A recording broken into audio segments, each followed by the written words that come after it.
Welcome to Storytime Haven. In today's tale, we dive into the mysterious and atmospheric world of Mew Abbey by Florence Warden. Set against the backdrop of a secluded abbey by the sea, this captivating story unfolds with a series of eerie events and compelling characters. As secrets emerge and tensions rise, we are taken on a journey full of suspense, where not everything is as it seems. Join us as we unravel the mystery together. Chapter 1. About a quarter of a century ago, under a bright May morning sun, the English Channel Squadron steamed into the harbour of the French town of Harbourg, with flags half-mast high. The captain of one of the vessels had lost his young wife that morning.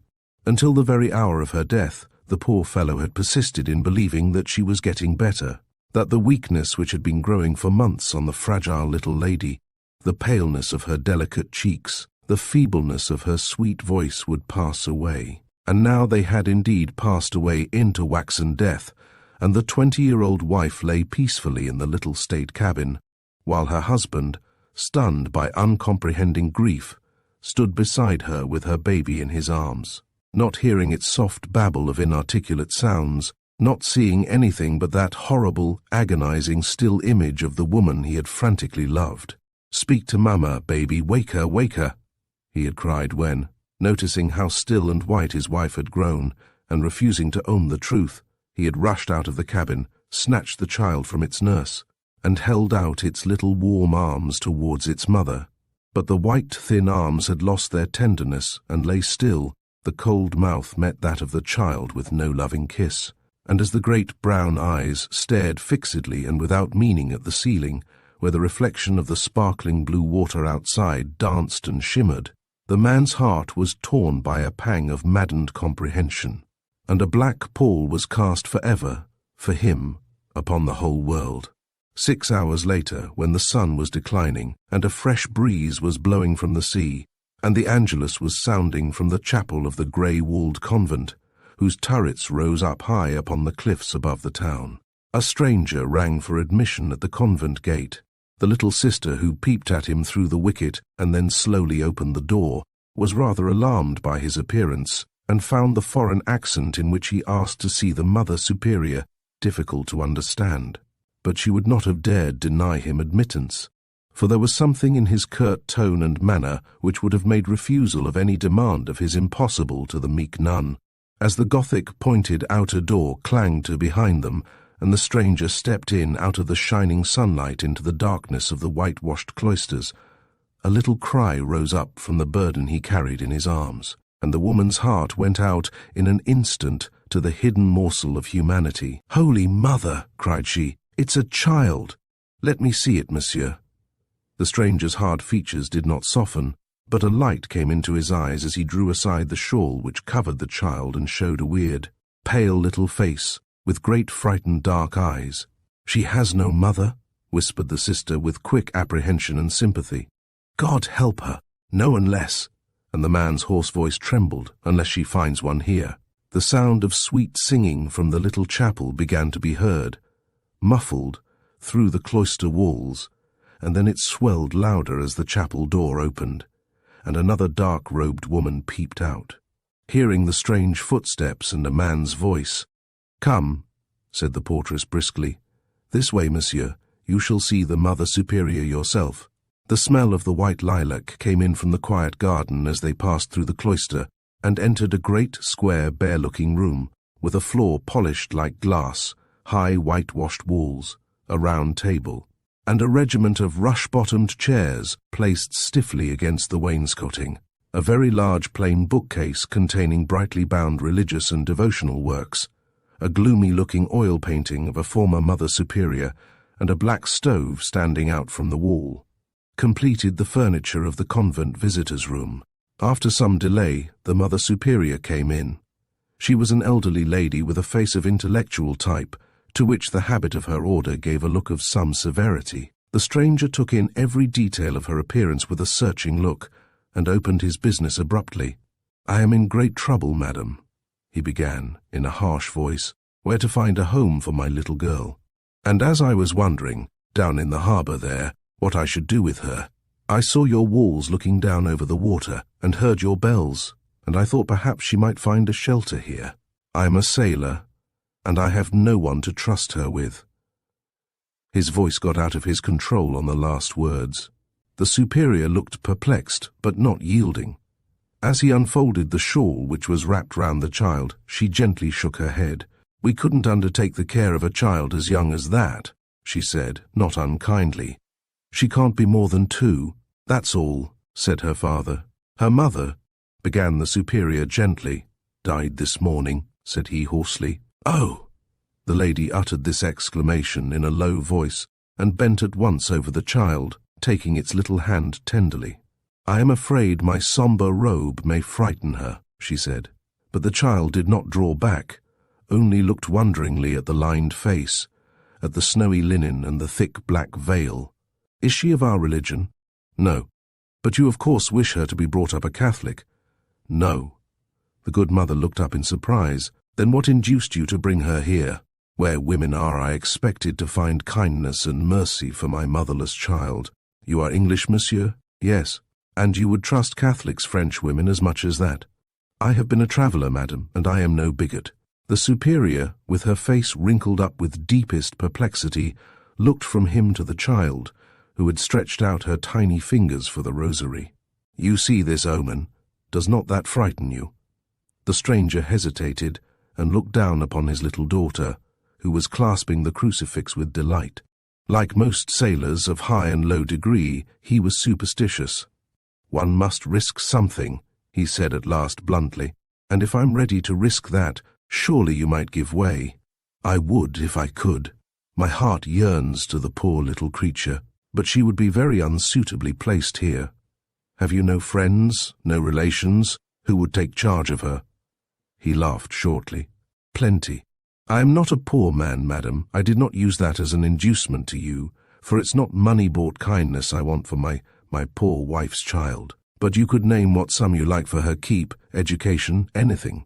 "I had not thought of that, monsieur," said the superior, with more dignity. "We take older girls to educate, but not my poor lame baby." "Very well."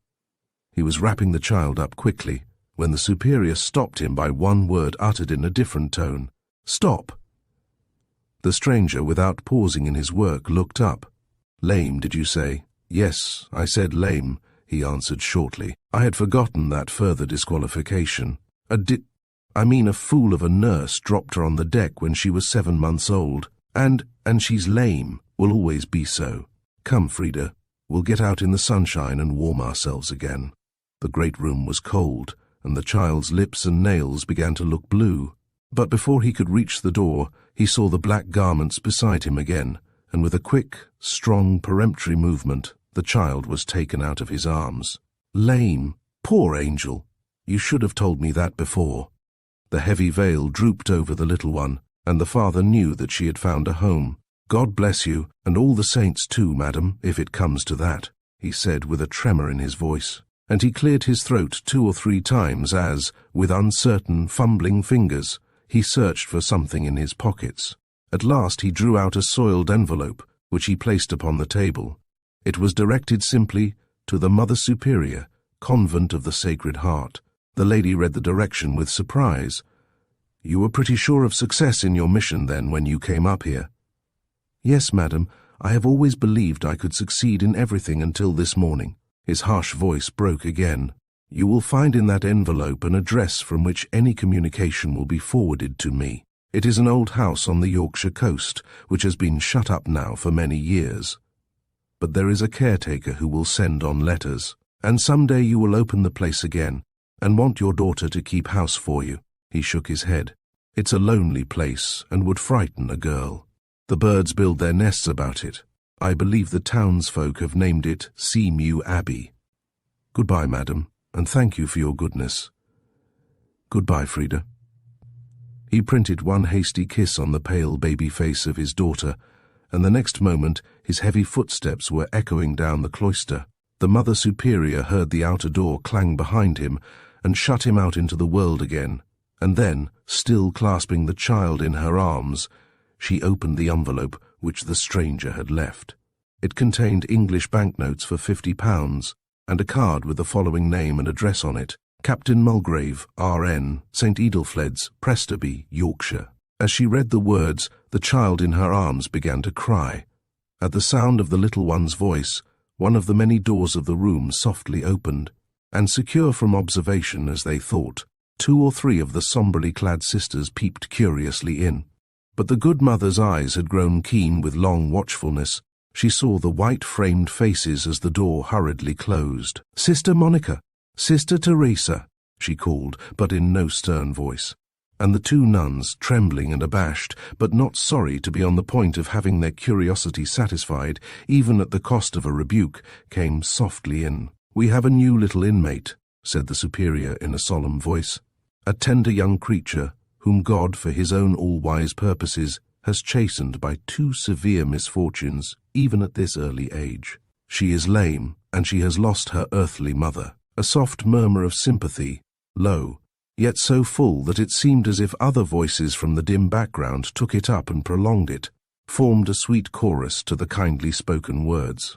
The superior went on, "I have promised the father of this child that, so far as by the help of God and his blessed saints we will supply the place of the blessings she has lost. Will you help me, all of you? Yes, all of you."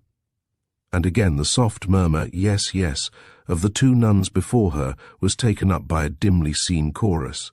"Come in, then, and kiss your little sister." They trooped in softly, the dark-robed nuns, their rosaries jangling on the bare boards as they knelt, one by one, and kissed the tiny soft face of the child in the superior's arms. Bending close to the baby in the dim twilight which had now fallen on convent and garden, until the snowy linen about their calm faces fell with cold touch on the tiny hands, they scanned the childish features lovingly, and rose up one by one, bound by holy promises of tenderness and sympathy to the little one. And so, before the evening primroses in the convent garden had shut up their pale faces for the night, and the cattle had been driven to their sheds on the hill, Frida Mulgrave was no longer motherless. Chapter 2. The years rippled away so quietly at the convent that Frida Mulgrave shot up into a slender girl of 18, while yet the remembrance of her romantic arrival was fresh in the minds of the good sisters. During all this time, her father had given no sign of interest in her existence, beyond the transmission of half-yearly cheques to the Mother Superior for her maintenance and education. When, therefore, she declared her wish to become a nun, and Captain Mulgrave's consent was asked as scarcely more than a matter of form, his reply, which came by telegraph, filled Frida and her companions with surprise. This was the message: "Send my daughter to me immediately. Train to Dieppe, boat to Newhaven, train to Victoria, London, cab to King's Cross, train to Presterby. John Mulgrave, St. Edelfleds." From the moment Frida read the telegram until the bitterly cold afternoon on which she found herself approaching her New Yorkshire home, the train labouring heavily through the snow, she seemed to live in a wild dream. She sat back in her corner, growing drowsy in the darkness, as the train, going more and more slowly, wound its way through a narrow rock-bound valley, and at last entered a cutting down the sides of which the snow was slipping in huge white masses. The snorting of the 2 engines sounded louder. Every revolution of the wheels was like a great heartbeat, shivering through the whole train. Then the expected moment came. The engines stopped. Frida heard the shouts of men as the passengers got out of the carriages, and then a rough-looking, broad-shouldered fellow climbed up to the door of her compartment and called to her. "Hallo, hallo, anybody here?" he cried in a strange, uncouth accent. "Why, it's to little lame lass Suerley. Are you all reet?" "Yes, thank you," answered Frida. "An accident has happened, hasn't it?" "Aye, we're snored oop. Where were you going to, missy? To Presterby?" "Yes. Is it far?" "A matter of 9 mile or so."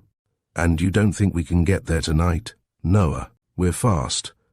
But there's an inn nigh here, a little place, but better shelter nor this, and we could get food and foie there.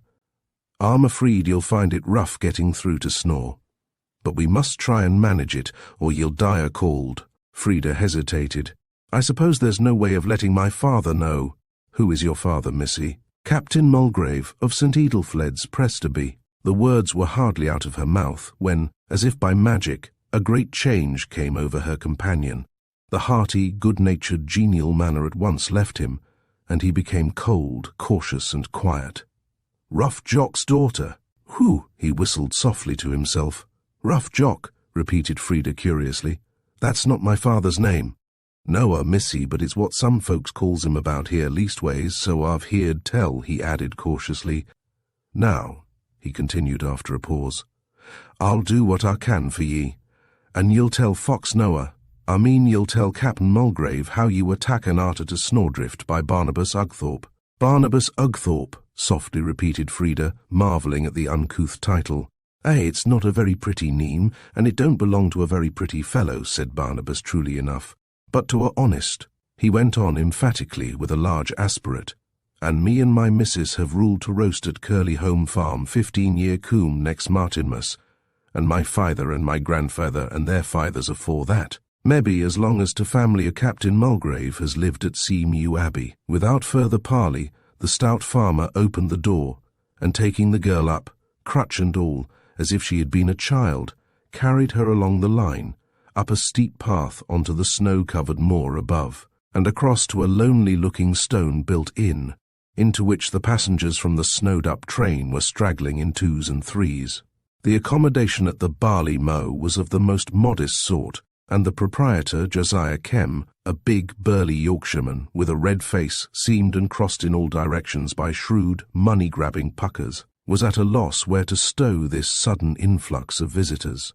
He opened the door of the little smoking room, where the half-dozen travellers already penned up there made way for the lame girl beside the fire. One of them, a sturdily built middle-aged man, whose heart went out towards the fragile little lady, jumped up and said, "Let me get you something hot to drink and some biscuits." Frida's new acquaintance was one of those men with honest Englishmen writ large on bluff features and sturdy figure, whom you might dislike as aggressive and blunt in manner, but whom your instinct would impel you to trust. This little convent girl had no standard of masculine manners by which to judge the stranger, whose kindness opened her heart. He seemed to her very old, though in truth he was scarcely 40, and she babbled out all the circumstances of her life, and journeyed to him with perfect confidence. In answer to the questions which he frankly and bluntly put to her, "Mulgrave, Mulgrave," he repeated to himself, when she had told him her name. "Of course I remember Captain Mulgrave was the owner of the old ruin on the cliff at Presterby, popularly called Mew Abbey." "Yes, that's it," cried Frida, with much excitement. "That is my father." "Oh, sir, what is he like? Do you know him?" "Well, I can hardly say I know him, but I've met him. It's years ago now, though. I haven't been in Yorkshire for 19 years. But what was he like then?" "He was one of the smartest-looking fellows I ever saw. But he's a good deal changed since then, so I've heard. I was only a youngster when I saw him, and he made a great impression upon me. Of course he was older than I, high up in his profession, while I hadn't even entered upon mine." "And what is yours?" asked Frida simply. "I have a situation under government," he answered, smiling at her ingenuousness. "The way I came to hear of the change in Captain Mulgrave," he went on, "was through a brother I have in the Navy. Of course you have heard the circumstances, how Captain Mulgrave shot down 4 men in a mutiny." "What?" cried the girl in horror. "My father killed 4 men? Oh, well, you are putting it too harshly, as the authorities did. Those who know best said that if only there had been one of our periodical war scares on, a couple of shiploads of such fellows as he shot would have been better spared than a man of the stamp of Captain Mulgrave. But the affair ruined him." "My poor father," whispered Frida tremulously. "I believe you wouldn't know him for the same man. But cheer up, little woman. Perhaps your coming will waken up his interest in life again." "I'm sure it ought to," he added kindly. "Oh," she said in a low voice, "that is almost too good to hope, but I will pray that it may be so." She leant back wearily in her chair, her arms slipping down at her sides. Her friend rose and left the room, speedily returning with the landlady, an untidy, downtrodden-looking woman, who shook her head at the suggestion that she should find a room for the lady upstairs. "There's a sofy into kitchen where she can lie down if she's tired, but there's a rough lot in theer, I tell ye, and ye, mester, can bide here. They don't want for company yonder. The kitchen was a large, bare, stone-flagged room with a wide, open fireplace and rough, greyish walls. From the centre beam hung large pieces of bacon, tied up with string in the North Country fashion. On a bare deal table was a paraffin lamp with a smoke-blackened chimney. The only other light was that thrown by the wood fire. Frida, therefore, could see very little of the occupants of the room, but their voices and strong Yorkshire accent told that they belonged to a different class from that of the travellers in the bar parlour. These men stood or sat in small groups, talking low and eagerly. Mrs. Kem upset Frida, rather than assisted her, onto the sofa with a nod to her husband. She's a sort of foreigner, and soft besides by to looks on her, she'll not mind ye. Ah, tell tha, one of the men was saying to Kem, rough Jock's not a mon to play tricks with either. Tha mun be square wi him, or leave him alone. Ah, it's my belief he wouldn't ha' quarrelled wi' t' heritages, if t' young chaps hadn't thought they could best him. And see where they'll be if he do break off wi' 'em. It'll be a bad day for them if he do. Ah, tell tha, said Kem doggedly. He's broke off wi' 'em. As for them chaps, they weren't smart enough to do wi' 'em on like rough Jock. That's where t' mischief lay. They shouldn't niver ha' took on wi' him. I'm thinking if they hadn't took on wi' him, they'd ha' took on wi' t' workhouse. And that's what it'll coom to Neo, if rough Jock leaves 'em into lurch, with their pride and their empty larder. And there'll be wigs on to green tew, for Bob Heritage is a nasty fellow when his blood's oop. Have a care, Josiah, have a care. Oh, I'm not afraid of Bob Heritage, nor a rough Jock either, and me and him are like to coom to an understanding. Weel, ye mun know your own business, Kem, but I wouldn't take oop wi' him myson, said the third man, who had scarcely spoken. Not till ye gotten to chance, lad, said Josiah stolidly. Coom and have a super ale, it shall cost ye nowt. He led the way out of the room, and the rest, not all at once, but by twos and threes, and very quietly followed him, until Frida was left quite alone. As she leaned upon her elbow, trying to piece together the fragments she had understood of the talk, she heard in the passage, to her great relief, a voice she recognized. It was that of her farmer friend, Barnabas Ogthorpe, who looked in at the kitchen door the next moment. "Weel, lass," he said cheerily, "how are ye getting on? Tonight's cleared a bit, and I can tak ye on to Owdcastle Farm. To Fowkes Theer are very thick wi' Captain Mulgrave. It isn't more'n a mile from here." Within 10 minutes a cart was at the door, and they were on their way, the road lying over a smooth expanse of moorland, and the moon giving a little more light. It was not long before a very curious building came in sight, on rising ground a little to the east of the road as it went northwards. The front of the house, which faced south, was long and singularly irregular. At each end were the still solid-looking remains of a round tower built of great blocks of rough-hewn stone, roofed in with red tiles. Both were lighted by narrow barred windows. Between the towers ran an outer wall of the same grey stone, much notched and ivy-grown at the top, and broken through here and there lower down to receive small square latticed windows greatly out of character with the structure. Into a breach in this wall a very plain farmhouse building had been inserted, with rough whitewashed surface and stone-flagged roof. Barnabas got down, raised the knocker, and gave 3 sounding raps. In a few moments Frida heard rapid steps inside, and a woman's voice, harsh and strident, saying in a whisper, "That's not the captain, surely?" Frida turned quickly to her companion. "Who are these people? What is their name?" "Their name's Heritage," said Barnabas. Frida started. It was the name she had heard at the barley mow as that of the family who had quarrelled with rough Jock. Chapter 3. Frida watched the opening of the farmhouse door with dread, as there peeped out a man's face, pale, flat, puffy, with light eyes and colourless light eyelashes. Frida took an instantaneous dislike to him and tried to draw her companion back by the sleeve. "What do you want at this time of night?" asked the man pompously, and Frida knew by his speech and manner that he was a manservant and that he was not a Yorkshireman. He now opened the door wider, and she saw that he was dressed in very shabby livery, that he was short and stout, and that a lady was standing in the narrow entrance hall behind him.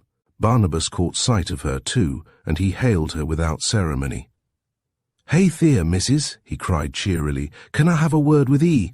rather under than above the middle height, dressed plainly in a black silk gown. Mrs. Heritage was a woman who had been very pretty, and who would have been so still but for a certain discontented, worried look which seemed to have eaten untimely furrows into her handsome features. "Well, Mr. Rugthorpe, and what do you want?" "Here's a young gentlewoman without a shelter for her head, and I thought you would be the person to give it her." "Young gentlewoman without shelter," echoed the lady in slow, solemn, strident tones. "Why, how's that?" "I was snowed up in the train, madam, on my way to my father's, and we are very sorry to have troubled you. Good night." Very proudly the girl uttered these last words, in the high, tremulous tones that tell of tears not far off. While Barnabas stopped at the door to argue and explain, Frida was hopping back through the snow towards the lane as fast as she could, with bitter mortification in her heart, and a weary numbness creeping through her limbs. Suddenly, through the night air, there rang a cry in a deep, full man's voice, a voice that thrilled Frida to the heart, calling to something within her, stirring her blood. "Aunt, she's lame. Don't you see she's lame?" She heard rapid footsteps in the snow, as she turned to see who it was that was pursuing her, and at the same time raised her hand to dash away the rising tears and clear her sight. Her little crutch fell. She stooped to grope in the snow and instantly felt a pair of strong arms around her. Not Barnabas Uckthorpe's. There was no impetuous acting upon impulse about Barnabas, and in the pressure of these unknown arms there seemed to Frida to be a kindly, protecting warmth and comfort such as she had never felt before. "Who is it? Who are you?" she cried tremulously. "Never mind, I've been sent to take care of you," answered the voice. Again it thrilled Frida, and she was silent, rather frightened. She gave one feeble struggle, seeing nothing through her tears in the darkness, and her ungloved hand touched a man's moustache. To the convent-bred girl, this seemed a shocking accident. She was dumb from that moment with shame and confusion. The good-humoured remonstrance of the unseen one caused her the keenest anguish. "Oh, you ungrateful little thing, you've scratched my face most horribly, and I don't believe there's a bit of sticking plaster in the house. Next time I shall leave you to sleep in the snow." I am sorry. I beg your pardon," she faltered. "I did not see." "All right. I'll forgive you this once. Not that I think you've apologized half enough." At first, she took this as a serious reproach, and wondered what she could say to soothe his wounded feelings. But the next moment, being quick-witted, she began dimly to understand that she was being laughed at, and she resolved to hold her peace until she could see the face of this creature, who was evidently of a kind quite new to her experience, with puzzling manners, and a way of looking at things which was not that of the nuns of the Sacred Heart. In a few moments, Frida heard the voice of Barnabas thanking Mrs. Heritage for her good cheer as he came out of the house. Then she found herself put gently down on her feet inside the doorway, while she heard the strident tones of the lady of the house, asking her not unkindly whether she was wet and cold. But even her kindness grated on Frida. It was hard, perfunctory, she thought. There was all the time, behind the thoughtful hospitality for her unexpected guest, some black care sitting, engrossing the best of her. Mrs. Heritage hurried on, through a labyrinth of rooms and passages, to an oaken door, old and worm-eaten, studded with rusty nails. "This room," she said, turning back as the door rolled slowly inwards, "is the one wreck of decent life on which we pride ourselves. It is the old banqueting hall of the castle. We took it into use after 150 years' neglect, when we were obliged to come and bury ourselves here. It was a long and lofty room with a roof of oak so ancient that many of the beams were eaten away by age. The walls were of rough stone, hung to a height of 6 feet from the ground, with worn tapestry, neatly patched and mended.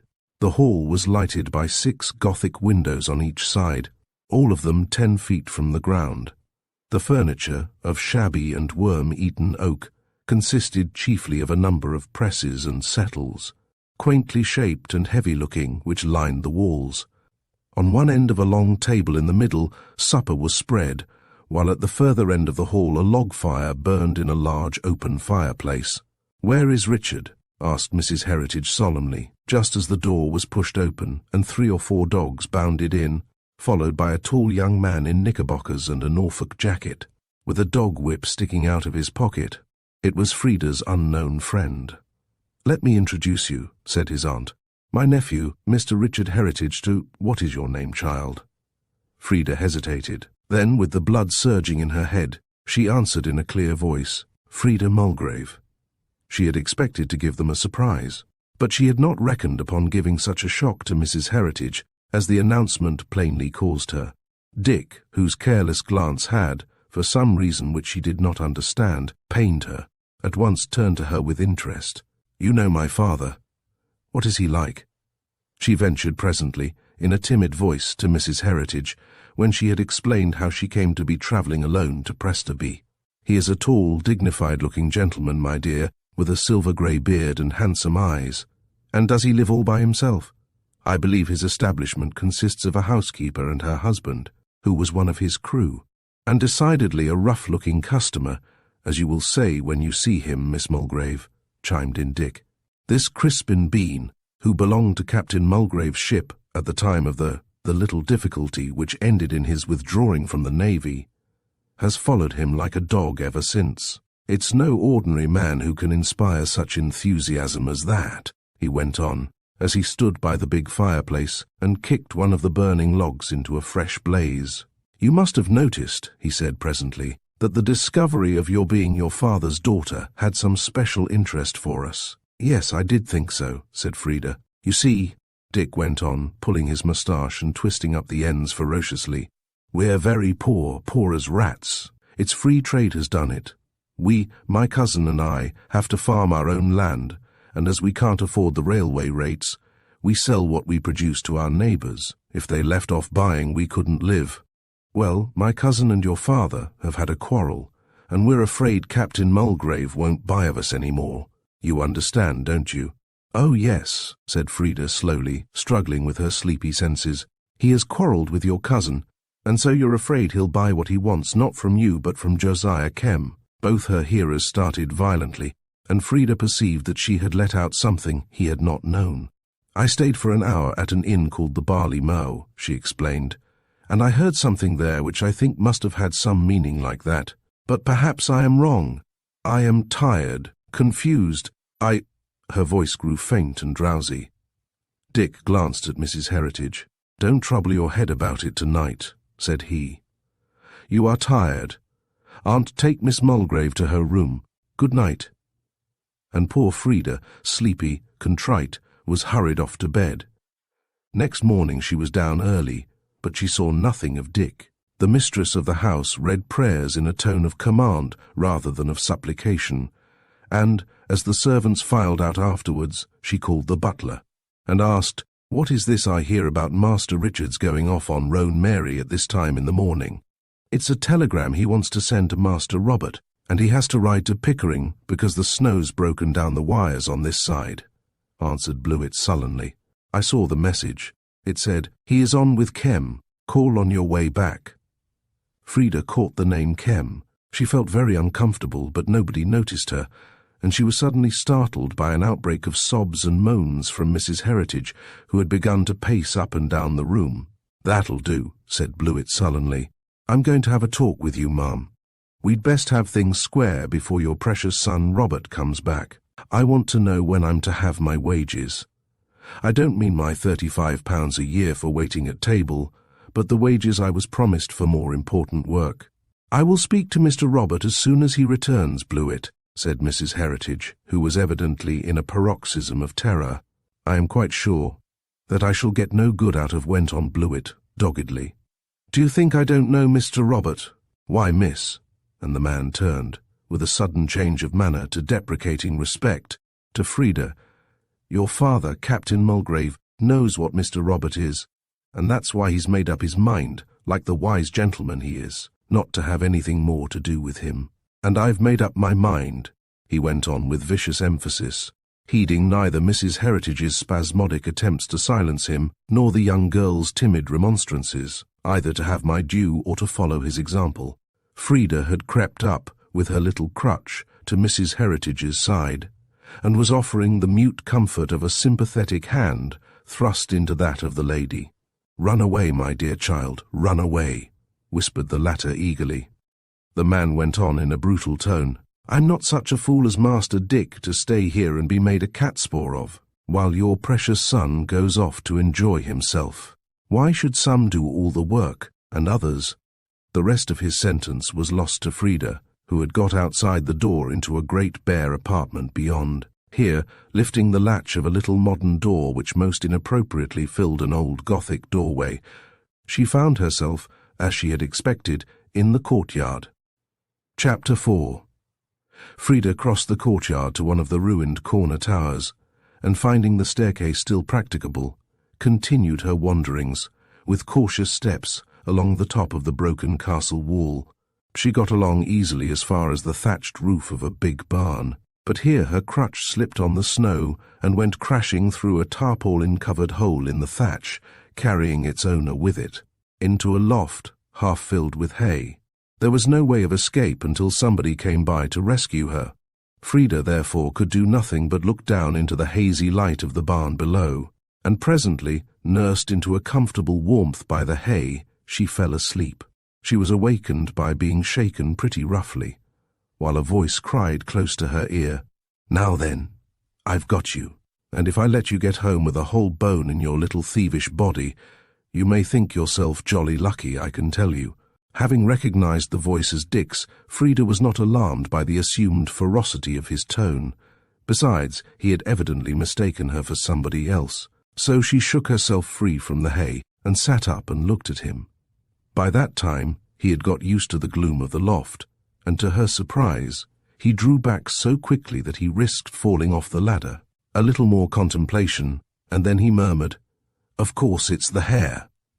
The net in which, in primitive fashion, she was accustomed to tuck away her hair, had been lost in her tumble through the roof, and her red-brown locks, which had a pretty natural wave, had fallen about her ears and given to her pale face quite a new character. Dick, however, was not a young fellow looking idly at a pretty girl, but a man full of responsibilities and anxieties. "You said last night," he began abruptly, "that you had heard something at the barley mow about us and your father." "What was it?" she answered in a low, modest voice, but without any fear. "You say my father is quarrelling with you. You wish to find out all his movements. Then if I tell you about them, I am betraying my own father. I warn you that your principles won't agree with his any more than they do with mine. Do as you would be done by is what you were taught at the convent, I suppose. Do as you are done by is the motto we live by here. It seems very dreadful," whispered Frida, "to do things that are wrong and not to mind." And the young man perceived that she had tears in her eyes. "Don't cry," said he gently. "I shouldn't have said what I have to you, but that I wanted you to go back to your convent before you hear anything more to pain you. I want to take you to Presturby this afternoon, without your seeing my cousin Bob." "Ah," cried Frida with a start. "Your cousin? Tell me, is he good to you? Are you fond of him?" "Not particularly. That answer will do to both questions." "Then why do you stay here? Would it not be better for you to go away? They say, do they not say, that he makes you work for his advantage?" He paused a few moments, and his face grew graver. Then he said abruptly, "Supposing I were to tell you that I am content to be taken advantage of, and that I'd rather live on here anyhow than like a prince anywhere else. I tell you," he went on, with the ring of passion in his voice, "I love every foot of ground about here, as you love your convent and your nuns. The stones of this old place are my religion. And so I shall live on here in some sort of hole and corner fashion, bringing grist to a mill that gives me neither honour nor profit, until—" He stopped short. Frida was deeply moved, but she only asked him, in a constrained voice, if he would let her come down the ladder. He ran rapidly down, held the ladder firm for her, and gently assisted her as she came near the ground, taking her crutch and returning it to her when her feet touched the floor. "Poor little lame girl," said he softly, and the words brought sobs into her throat. "Why, you're crying. I didn't hurt you, did I?" "No, oh no," said Frida, drawing herself away. "Let me go, please." "Well, say that we're friends first." Frida raised her eyes, but her glance passed Dick and remained fixed on a face that appeared at the window beyond. A young man, with sandy hair and moustache, was looking in with a cynical grin. Dick turned quickly when he saw the change on the girl's face. His own expression altered also. "Bob, back already," he cried. The young man had climbed in. Nodding at his cousin with a glance at Frida which she found exceedingly offensive, he asked, "Well, and who is the little girl?" Perhaps the girl's mind, having retained a childlike purity, was able at once to detect the taint in that of Robert Heritage, but certainly the persistent stare of his small grey eyes, which he honestly believed to be irresistible, affected her no more than the gleam of a couple of marbles, while every other feature of his face, from the obtrusively pointed nose to the thin-lipped mouth, seemed to her to betray ugly qualities, the names of which she scarcely knew. He, on his side, regarded her face with a bold, critical stare, which changed into contempt the moment he caught sight of her crutch. Dick grew red with anger. "You didn't get my telegram, then?" he said shortly, interposing his person to shield the girl from his cousin's impudent gaze. "No, I got no telegram. What was it about?" "Come into the house and I'll tell you." He moved to the door. Robert would not let him open it. "What?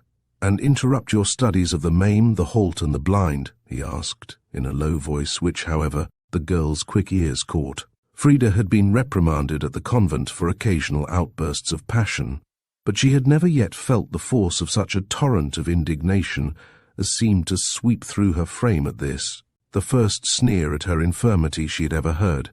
She scarcely noticed Dick's angry remonstrance, but raising her flushed face to Robert, she said, "You can sneer at me now. Perhaps you will not when I am in the house of my father, Captain Mulgrave. Come, that's rather strong, little girl," he said coolly. "To be Mulgrave's daughter, which you may be for anything I know, is one thing, but to live in his house is another. I can assure you he has made no preparations for your reception." His insolent tone stung Frida to a greater heat of passion. "Perhaps you are not in my father's confidence," she said in a voice which shook a little. "If you had been, you might have known that he was going to visit Josiah Kem." Without waiting to see the effect of her words, Frida ran out of the barn, across the courtyard, and up to the room she had slept in.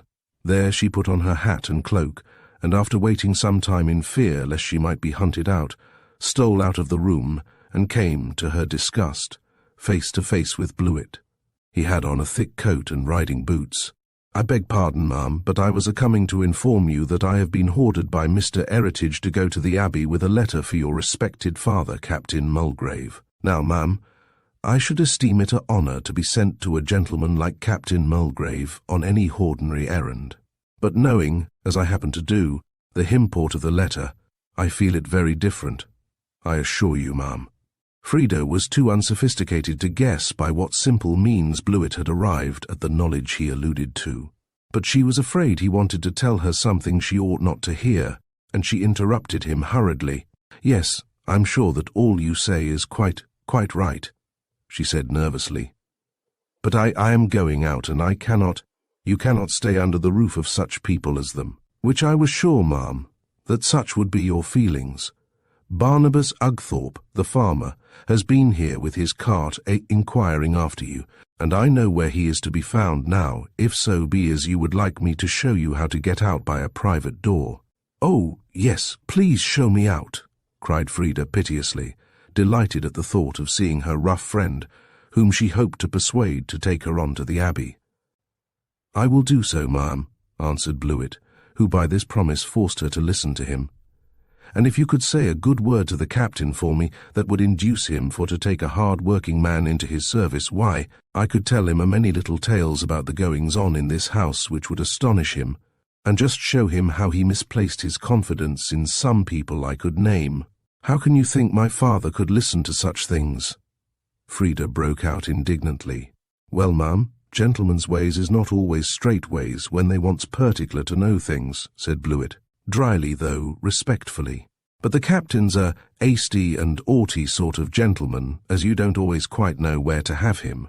And when he gets this letter, which threatens to do for him if he don't give up all dealings with Josiah Kem immediate, why he'll be in such a taking that he'll be more likely to do for me than to listen to anything what I can say. Why do you take the letter then?" The fact was that Mr. Blewett did not wish to be off with the old love until he was quite sure of being on with the new. He put this to Frida, however, in a nobler light. "You see, ma'am," said he, "so long as I take Mr. Heritage's wages, I must carry out his orders." "Yes, of course," said Frida, with almost a shriek of delight, as Blewett opened a little side door and she found herself out of the house, standing in the snow under the grey old outer wall. She found Barnabas just driving off from one of a group of cottages at the bottom of the lane. At her cry he stopped, waiting for her to come up. "Barnabas," she cried, quivering with anxiety, "won't you drive me over to the Abbey? Oh, do, you will, won't you?" The farmer scratched his ear. "Happen one o' t' young gentlemen'll drive ye over." "Oh, no," said Frida quickly. "I wouldn't go back there for anything in the world." The farmer grinned, nodded, helped Frida into his cart, and started off at a much better pace than they had made with Josiah Kemm's old mare the night before. "Weel, lassie," he said, as they jogged along, "ye've made a better conquest nor any scapegrace of a heritage. That theer swell that was so kind to ye at t' Barley Mow, he's gone clear creased about ye. When I left ye at t' farm last night, I found him on t' road, mounding for to get to Prester-by. I towed him he couldn't the nate, and I tuck him back, and to Mrs., when she'd satisfied herself he warn't a woman in disguise, was mighty civil, and he said such things about ye having a sweet little feast, and he said he should call at t' Abbey to see ye." "Barnabas," said Frida suddenly, "why did you look so mysterious last night when I told you that he had something to do with the government?"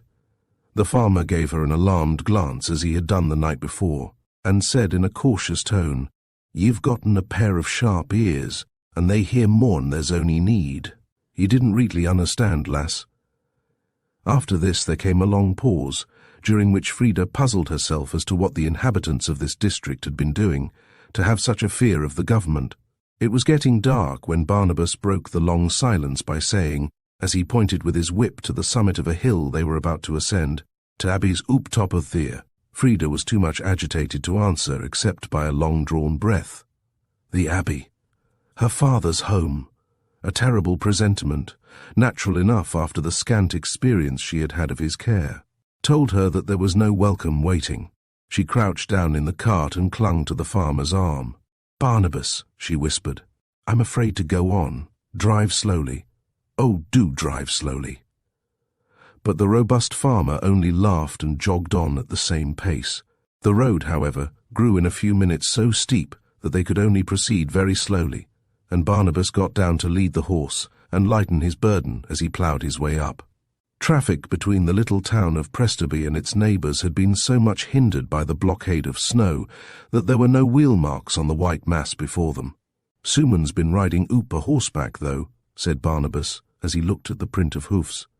"Perhaps the man Blewett from the farm," suggested Frida. "He said he was going to ride to the Abbey." "Oh, aye," said the farmer with interest. "If he was cooming, no a doubt it's him. Hey," he went on, in a different tone, "I think I hear his voice oop top there. He's fell out wi' Suman by t' sounds, I fancy." He stopped the cart a moment to listen. Plainly both Frida and he could hear the voices of men in angry discussion, the one coarse and loud, the other lower and less distinguishable. "My father," cried Frida, trembling. "A reet, lass, a reet, don't ye be afraid. We'll be oop wi' 'em in a brace o' sheiks. Barnabas, make haste, make haste. They're quarrelling, fighting perhaps," cried the girl, in passionate excitement. "Weel, I'll go and see," answered the farmer, who, knowing more than his little companion did of the reckless and violent character of the disputants, was in truth as much excited as she was. "He's carrying a letter which he said would enrage my father," cried Frida in a tremulous voice to Barnabas, who was already some paces ahead, running up the hill as fast as he could. The road lay between stone walls of fair height, and was full of curves and windings, so that it would have been impossible, even in broad daylight, for the farmer to see the two men until he was close upon them. He was not yet out of Frida's sight when a sharp report, followed by a second, and then by a hoarse cry, broke upon their ears. There was silence for a moment, and then the sound of galloping hoofs upon the snow. A riderless horse bearing a man's saddle came down the hill with nostrils dilated and frightened eyes. Barnabas, who considered a horse as rather more a fellow creature than a man, set to work to stop the animal before making his way to the human beings. This accomplished, he tied the horse to the gate of a field a few yards higher up, and quickening his pace again, reached the top of the hill. Here, in the middle of the road, were two figures, the one prone on the ground, the other kneeling in the snow beside him. The kneeling man started and rose to his feet as Barnabas came up. He held in his left hand an open letter, and in his right a revolver, which, without resistance, he allowed the farmer to take. "Captain Mulgrave!" The captain only nodded. Barnabas went down in the snow beside the second figure. He was on his face, but Barnabas knew, even before he attempted to raise him, that it was Blewett, the servant from Oldcastle Farm. He was dead. Chapter 5. The unfortunate Blewett had never in his lifetime excited the liking or respect of anyone. Selfish and mean, he had been tolerated because he was useful to his employers, who mistrusted him and feared and avoided by the rest of his neighbours. But these facts, so it seemed to Barnabas Ugthorpe, heightened the tragedy of the manservant's death. The honest farmer could not have expressed his thought in words. He but felt that the poor wretch whose body lay at his feet had somehow lost his chance forever. As Barnabas stood there, considering the sight before him, Captain Mulgrave, who had not uttered a word, turned quickly, and was about to climb over the stone wall to the right, on his way back to the Abbey, when he felt a strong hand on his shoulder. "Not quite so fast, Captain," said Barnabas dryly. "I want your opinion of this matter." "My opinion is," said Captain Mulgrave shortly, "that this is the most mysterious thing I ever saw, and I've seen a few queer things in my life too." "Aye," said Barnabas. "It's a bad job, this." He continued to stare at the dead man, and never once raised his eyes to the face of his living companion. "Well," said the captain, after a long silence, "you don't ask me to tell you how I found him." "No, sir, I don't," said Barnabas dryly. "Well, why not?" "Weel," said the farmer, scratching his ear, "I don't nor as I should nor so much more I did afore." "You wouldn't take my word, then?" "I don't know as under to circumstances. I'd take the word of any gentleman. You think I had a hand in this man's death?" Barnabas paused a long time, still looking at the body, still scratching his ear. "Aye, sir, it do look like it," he admitted at last. "Well, at first sight it do," mimicked Captain Mulgrave in a lighter tone than the farmer thought becoming. "But I tell you it's all dead nonsense. I was coming down here to see what state the roads were in, and I heard men's voices, and then 2 shots. I was halfway across that field. I ran, got over the wall, and found the fellow lying like this, with the revolver in his hand. I took it up, and found that 2 chambers had been discharged. I looked up and down the lane, but I couldn't see anyone." "Noah," said Barnabas with a movement of the head. "I should suppose not." He bent down over the body again, examining it. "He shot into back. Did it hissen, most like?" "Now what reason have you for supposing I shot him?" "Weel, sir, asking your pardon, but to begin with, you've gotten to name of being free with them things." And he raised the revolver which he still held in his hand. "Then, sir, I happened to know, as he came to bring ye a letter, as were not like to put ye into a good humour." He glanced at the letter which Captain Mulgrave held. "I don't know how you came to hear about this letter, but you're quite right as far as that is concerned. Only the man did not give it me. I found it on his dead body." "You found it mighty quick then, Captain. That's not to weigh most on us cooms nigh a dead mon, to begin rummaging in's pockets before he's called. As to that, I guessed he'd come on an errand to me and had some message about him. And why should I have more respect for the fellow dead than I had for him alive? His carcass has no more value in my eyes than that of a carrion crow. It'll have a deal more, though, into eyes of a jury, Captain. Do you mean to try to hang me then, honest Barnabas?" "I mean to tell what I've seen, and leave it to judge and jury to say what they thinks on it, and knowing me for such a desperate character you dare to tell me this to my face. Happen I shouldn't be so bold, but I'd gotten to revolver mysen," and Barnabas glanced at the weapon in his hand. Captain Mulgrave laughed a little, and both men stood silent considering. "I can't think who can have had such a grudge against the poor devil as to shoot him," he said at last, as if to himself. "It must have been someone on foot, for there are no hoof marks about but those of the horse he was riding. Barnabas said nothing. With one steady look at Captain Mulgrave, as if to tell him that he hadn't done with him yet, the farmer examined the footprints in the snow round about. There were marks neither of wheels nor of hoofs further than this point, but there were footprints both of men and children, for this was the high road between Prestaby and Eastborough, the next important town southwards along the coast. "Aye," said the farmer, when he had finished his inspection, "it mun ha' been someone afoot, Captain, as you say." Captain Mulgrave had been considering the aspect of the affair, and he looked more serious when Barnabas uttered these words. "Barnabas," he said at last, "I begin to see that these devils, with their confirmed prejudice against me, may make this a serious business. Aye, so I'm thinking too. Give a dog a bad name, you know. Because I shot down 4 rascals in self-defence, I'm considered capable of depopulating the county in cold blood. Aye, that be so. Leastways we know you don't hoard human life secret. Well, and that's true enough I don't.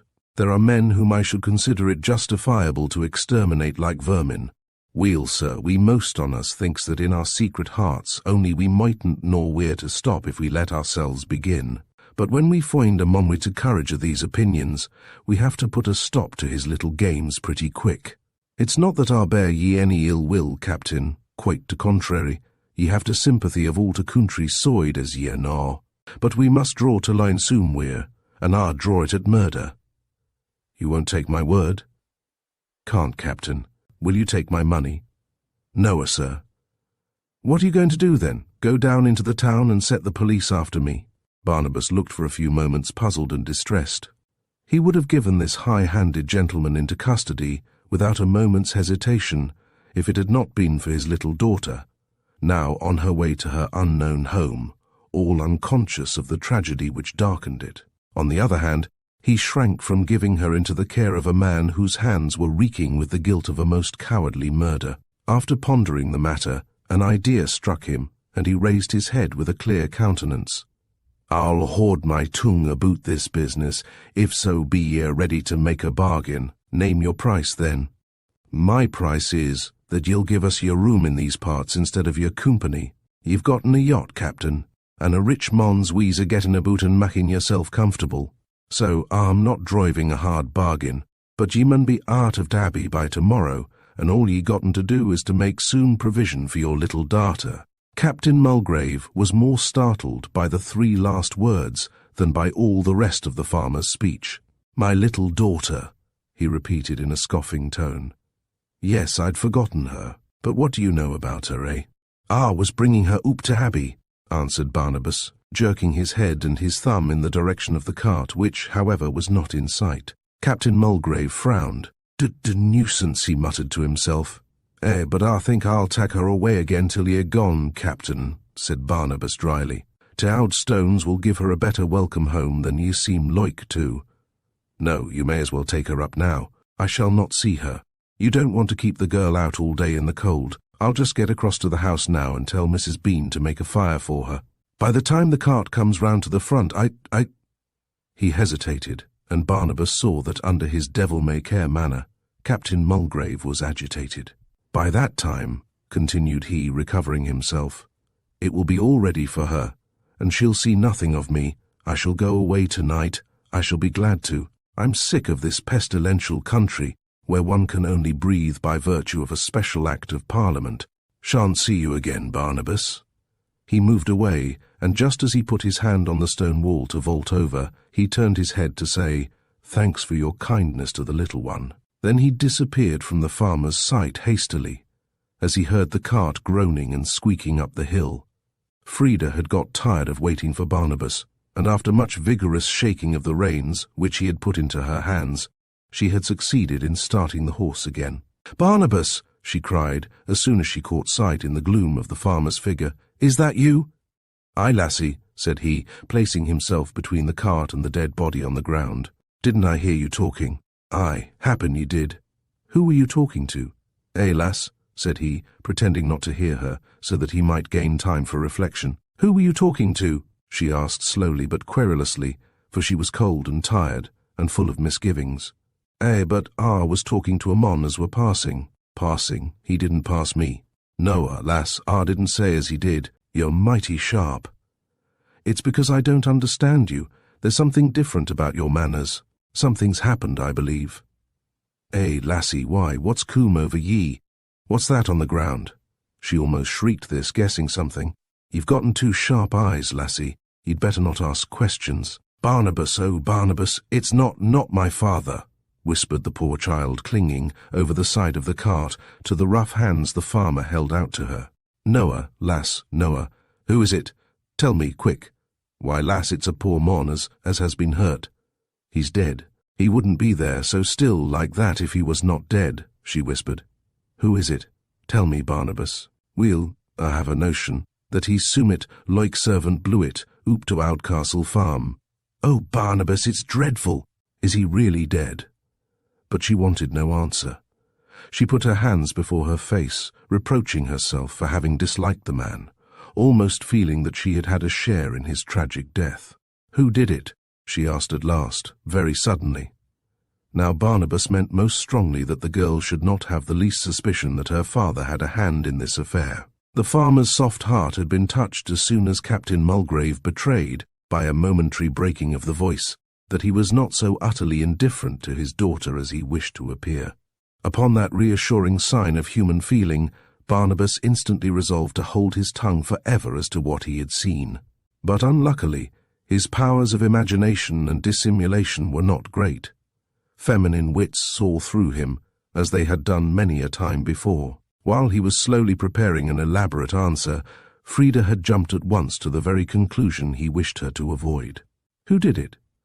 she repeated in tones so suddenly tremulous and passionate that they betrayed her thought even to the somewhat slow-witted Yorkshireman.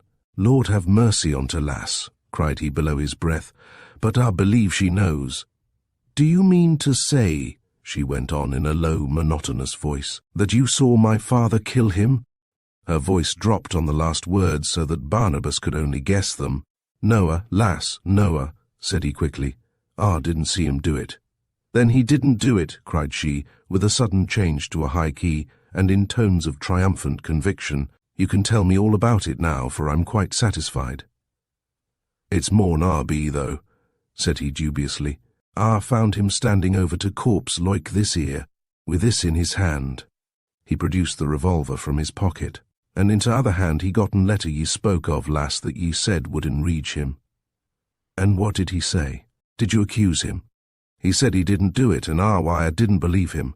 "But I do," said Frida calmly. "Weel, but who could have done it then?" asked he, hoping that she might have a reason to give which would bring satisfaction to his mind also. But in Frida's education faith and authority had been put before reason, and her answer was not one which could carry conviction to a masculine understanding. "My father," she said solemnly, "could not commit a murder." "We'll soon folks' fathers does. Why not your father? There was nobody else to do it, and to poor fella couldn't have done it hisson, for he was shot into back." "I will never believe my father did it," said Frida. "Happen he'll tell ye he did." Frida shook her head. "I have been very foolish," she said at last, "to listen to all the things I have heard said against him, and perhaps it is as a punishment to me that I have heard this. He was good and kind when I was a baby. How can he be bad now? And if he has done bad things since then, the Holy Spirit will come down into his heart again now, if I pray for him." "Amen," said Barnabas solemnly. This farmer had no more definite religion himself than that there was a great being somewhere, a long way off behind the clouds, whom it was no use railing at, though he didn't encourage honest industry as much as he might, and whom it was the parson's duty to keep in good humour by baptisms and sermons and ringing of the church bells. But he had, nevertheless, a belief in the more lively religion of women, and thought always in a vague way that it brought good luck upon the world. So he took off his hat reverently when the girl was giving utterance to her simple belief, and then he led the horse past the dead body, and jumping up into the cart beside her, took up the reins. Chapter 6. After a little more jolting along the high road, they turned to the right up, one less used, and soon came in full sight of the abbey ruins. Just a jagged, dark grey mass they looked by the murky light of this dull evening, with here and there a jutting point upwards. the outline of the broken walls softened by the snow. Frida sat quite silent, awestruck by the circumstances of her arrival and by the wild loneliness of the place. A little further, and they could see the grey sea and the high cliffs frowning above it. Barnabas glanced down at the grave little face and made an effort to say something cheering. "It bean't all so lonesome as what this is, you know. There's to town a t'other side o' to Abbey, at bottom of to hill, and from to windows o' Captain Mulgrave's home ye can see right oop to river, as pretty a soat as can be, wi' boats a-building and red cottages." "Oh," said Frida in a very peaceful voice, "I don't mind the loneliness. I like it best. And I have always lived by the sea, where you could hear the waves till you went to sleep. Aye, and you'll hear 'em here sometimes, fit to split to out cliffs oop they cooms crashing in, and sounding like thunder. You'll have a foine time here, lass, if you're fond of to sounder to eaves. My father has a yacht too, hasn't he? Aye, and a pretty seat too, to see it scudding along. But it goes by steam. It isn't one of your white butterflies. That sort don't go fast enough for to captain." Frida was no longer listening. They were on the level ground now at the top of the hill. To the right, the fields ran to the edge of the cliff, and there was no building in sight but a poor sort of farmhouse, with a pond in front of it and a few rather dilapidated outhouses round about. But on the left hand, hedged off from the road by a high stone wall and standing in the middle of a field, was the ruined Abbey church, now near enough for Frida to see the tracery left in the windows, and the still perfect turrets of the east end, and of the north, transept pointing to heaven, unmindful of the decay of the old altars, and of the old faith that raised them. Barnabas looked at her intent young face, the great burning eyes, which seemed to be overwhelmed with a strange sorrow. "Pretty place this oud Abbey of ours, isn't it?" said he with all the pride of ownership. "It's beautiful," said Frida hoarsely. "It makes me want to cry." Now the rough farmer could understand sentiment about the old ruin, considering as he did that the many generations of Protestant excursionists who had picnicked in it had purged it pretty clear of the curse of popery. He loved it himself with a free conscience. "Aye," said he, "there's tales aboot it too, for them as likes to believe 'em. I've heard as there were another abbey here, afore this one, and not near so fine, where there was a leddy, an abbess. Think they called her. And she was a good leddy, kind to poor, and not so much to be blamed for being a papist, seeing those were dreadful times when there was no Protestants. And they do say, mind, I'm not saying I believe it, not being inclined to them sort of superstitious notions myself, they say how on an afternoon when to soon shines you can see this Saint Hilda, as they call her, standing in one of to windows over where to communion table used for to be. Perceiving, however, that Frida was looking more reverently interested than was quite seemly in a mere legend with a somewhat unorthodox flavour about it, Barnabas, who was going to tell her some more stories of the same sort, changed his mind and ended simply, "And there's lots more such silly feebles which sensible folk don't trouble their heads with." "Whoa then, Prince!" The cart drew up suddenly in a sort of enclosure of stone walls. To the right was an ancient and broken stone cross on a circular flight of rude and worn steps. To the left, a stone-built lodge, a pseudo-Tudor but modern erection, was built over a gateway, the wrought iron gates of which were shut. In front, a turnstile led into a churchyard. Barnabas got down and pulled the lodge bell, which gave a startlingly loud peal. "That yonder," said he, pointing over the wall towards the churchyard, in which Frida could dimly see a shapeless mass of building and a squat, battlemented tower, "is Presteby Church. And this," he continued, as an old woman came out of the lodge and unlocked the gate, "is Aud Mary Sarbot, and she's as deaf as a post. Now, hark ye, missy," and he held out his hand to help Frida down. "I can't go no further with ye, but you're all reet now. Joost go oop along to wall to left, straight till ye coom to house, and pull to Bella to gate and Mrs. Bean, or happen Crispin himself will coom and open to ye." The fact was that Barnabas did not for a moment entertain the idea that Captain Mulgrave would have the heart to leave his newly recovered daughter, and the farmer meant to come up to the Abbey house in a day or two and let him know quietly that he had nothing to fear from him as long as he proved a good father to the little lass. But just now Barnabas felt shy of showing himself again. and he shook his head when Frida begged him to come a little way further with her. For a glance through the gates at the house showed her such a bare, gaunt, cheerless building that she began to feel frightened and miserable. "Noah, Missy, won't coom in," said Barnabas, who seemed to have grown both shyer and more deferential when he had landed the young lady at the gates of the big house. "But wish ye every happiness, and if I may make so bold, I'll shake hands wi' ye and say goodbye." Frida, with the tears coming, wrung his hand in both hers and watched him through the gates while he turned the horse, got up in his place in the cart, and drove away. "Barnabas! Barnabas!" she cried aloud. But the gates were locked, and the old woman, without one word of question or of direction, had gone back into the lodge. Frida turned, blinded with tears, and began to make her way slowly towards the house. Nothing could be more desolate, more bare, more dreary than the approach. An oblong, rectangular space, shut in by high stone walls and without a single shrub or tree, lay between her and the building. Halfway down, to the right, a pillared gateway led to the stables, which were very long and low and roofed with red tiles. This bit of colour, however, was now hidden by the snow, which lay also in a smooth sheet over the whole enclosure. Frida kept close to the left-hand wall, as she had been told to do, her heart sinking within her at every step. At last, when she had come very near to the facade of the house, which filled the bottom of the enclosure from end to end, a cry burst from her lips. It was shut up, unused, deserted, and roofless. What had once been the front door, with its classic arch over the top, was now filled up with boards strengthened by bars of iron. The rows of formal, stately Jacobean windows were boarded up, and seemed to turn her sick with a sense of hideous deformity, like eye sockets without eyes. The sound of her voice startled a great bird which had found shelter in the moss-grown embrasure of one of the windows. Flapping its wings, it flew out and wheeled in the air above her. Shocked, chilled, bewildered, Frida crept back along the front of the house, feeling the walls, from which the mouldy stucco fell in flakes at her touch, and listening vainly for some sound of life to guide her. Chapter 7. Frida Mulgrave was superstitious. While she was groping her way along the front of the dismantled house, she heard a bell tolling fitfully and faintly, and the sound seemed to come from the sea.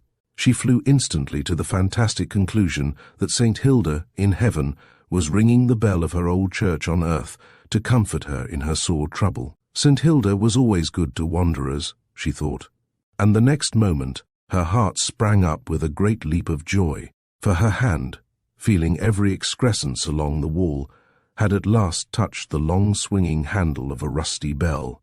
Frida pulled it, and there was a hoarse clang. She heard a man's footsteps upon a flagged courtyard, and a rough masculine voice asked, "Who's that at this time of night?"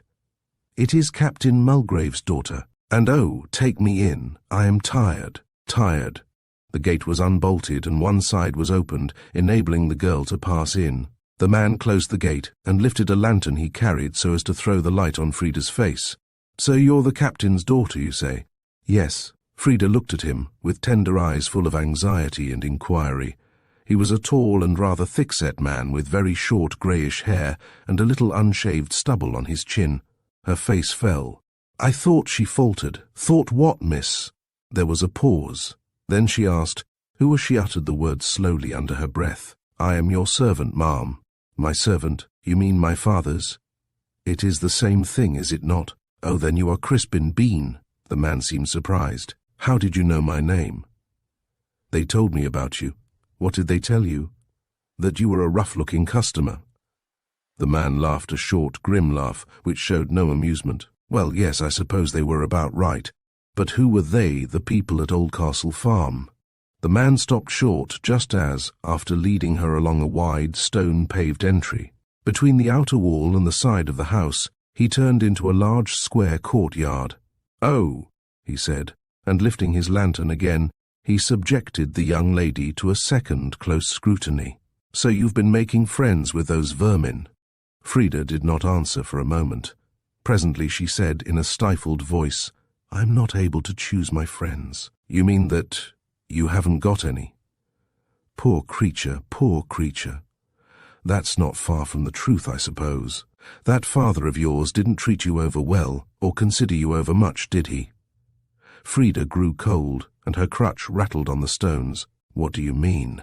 Didn't treat me well, she whispered. He will, I am sure he will, when he sees me, knows me. Oh no, you're mistaken, he's dead. Frida did not utter a sound, did not move. She remained transfixed, benumbed, stupefied by the awful intelligence. It isn't true. It can't be true, she whispered at last with dry lips. Barnabas saw him today just now. He was alive 2 hours ago. He went out this afternoon, came in a great state of excitement, and went up to his room. Presently I heard a report, burst open the door, and found him dead shot through the head. Dead, repeated Frida hoarsely. She could not believe it. All the dreams, which she had cherished up to the last moment, in spite of disappointments and disillusions, of a tender and loving father, whom her affection and dutiful obedience should reconcile to a world which had treated him harshly, were in a moment dashed to the ground. Dead! It was the knell of all her hopes, all her girlish happiness. Forlorn, friendless, utterly alone, she was stranded upon this unknown corner of the world, in a cheerless house, with no one to offer her even the comfort of a kindly pressure of the hand. The man seemed sorry for her. He stamped on the ground impatiently, as if her grief distressed and annoyed him. Come, come, he said. You haven't lost much in losing him. I know all about it. He never went to see you all these years, and didn't care a jot whether you lived or died, as far as anyone could see. And it's all nonsense to pretend you're sorry, you know. How can you be sorry for a father you don't remember? Oh, said Frida with a sob, can't you understand? You can love a person without knowing him, just as we love God, whom we can never see till we die. Well, but I suppose you love God because you think he's good to you. We believe he is, even when he allows things to happen to us which seem cruel, and my father being, as I am afraid he was, an unhappy man, was perhaps afraid of making me unhappy too. And he did send for me at last, remember? Yes, in a fit of annoyance over something I forget what. How do you know that he hadn't really some other motive in his heart? Said Frida, down whose cheeks the tears were fast rolling. He was a stern man, everybody says, who didn't show his feelings, so that at last he grew perhaps ashamed to show them. More likely hadn't got any worth speaking of, said the man gruffly. It's not very nice or right of you to speak ill of your master when he's dead, quavered Frida. Well, it's very silly of you to make such a fuss about him when he's dead, mimicked the man. Although he spoke without much feeling of his late master, and although he was somewhat uncouth of speech, manner, and appearance, Frida did not dislike this man. As might have been expected, she confounded bluntness with honesty in the conventional manner. Therefore she bore even his little jibes without offence. There was a pause, however, after his last words. Then he asked rather curiously, Come, honestly, what is your reason for taking his part through thick and thin like this? Come, he repeated, getting for the moment no answer. What is it? Frida hesitated, drying her eyes furtively. Don't you see, she said tremulously, that it is my only consolation now to think the very, very best of him? The man, instead of answering, turned from her abruptly and signed to her with his hand to follow him. This she did, and they passed round one side of the courtyard under a gallery, supported by a colonnade, and entering the house, went through a wide, low hall, into an apartment to the right at the front of the building. It was a pretty room, with a low ceiling handsomely moulded, panelled walls, and an elaborately carved wooden mantelpiece, which had been a good deal knocked about. The room had been furnished with solid comfort, if without much regard to congruity, a generation or so back, and the mahogany armchairs having been since shrouded in voluminous chintz covers, with a pattern of large flowers on a dark ground. The room looked warm and cheerful. Tea was laid on the table for 2 persons. Frida's sharp eyes noted this circumstance at once. She turned round quickly. Who is this tea for? She asked. Captain Mulgrave's death was not discovered until it was ready, but it was laid for 2. Was it for you also? Yes. Frida's face fell. You think it was derogatory to his dignity to have his meals with me? "Oh, no, no indeed," said Frida, blushing. "I knew at once, when you said you were a servant, that it was only a way of speaking. You were an officer on board his ship, of course." "Yes," said he. "But I had hoped," said Frida wilfully, "that he had expected me, and had tea made ready for me and him together." "Ah," said the man shortly. "Sit down," he went on, pointing brusquely to a chair without looking at her. "I'll send Mrs. Bean to you. She must find a room for you somewhere, I suppose." "For tonight, yes, if you please." "Mrs. Bean, that is your wife?" He nodded and went out, shutting the door. Frida heard him calling loudly, "Nell, Nell," in a harsh, authoritative voice as he went down the passage. She thought she should be glad to be alone, to have an opportunity to think. But she could not. The series of exciting adventures through which she had passed since she left the quiet convent life had benumbed her, so that this awful discovery of her father's sudden death, though it agitated her, did not impress her with any sense of reality. When she tried to picture him lying dead upstairs, she failed altogether. She must see him by and by, kiss his cold face, and then she thought that she would be better able to pray that she might meet him in heaven. It seemed to her that she had been left alone for hours, when a bright young woman's voice, speaking rather querulously, reached her ears. Frida guessed before she saw Mrs. Bean that her father's fellow officer or servant, she was uncertain what to call him, had married beneath him. However, when the door opened, it revealed, if not a lady of the highest refinement, a very pleasant-looking, plump little woman with fair hair and bright eyes, who wore a large apron but no cap, and who looked altogether like an important member of the household, accustomed to have her own way unquestioned. "Dear me, and is that the little lady?" she asked, in a kind, motherly voice, encircling the girl with a rounded arm of matronly protection. "Bless her poor little heart, she looks half perished. Crispin," she went on, in a distant tone which seemed to betray that she and her husband had been indulging in a little discussion, "go and put the kettle on while I take the young lady upstairs. Come along, my dear. I'll get you some hot water and some dry clothes, and in 2 I'll have you as cosy as can be." Mrs. Bean looked a little worried, but she was evidently not the woman to take to heart such a trifle as a suicide in the house, as long as things went all right in the kitchen, and none of the chimneys smoked. Crispin, who seemed to have little trust in her discretion, gave her arm a rough shake of warning as she left the room with the young lady. Mrs. Bean, therefore, kept silence until she and her charge got upstairs. Then she popped her head over the banisters to see that Crispin was out of hearing, and proceeded to unbend in conversation, being evidently delighted to have somebody fresh to speak to. Chapter 8. "Oh," began Mrs. Bean, with a fat and comfortable sigh, "I am glad to have you here, I declare. Ever since the captain told me, in his short way, that you were coming, I've been that anxious to see you, you might have been my own sister." "That was very good of you," said Frida, who was busily taking in all the details of the house, the wide, shallow stairs, low ceilings, and oaken panelling, the air of neglect which hung about it all, the draughts which made her shiver in the corridors and passages. She compared it with the farmhouse she had just left, so much less handsome, so much more comfortable. How wide these passages were! The landing at the top of the staircase was like a room, with a long mullioned window and a wide window seat, but it was all bare, cold, smelling of mould and dust. "Isn't this part of the house lived in?" asked Frida. "Well, yes and no. The captain lives in it, at least did live in it," she corrected, lowering her voice and with a hasty glance around. "No one else. This house would hold 30 people, easy, so that 3 don't fill it very well. But doesn't it take a lot of work to keep it clean?" "It never is kept clean." "What's the good of sweeping it up for the rats?" asked Mrs. Bean comfortably. "I and a girl who comes in to help just keep our own part clean, and the 2 rooms the captain uses, and the rest has to go. If the captain had minded dust, he'd have had to keep servants.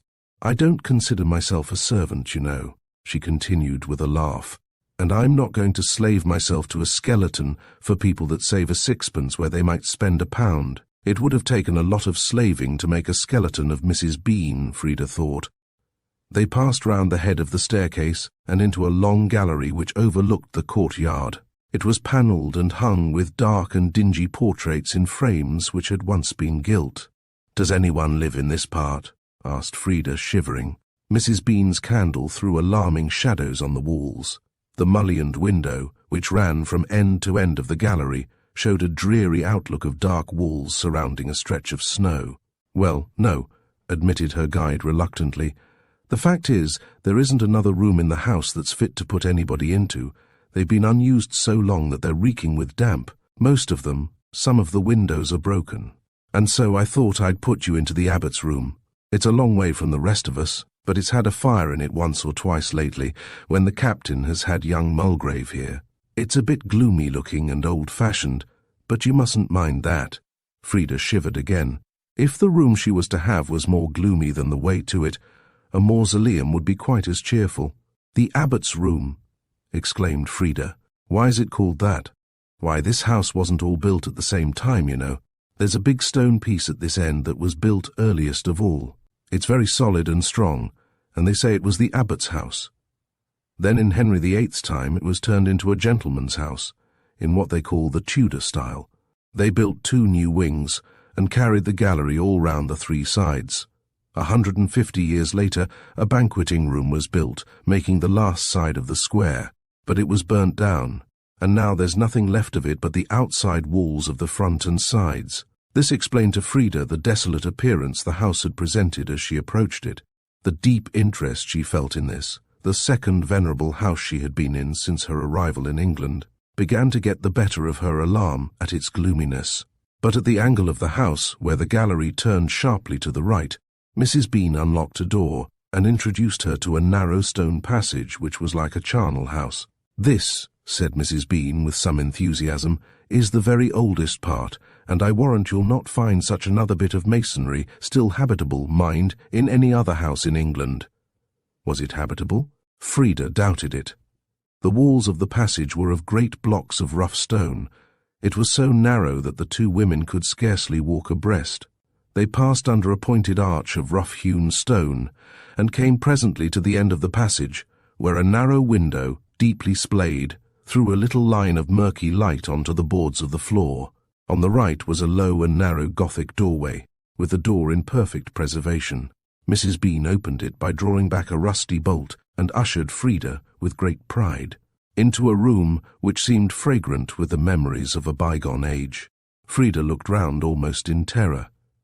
Surely the abbot must still be lurking about, and would start out presently in dignified black habit, cowl and sandals, and haughtily demand the reason of her intrusion. For here was the very wide fireplace, reaching 4 feet from the ground, and without any mantel-shelf, where fires had burned for holy abbot or episcopal guest 400 years ago. Here were the narrow windows, deeply splayed like the one outside, from which the prosperous monks had looked out over their wide pasture lands and well-stocked coverts. Even in the furniture there was little that was incongruous with the building. The roughly plastered walls were hung with tapestry much less carefully patched and mended than the hangings at Oldcastle Farm. The floor was covered by an old carpet of harmoniously undistinguishable pattern. The rough but solid chairs of unpolished wood, with worn leather seats, the ancient press, long and low, which served at one end as a wash-hand stand, and at the other as a dressing table, a large writing table, which might have stood in the scriptorium of the abbey itself, above all, the enormous 4-poster bedstead, with faded tapestry to match the walls, and massive worm-eaten carvings of scriptural subjects. All these combined to make the chamber unlike any that Frida had ever seen. "There," said Mrs. Bean, as she plumped down the candlestick upon the writing table, "you've never slept in a room like this before." "No, indeed I haven't," answered Frida, who would willingly have exchanged 14th-century tapestry and memories of dead abbots for an apartment a little more draft-tight. "Ah, there's plenty of gentlemen with as many thousands as the captain had hundreds, would give their eyes for the abbot's guest-chamber in Mew Abbey. Now I'll just leave you while I fetch some hot water and some dry clothes. They won't fit you very well, you being thin and me fat, but we're not much in the fashion here. Do you mind being left without a light till I come back?" Frida did mind very much, but she would not own to it. Just as Mrs. Bean was going away with the candle, however, she sprang towards her and asked in a trembling voice, "Mrs. Bean, may I see him, my father?" The housekeeper gave a great start. "Bless me, no, child," she said in a frightened voice. "Who'd ever have thought of your asking such a thing? It's no sight for you, my dear," she added hurriedly. Frida paused for a moment, but she still held Mrs. Bean's sleeve, and when that lady had recovered her breath, she said, "That was my poor father's room, to the right when we reached the top of the stairs, wasn't it?" Again the housekeeper started. "Why, how did you know that?" she asked breathlessly. "I saw you look towards the door on the left like this," said Frida, imitating a frightened glance. Mrs. Bean shook her head, puzzled and rather solemn. "Those sharp eyes of yours will get you into trouble if you don't take care," she said, "unless you've got more gumption than girls of your age are usually blessed with. We women folks," she went on sententiously, "are always thought more of when we don't seem over-bright. Take that from me as a word of advice. And if ever you see or hear more than you think you can keep to yourself, why come and tell, but nobody else." And Mrs. Bean, with a friendly nod and a kindly rough pat on the cheek which was almost a slap, left the girl abruptly and went out of the room. But this warning, after all the mysterious experiences of the last 2 days, was more than Frida could bear without question. She waited, stupefied, until she could no longer hear the sound of Mrs. Bean's retreating footsteps, and then, with one hasty glance round her which took in frowning bedstead, yawning fireplace and dim windows, she groped her way to the door, which was unfastened, and fled out along the stone passage. Her crutch seemed to raise strange echoes which filled her with alarm. She hurt herself against the rough, projecting stones of the wall as she ran. The gallery door was open. Like a mouse she crept through, becoming suddenly afraid lest Mrs. Bean should hear her, for she wanted to see her father's body. A horrible suspicion had struck her. These people seemed quite unconcerned at his death. Did they know more about it than they told her? Had he really shot himself, or had he been murdered? She thought if she could see his dead face that she would know. Tippity-tap went her crutch and her little feet along the boards of the gallery.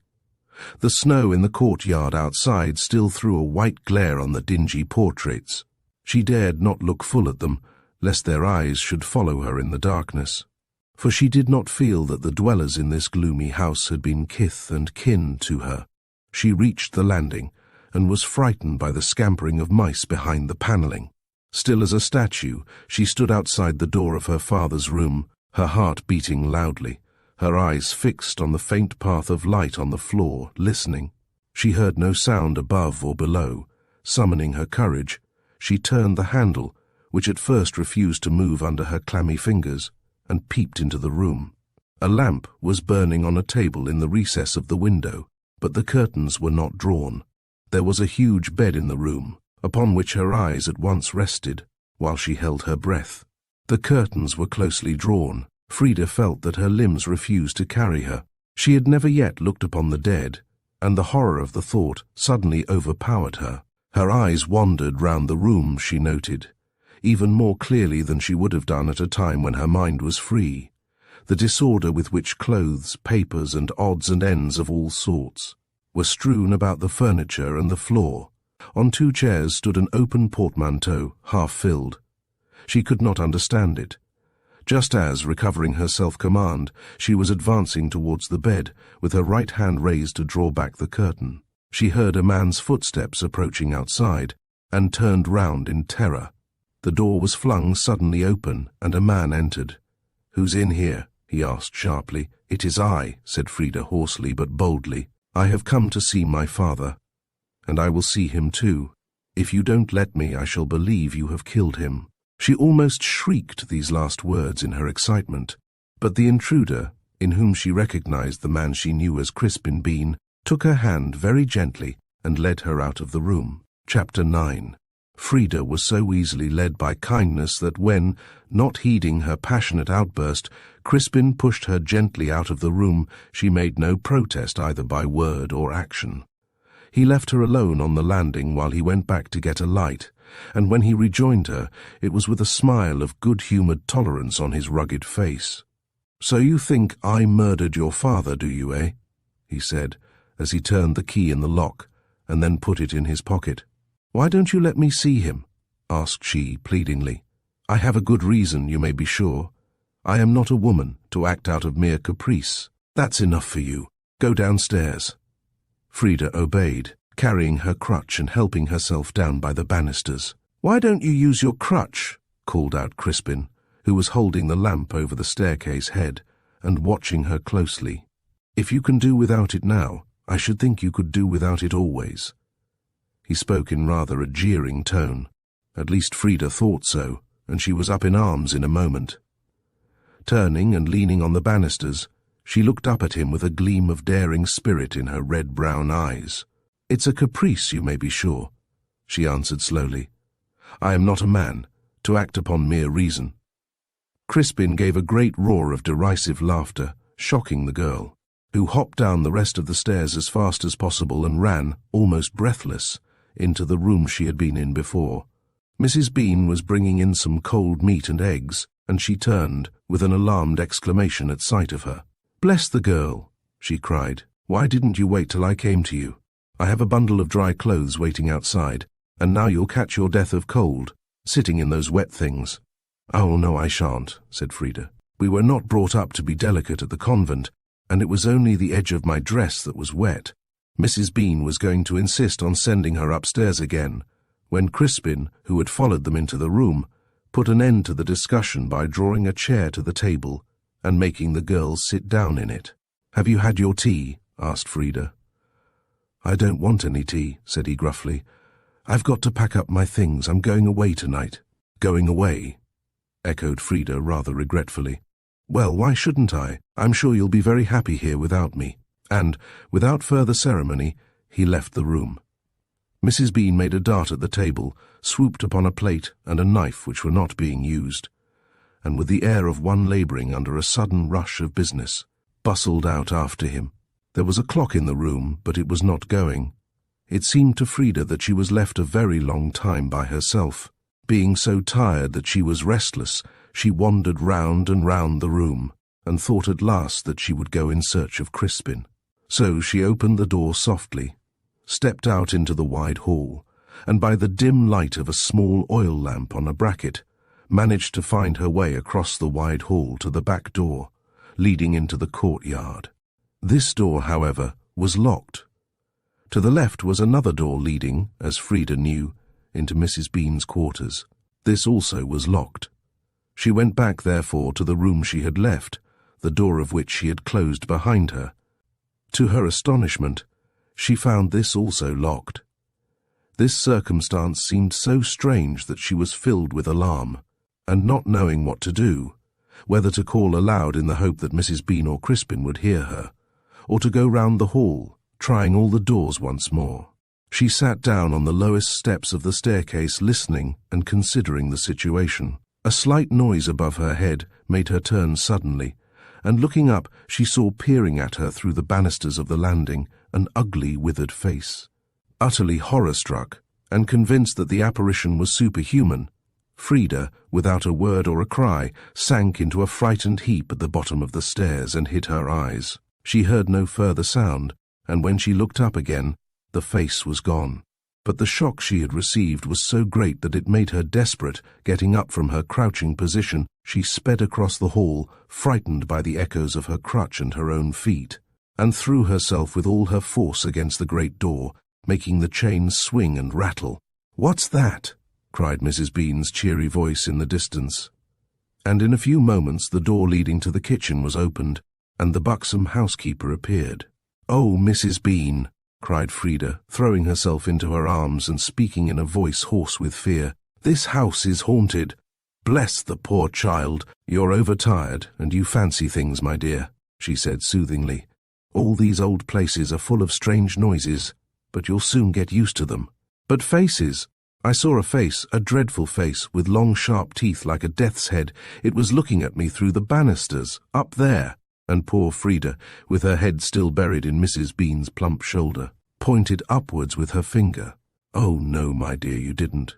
It was only your fancy. What you want is to go to bed, and after a good night's rest you'll see no more death's heads." Mrs. Bean's manner was so very quiet and matter-of-fact, and she took the account of the appearance so unemotionally, that it occurred to Frida to ask, "Haven't you heard of that face being seen before?" "Well," said the housekeeper, rather taken aback, "I believe I have heard something about it. And the doors? Why do they lock of themselves?" "Oh, that's very simple," answered the housekeeper quickly. "That's a patent invented by the captain for the greater security of the house when he didn't live here himself. I will show you how to open them." She crossed to the door of the dining room, followed by Frida, but it seemed to the girl that she listened a few moments before attempting to open it. Then she turned what looked like a little ornamental button above the keyhole, and the door opened.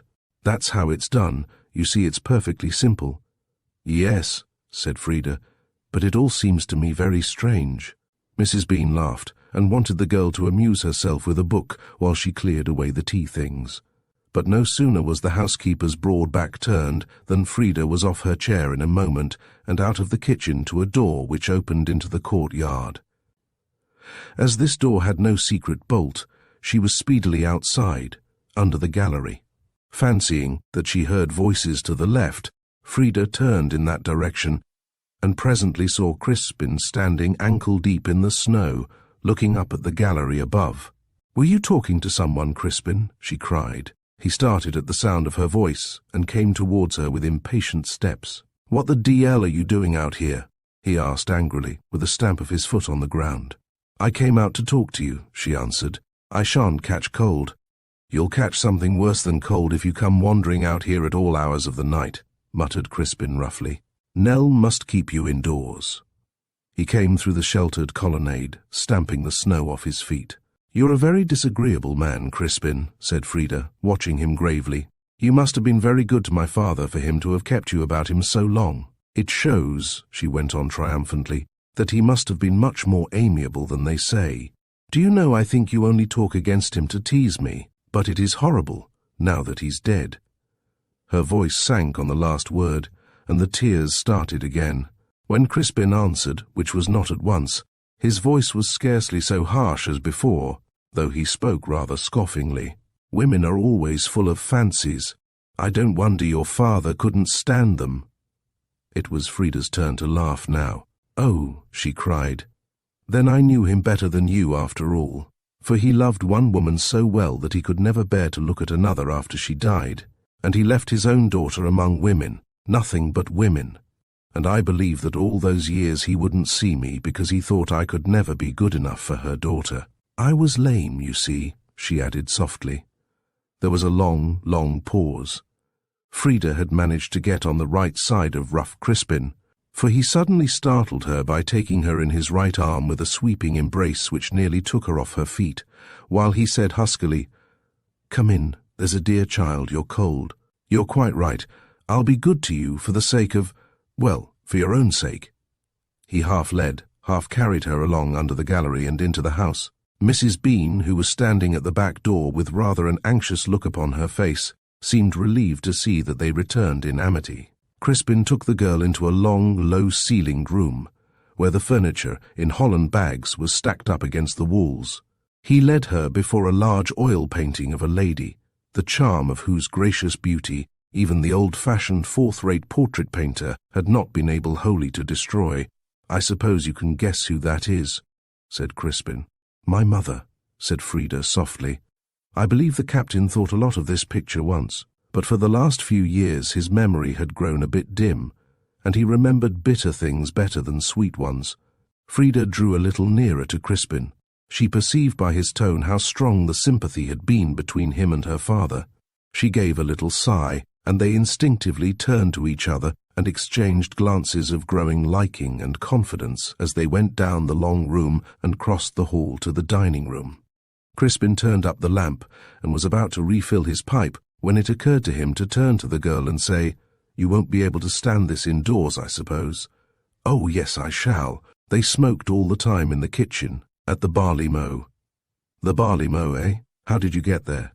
Frida told him the whole story of her journey, her sojourn at the inn, the mysterious character they gave her father. When she mentioned her friend who was connected with the government, Crispin grew very attentive and asked for a minute description of him, at the end of which he said, "The scoundrel. That's the fellow who was sneaking about here this afternoon." If I'd guessed. He did not finish his sentence, but he looked so black that Frida hastened to get off the unpleasant subject and rushed into a description of her adventures at Oldcastle Farm. This, however, proved even less pleasing. Crispin listened with a frown on his face to her account of the kindness of the Heritages, and at last broke out into open impatience. "Mind," said he sharply, "if those 2 young cubs come carneying about here while I'm away, as they will do. My word on it. You are not to let them inside the door on any pretense, remember that." "I wouldn't let Robert in," said Frida decidedly. "No, nor Dick either." "I should let Dick in," said Frida softly. Crispin sat back in his chair to look at her face, and perceived upon it a rosy red flush. "Now look here," he said, like one trembling on the borders of a great outburst of passion, "if you let Dick Heritage come fooling about you here, I'll shoot him through the head. Now you understand." Frida looked up with a sudden flash of haughtiness. "I am going back to the convent, Crispin, and these gentlemen are nothing to me, but if I were going to stay in this house, I should see whom I liked, for I should be the mistress here." If she had stabbed him, he would not have been more surprised. He held his pipe in his hand and stared at her, unable at first to find words. She, on her side, felt very uncomfortable as soon as the outburst had escaped her. She felt that a confession had slipped out against her will, and she hung her head and looked into the fire, hoping that the glow would hide her flaming cheeks. "So you would be mistress here, would you?" he said. "And you intend to go back to the convent, and I suppose you think your father's wish is nothing." "I don't know what they were, and I shall never know now." "Well, I'll tell you.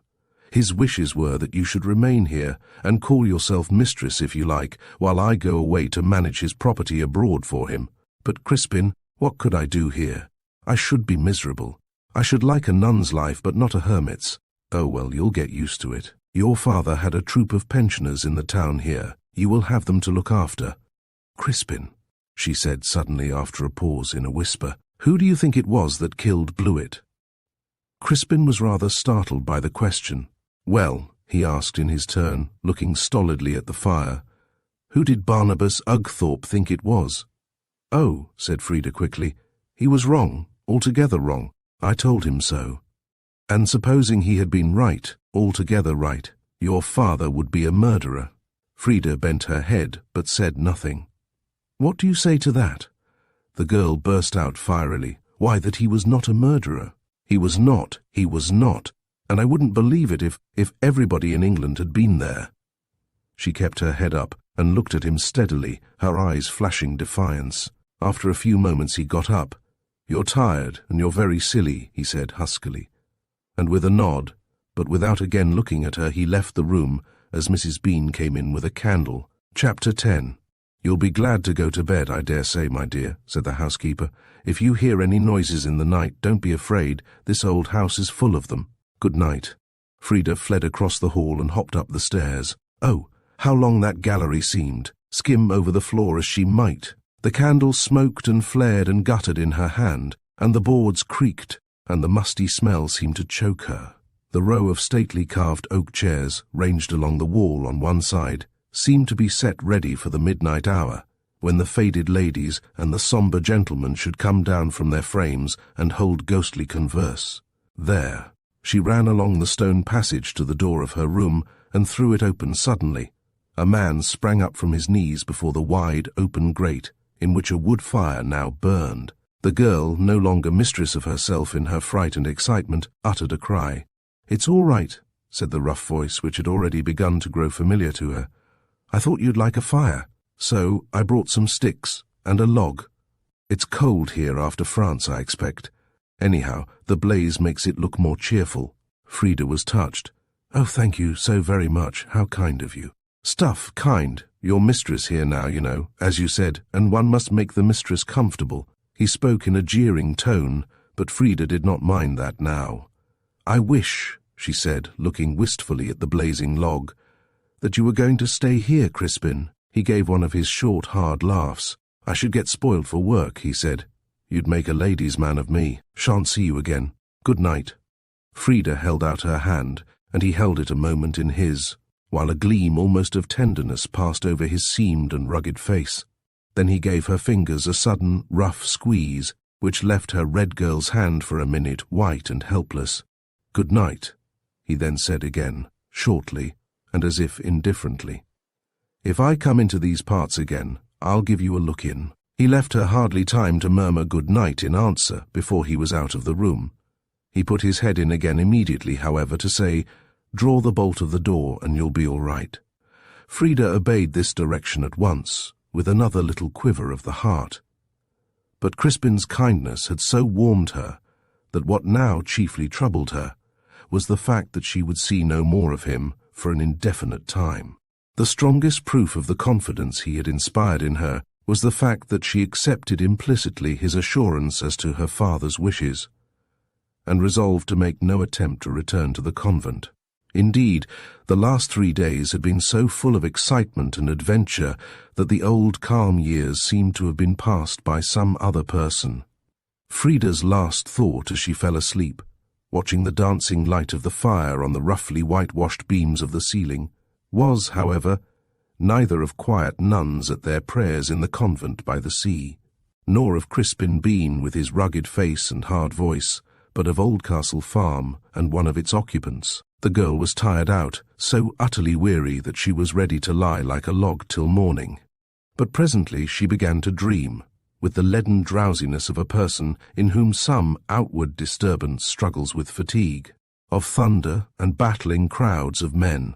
And then she started into wakefulness, and found that the fire had burnt low, and that men's loud voices were disturbing her rest.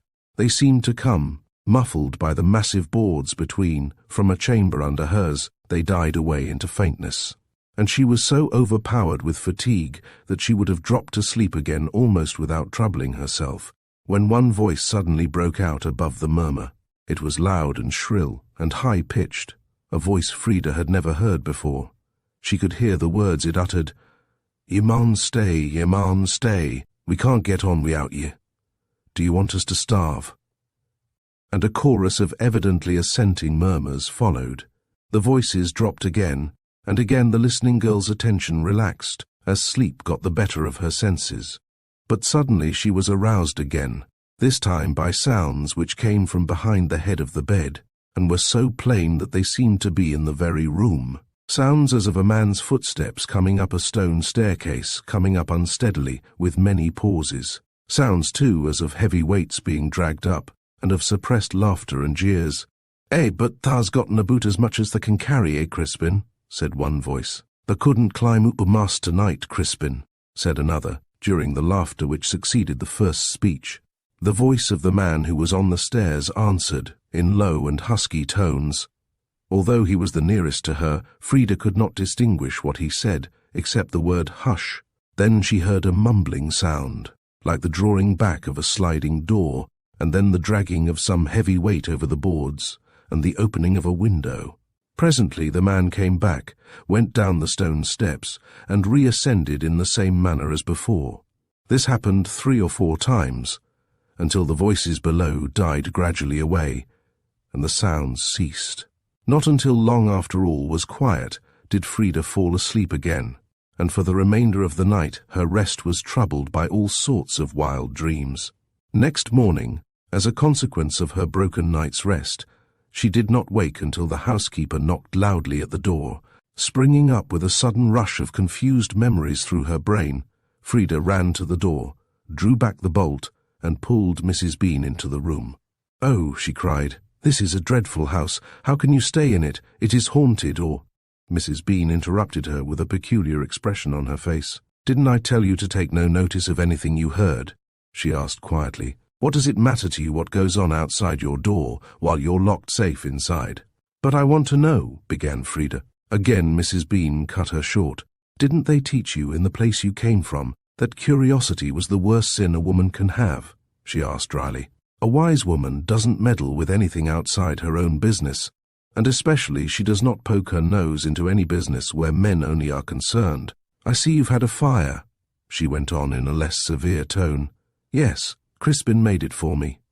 Mrs. Bean shook her head good-humouredly. "You're making a fool of that man. He was to have gone away last night, and he is still hanging about this morning. And it's all because of you, I'm certain." Now make haste and get dressed, for I've got a tiresome day's work before me, and I want to get the breakfast done with as soon as I can." It was a bright, sunny morning. The numerous windows let in floods of sunshine. The snow outside dazzled the eyes. Even the knights and dames in the picture gallery seemed to be in better spirits. In the dining room, Frida found Crispin, who affected to treat her with marked coldness, and to be grieved that he had had to put off his journey until the following night. Now, although she stood in some awe of the housekeeper, Frida had no fear whatever of Crispin, so she very soon opened the dangerous subject. "Crispin," she began solemnly, "I heard you last night after I was in bed." "Very likely," he answered quietly. "There were some men with you." "Yes, so there were. The voices seemed to come from under my room, so they did. And someone came up the stairs." He nodded. "Dragging a heavy weight over the floor," continued she, "and then someone opened a window." And the sounds went on over and over again. "Quite right. Well? What did it all mean? That I had some of the men from your father's yacht here, and told them all about his death. I suppose you don't wish the yacht sold. It would throw half a dozen men out of work." "No-o," said Frida. "But here's your breakfast," he interrupted, as Mrs. Bean brought a laden tray into the room. Chapter 11. Crispin had breakfasted, but he remained in the room, to wait, as he said with grim jocularity, on the mistress of the house. Whenever she tried to bring the talk again to the subject of the noises of the night, he slid away from it in a most skilful manner, so that she could find out nothing from him, and presently got rather a sharp warning about the value of silence. When she again expressed a wish to see her father too, he answered very shortly, so that she began to understand that Crispin's goodwill did not render him pliable. Mrs. Bean was in the room when she made this last request. She stood up suddenly, with a crumb brush in her hand, and a look of great annoyance upon her face. "There'll have to be an inquest," cried she. "Did you ever think of that?" And she turned in great agitation to Crispin, who was just lighting his pipe. He only nodded and said quietly, "Don't you trouble yourself. I've thought of all that. You just put on your bonnet and run down to the town and tell Eliza Pode that the master's shot himself. Then it will be all over the county in about 3/4 of an hour, and the police will have notice, and the coroner will be sent for without any trouble to you. And within 2 hours Mr. Staines will come panting up the hill with religious consolation." "I shan't see him, interfering old nuisance," said Mrs. Bean indignantly. "No, Miss Frida will. And you, Nell, will go to the undertaker's. Go to John Posgate. We owe him a good turn. And tell him you don't want any of his measuring. He's to send a coffin, largest size he makes, up to the house door by tonight, and leave it there. And then go round to the house of that young doctor that's just come here. He lives in one of the little new red houses on the other side of the bridge past the station, and tell him what has happened. And you will be glad if he will step up at once. That's all." These details made Frida sick. She retreated, shivering, to the window, and there she perceived a long, much trampled foot-track in the snow across the walled-in garden. She noticed it very particularly, wondering whether it was by this way that the men had entered the house on the preceding evening. Then, as she was by this time alone, she went softly out of the room and upstairs, and turned the handle of the door of her father's room. It opened. She saw, with a wildly beating heart, that the curtains of the bed were drawn back, and that on it there lay the body of a man. Suddenly she was lifted off her feet, and carried back from the door of the room. "Look here," said Crispin dryly as he put her down. "Haven't you learnt by this time that it's of no more use to try to circumvent me than to fight the sea? You will see your father when I please and not before. Now go downstairs and wait till the vicar comes, and tell the old fool just as little as you can help, if you don't want to get yourself or anybody else into trouble." Frida obeyed, mute and ashamed. She crept downstairs, returned to the dining room, and fed the hungry birds till the bell sounded.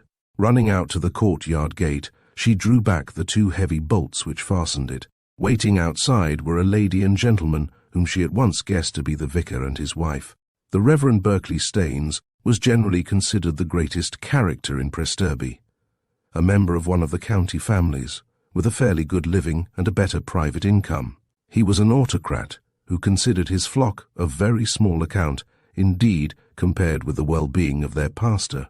Although close upon 80 years of age, and quite unable to perform a tithe of his parish duties, he would never take a curate, partly from motives of economy, and partly because he feared that an assistant might introduce some crank of weekday services or early communion, and wake up some of the parishioners into disconcerting religious activity. Never at any time overburdened with brains, he had been at one time an exceedingly handsome man, athletic and muscular, and a great encourager of health-giving sports and pastimes. For these former good qualities, and from a natural, loyal conservatism, the good Yorkshire folk bore with him, maintained respectful silence while he droned out his antiquated sermons, and shut their eyes to his inefficiency. Mrs. Staines belonged to a type of clergyman's wife sufficiently common. She was much younger than her husband, and slavishly devoted to him, giving him the absurd homage which he believed to be his due, and working hard to shield his deficiencies from the public notice. Something of this was to be guessed even by inexperienced Frida as she opened the gate to them. A tall but somewhat bent old gentleman, still handsome in his age, with silver-white hair and a good-looking, rather stupid face, dressed well and with scrupulous neatness, stood before her. Behind him, rather than at his side, was a small, middle-aged woman dressed in what looked like a black pillow-case, a long, narrow black cloth jacket, and a rusty black hat of the old mushroom shape. She had a fresh-coloured face and a simple-minded smile, and she habitually carried her left hand planted against her waist in a manner which emphasized the undesirable curves in her stumpy figure.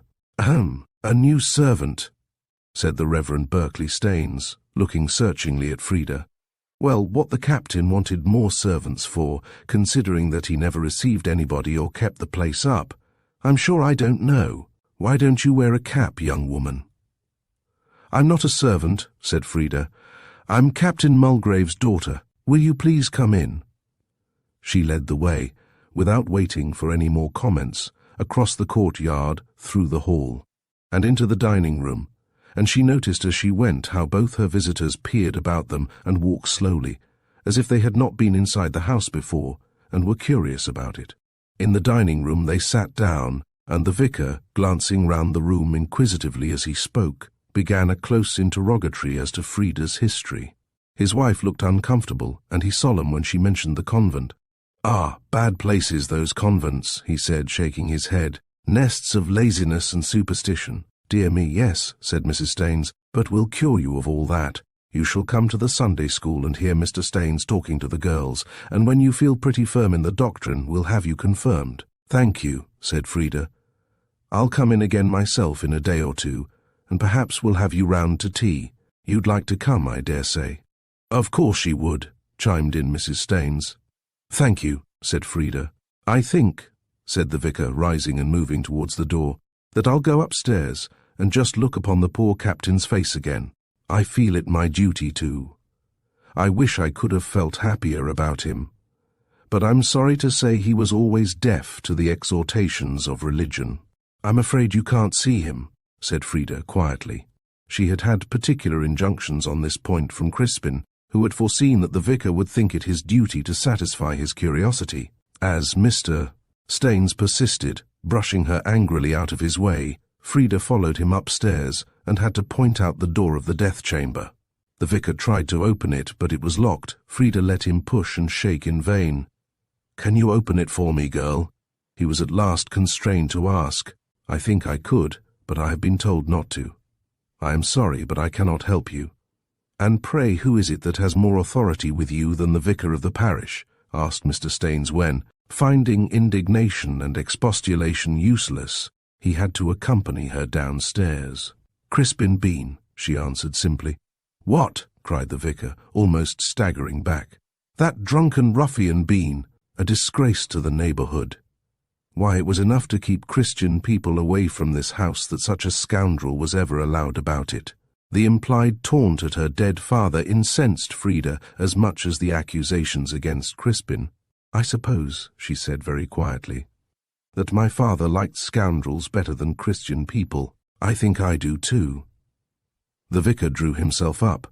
In the midst of his anger at being thwarted, the girl's answer rather tickled him. "I shall come and have a talk to you, young woman," he said more amiably, "when you're in a better frame of mind. You've had everything against you, and I make allowance for it." Little Mrs. Staines, who had listened to the latter part of this conversation in such horror that she had scarcely breath left to play her usual part of chorus, followed her husband out, pausing as she did so to say in a warning voice, "Oh dear child, pray to be forgiven for your conduct today." Frida, who was distressed to the verge of tears by the whole interview, let them out by the big gate and returned to the house. She was almost frightened to find Crispin in the dining room, in roars of laughter. "Well done, little one," he said as she came in. "That's the way to serve the tract-mongers." But Frida was shocked. "What did you hear? Where were you?" she asked in a whisper. "I heard everything." "Never mind where I was. There's many a corner in this house that you will never see." But the girl shrank away, ill-pleased at his praise. When the housekeeper returned, she was accompanied by the doctor Crispin had sent her for, and he and Mrs. Bean went upstairs at once. As soon as she heard their footsteps overhead, Frida went quickly out into the courtyard, through the great gate, and into the enclosure beyond, waiting for the doctor to come out. At last, the gate opened to let out a youngish-looking man, with a correct professional air of unimpeachable respectability. Frida waited until Mrs. Bean had wished him good morning and shut the gate. Then she quickly overtook him and greeted him with some agitation. "I beg your pardon, sir," she began modestly. "You have just seen my father, I believe." "Yes, I have seen him if Captain Mulgrave was your father." Frida answered in the affirmative. "Did you know him?" she then asked. "I had not that pleasure. You know, Miss Mulgrave, what a secluded life your father always led. I have not been long in Presterby, and although of course I've heard a great deal about him, I never saw him in life." "Do you think he shot himself?" "No, I think not. From the position of the wound, I should think it more likely that somebody else shot him." "And where was the wound?" "In the back." There was a pause. Then Frida looked up in the doctor's face. "They won't tell me anything, so I had to ask you. Thank you for telling me. Goodbye." She left the doctor and went back slowly to the gate. Mrs. Bean, who answered her summons, looked angry and disconcerted on learning how she had been employed. "I think you'd best have followed your own whims and gone back to the convent," she said dryly. "We don't want any more questions than necessary asked here just now. There'll be quite enough of a rumpus as it is." She turned her back upon Frida pretty sharply and walked back to her kitchen with an offended air. The girl, however, was not to be shaken off. "Mrs. Bean," she said, following her, "this doctor never saw my father while he was alive." There was a pause. Mrs. Bean took up a fork and violently stirred the contents of a saucepan she held. "Look here, my dear," she said, "what has put all these silly ideas into your head? Don't you know there's going to be an inquest?" She went on stirring her saucepan without looking up. Frida turned to her eagerly. "And are these inquest people men who have known him and seen him and talked to him?" "Why, of course they are. There'll be tradesmen out of the town, most of them, who have supplied him with butter and cheese, beef and candles, for years and years." "Oh," said Frida, evidently much relieved. "Now then, you're satisfied, I suppose?" said Mrs. Bean rather curiously. "Oh, yes, thank you very much." But in the girl's tone there was still the vestige of a doubt, and she went out with a thoughtful face. It was a very curious thing, Frida thought, that the servant Blewit's body should be found shot in the back, and then that her father should be shot in exactly the same way. She puzzled herself over this until her brain reeled, and then she unlocked the front door and went along the foot tracks in the snow the whole length of the garden to the wall at the bottom. Here was a door which she went through, and instead of following the little lane which ran to the right, down towards the town, she still followed the footmarks over a couple of meadows straight in front of her until, coming to a stone wall, she looked over and discovered the road by which she had come to the abbey. A great heap of freshly dug-up snow stood almost in the middle of the road, and by the help of a shed on the right, Frida was able to identify the spot on which the body of the servant Blewit had been discovered by Barnabas Ugthorpe. Frida turned sick with horror. Her mind had jumped, with that splendid feminine inspiration which acts independently of logic, and which is as often marvellously right as stupendously wrong, to the conclusion that the body of Blewett had been carried into the Abbey. So certain did she feel of this that the question she asked herself was, why was this done? And not, was this done at all? She turned away from the wall and went back, this time avoiding the foot track, which she believed to have been made on a guilty errand. She was too horror-struck for tears. She gazed upon the beautiful old house as she slowly drew near to it again, as she would have done on some unhallowed tomb. The sun, which had been shining brightly all the morning, had begun to melt the snow on the flagged roof, so that patches of moss-grown stone appeared here and there where the white mass had slid down, partially dissolved by the warm rays. The main body of the house was Tudor, of warm red brick with gables, mullioned windows, and stacks of handsome chimneys. But the west wing, the so-called Abbot's house, was a plain structure of solid grey stone, with one little scrap of decorated toothwork to bear witness to its connection with the Abbey. There were secrets behind warm red bricks and venerable grey stone that it was better not to think upon, for the awful conviction was pressing in upon her that if the body of the murdered manservant had been brought there, it could only be to conceal the fact of his murder.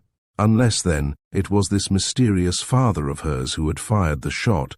Who could it have been? Chapter 12. The following was the day of the inquest. It was to be held at the Abbey itself, and Mrs. Bean had swept the drawing-room and uncovered the furniture in that dismal and damp apartment, so that the coroner and jury might hold their deliberation there. Frida, who followed the housekeeper about like her shadow, without acknowledging that it was because a horror had grown upon her of being left alone in that dreary old house, was helping to dust the old-fashioned ornaments. "Mrs. Bean," she said at last, stopping in the act of dusting the glass shade over an alabaster urn in order to clap her hands together to warm them, "aren't you going to light a fire here?" "Yes, I will presently," answered the housekeeper, whose lips and nose and hands were purple and stiff with cold. "It will take a long time to warm this great room, won't it?" "Oh, the fire will soon burn up when it's once lighted." However, it didn't get lighted at all until half an hour before the coroner and jurymen arrived, and when Mrs. Bean did remember it, she put in the grate a small handful of newspaper and a few damp sticks which gave forth smoke instead of heat, and after hissing and spluttering for some minutes, finally gave up the task of burning altogether. Frida stood by the kitchen fire, trying to puzzle out the meaning of these strange actions, while Mrs. Bean went out into the courtyard at the summons of the gate bell. When the housekeeper returned, she met a gaze from the young girl's eyes, which made her feel uneasy. "Are they all come?" asked Frida. "Yes, the coroner and all of them. They're in the drawing-room now." "What are they doing now?" "First, the coroner will charge them, then the witnesses will be examined." "What witnesses?" asked Frida quickly. "Why, Crispin and I." "Crispin will be examined." "Yes," said Nell sharply, "and so will you if you don't keep out of the way. You'd better go upstairs to your room till they're out of the house. They won't be more than an hour, I should think, at the outside. I'll come up and tell you when they're gone." So the girl went slowly out of the room and across the hall where she could hear the deliberate tones of the coroner charging the jury, and upstairs. But on the landing she stopped, and peeping about to see that she was not watched, she tried the door of her father's room, found that it was locked, and dropping softly on her knees, looked through the keyhole. The bed was opposite to the door. The body was no longer there. Frida sprang up from her knees with a white face, ran through the picture gallery, and shut herself up in her own room. She knew very well that a dead body was not easily moved. Half an hour ago she had seen it lying on the bed. Mrs. Bean had not been upstairs since. If Crispin was about the house still, could he move such a weight by himself, and carry it down the stairs and out of the house without her having heard or seen him? She sat on a chair near her window, with her head between her hands, trying to puzzle out the meaning of these strange occurrences, until the thought came into her mind that she might perhaps be able, by secreting herself somewhere on the landing outside her father's room, to see the jurymen come up on their investigations, and to hear what they said. So she came softly out of the room, and through the picture gallery, and out onto the wide landing. The most desolate spot in the whole house, this had always appeared to Frida. As large as a good-sized room, panelled from oaken floor to moulded ceiling, with a raised recess by the mullioned window. This might have been made a comfortable as well as handsome corner, while now it was left to the dust and the rats. So thick was the dust on the boards that 2 paths might be traced in it, the one leading to Captain Mulgrave's room, the other to the door of the picture gallery. Except on these 2 tracks, the dust lay thick, showing the state of neglect into which the old house had fallen. Frida had often been struck by this, and had even resolved to steal a broom from Mrs. Bean's quarters and make up herself for the housekeeper's lack either of time or of care. As her glance wandered over the floor as usual this morning, Frida, therefore, noticed at once that there was a little difference in its appearance. From her father's door there was a semicircular sweep in the dust towards a little recess on the other side of the head of the staircase. It looked as if something about 2 feet wide had been dragged along the floor. With a loudly beating heart, Frida followed this track, and reaching the recess, found it to be deeper than she thought, and quite dark. Venturing into it, she found that the boards rattled under her feet.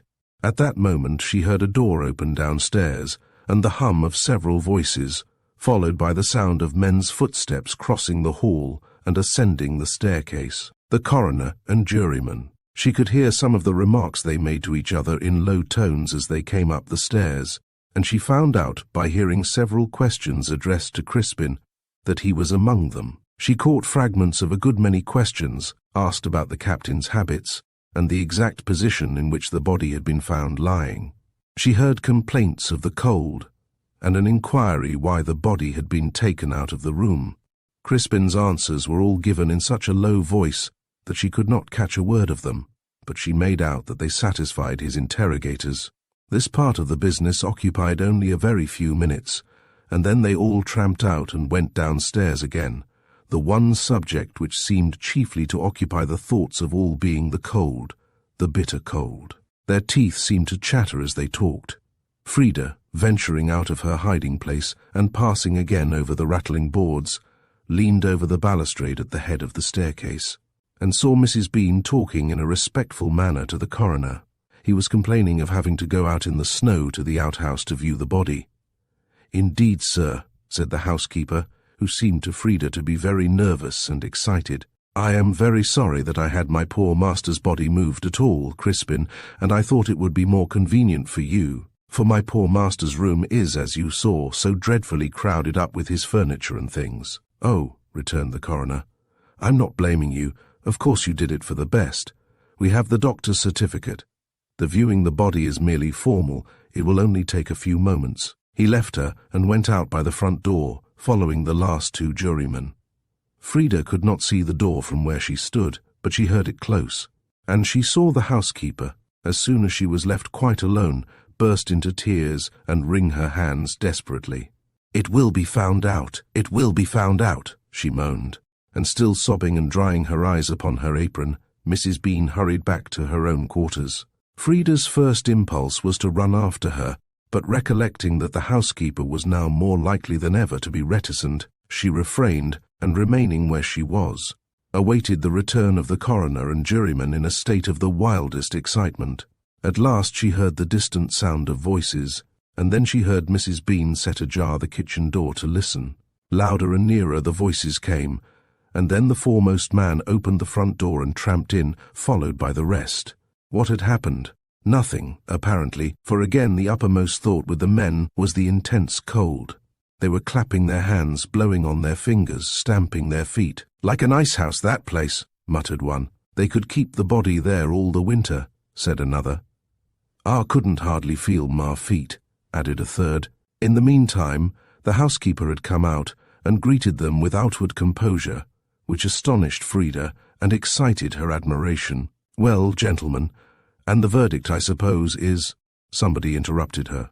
"Hush, hush, my good woman. We haven't got so far as that yet. You shall hear all in good time." The housekeeper apologized, and the coroner and juryman returned to the drawing-room. In a very few minutes they issued forth again, drawing their mufflers more closely round their necks and putting on their hats. "Verdict? Oh, yes, the verdict.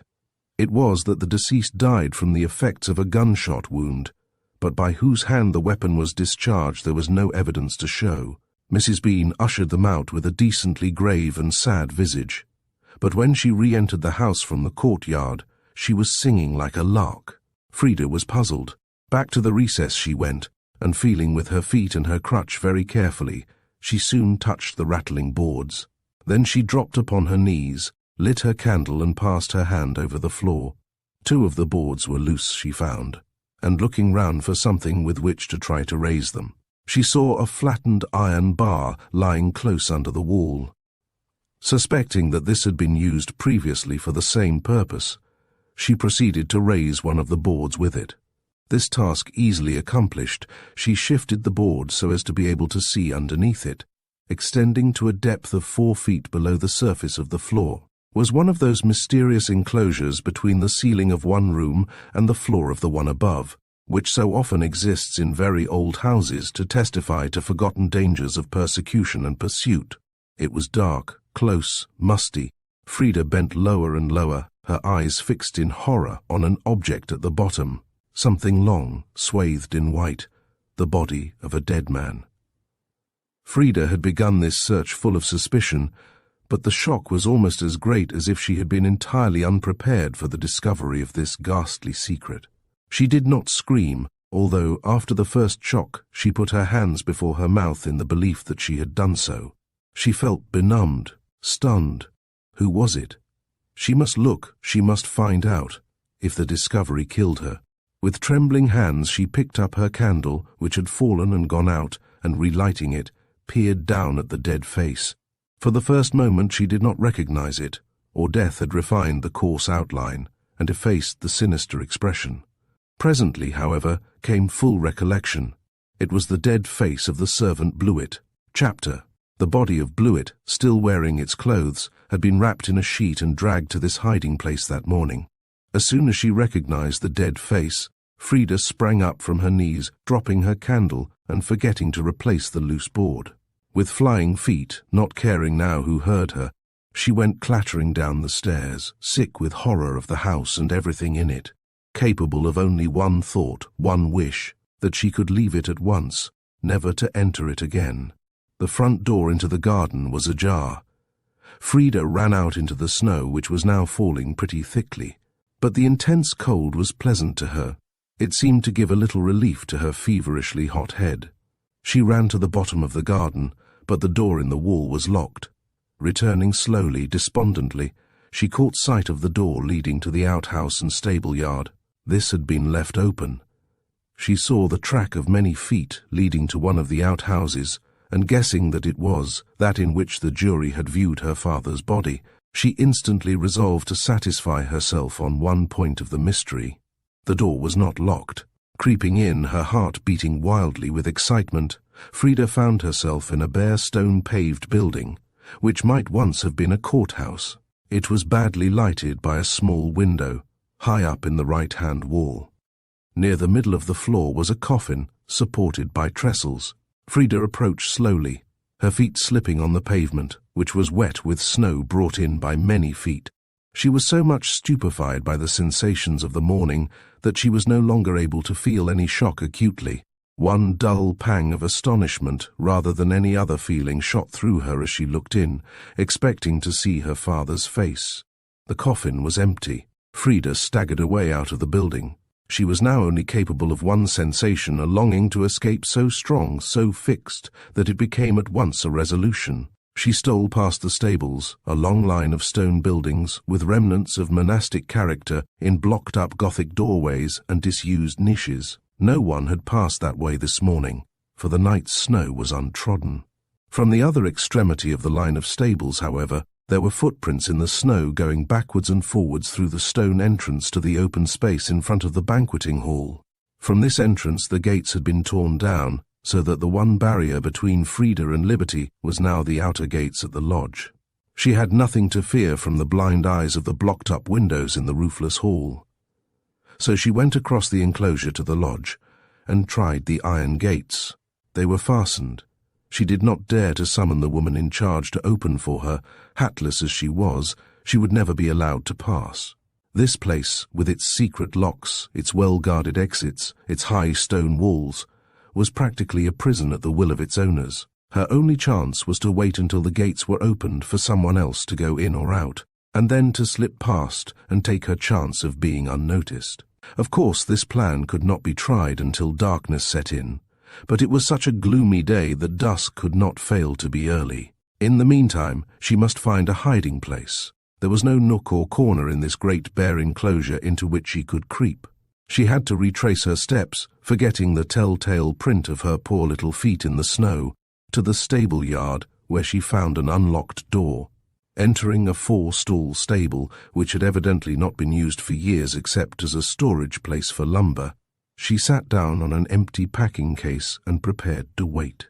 She was so bitterly cold that she began to feel too benumbed to move or even to think. She tried to clap her hands together, but the movement caused her so much pain that she gave up this attempt and remained in a crouching attitude with her arms folded. The incident of the morning faded from her mind, so that she soon almost forgot how she came there. Perhaps she was dreaming it all. Then she drew herself up with a start, remembering stories that she had heard of the danger of falling asleep in the cold. Danger? Why danger? If she died there, she would go to heaven and meet the Mother Superior and Sister Agnes and the rest some day, and perhaps God would forgive her father for the sake of her prayers. She could pray for him now, die praying for him. That was the best thing she could do.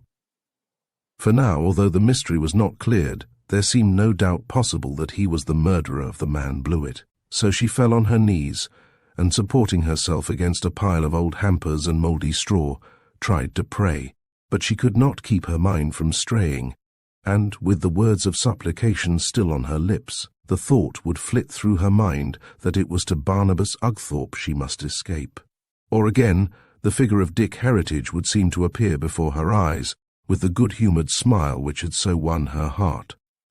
And then prayers and thoughts alike merged into a sensation of nameless horror, which she could neither understand nor fight against. At this point, when she was on the verge of insensibility, there came a noise, a light, a touch. She was shaken by the shoulder, then lifted up bodily, and someone spoke to her in a voice which at first seemed to come from a long way off, and then suddenly, without any warning, sounded close to her ear. "Wake up, child, wake up. Are you asleep?" Then it was that the change came, and the words almost stunned her like a loud cry. "Merciful God, she is not dead, not dead." Frida raised her head feebly. "Is it you, Barnabas?" she said. There was no answer, and the girl had time to collect her thoughts. Raising herself, she found she had been supported by the arms of Crispin Bean, who hung over her with a face of dumb solicitude. Struggling away from him, with what would have been a shriek if her vocal powers had been fully restored, she ran towards the door, but stumbled blindly. He ran after her and supported her against her will. "Let me go. I entreat you, let me go," she pleaded hoarsely. "Presently, perhaps," answered Crispin in a gentle tone, "but I want to talk to you first." Frida was still too benumbed with cold and fright to offer much resistance. Finding that her hands were blue and stiff, and that she looked starved and miserable, Crispin lifted her right off her feet, and, without heeding her weak ejaculations of protest, carried her out of the stable. Holding her with her face against his shoulder so that she could not see, Frida protested and tried to cry out, but he only laughed at her. "Oh!" she cried hoarsely when she found that Crispin stopped to turn the key in a lock. "Don't take me into that dreadful house again. I shall go out of my senses if you do." "No, you won't." He spoke rather peremptorily, and she was cowed into silence. The next moment she heard the tramp of his feet on stone flags and heard the echo of every step, so that she fancied they must be passing through a passage or chamber with a vaulted stone roof. In spite of the warnings she had received, she first tried to lift her head and look round, and being checked in this attempt by the wary Crispin, she suddenly endeavoured to jump out of his arms. He laughed grimly. "Don't you ever intend to learn prudence?" he asked. Frida was desperate. "No," she cried with determination. "I don't care what happens to me as long as I have to stay in this wicked place. And if my curiosity causes me to be sent away any sooner, why, I shall be very glad. I suppose it depends where you will be sent away to. No, I would rather be anywhere in the world, yes, anywhere than here. She was now being carried up a flight of wooden steps. She counted 20. The next flight, a shorter one, was of stone. Then came a few steps of level ground, and again Crispin proceeded to turn a key. When they had passed through this second door, and while Crispin was engaged in relocking it, Frida took the opportunity to drop her own handkerchief unseen by him. Then she was carried on again, along boarded floors and through 2 or 3 more doors, down a flight of stairs and to the dining room. Here Crispin put her down and pushed her gently inside. Then he summoned Mrs. Bean, who looked at her with a puzzled and frightened face, and told her to bring something for the young lady to eat. Frida, who had sunk down in a chair by the fire to warm herself, sprang up at these words and interrupted Crispin. "Not for me," she cried. "I will never eat anything again till I'm out of this house." "Then you'll starve," said Crispin quietly. The girl flew up, shaking with fear, and horror and anger. Mrs. Bean, who kept her eyes on the ground, but looked exceedingly troubled, remained in a half-furtive manner near the door. "Do you think I care?" cried the girl in a broken voice. "I know this house is a place to murder people in, and if I'm to be hidden away under the floor, like the poor man I found upstairs, I don't care by what way you kill me first." The housekeeper's face blanched at the girl's words, but she did not utter a word, did not even look up. Crispin dismissed her with a nod, and turned to the young girl.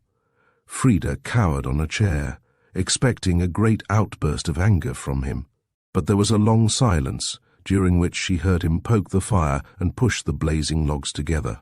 At last he said in an unemotional voice, "I am not surprised that you want to know the meaning of the strange things you have seen and heard here." Frida answered passionately, only raising her head sufficiently to be heard, "I do know the meaning of it all. It is you who have murdered both my father and Blewett." "The D.L. it is!" exclaimed Crispin, in unmistakable amusement and surprise. "If you give information against me on that ground, you will create a small sensation in Prestaby." Frida perceived at once that her shot was wide of the mark. She sat up and looked at him. "Well, if you didn't, then who did?"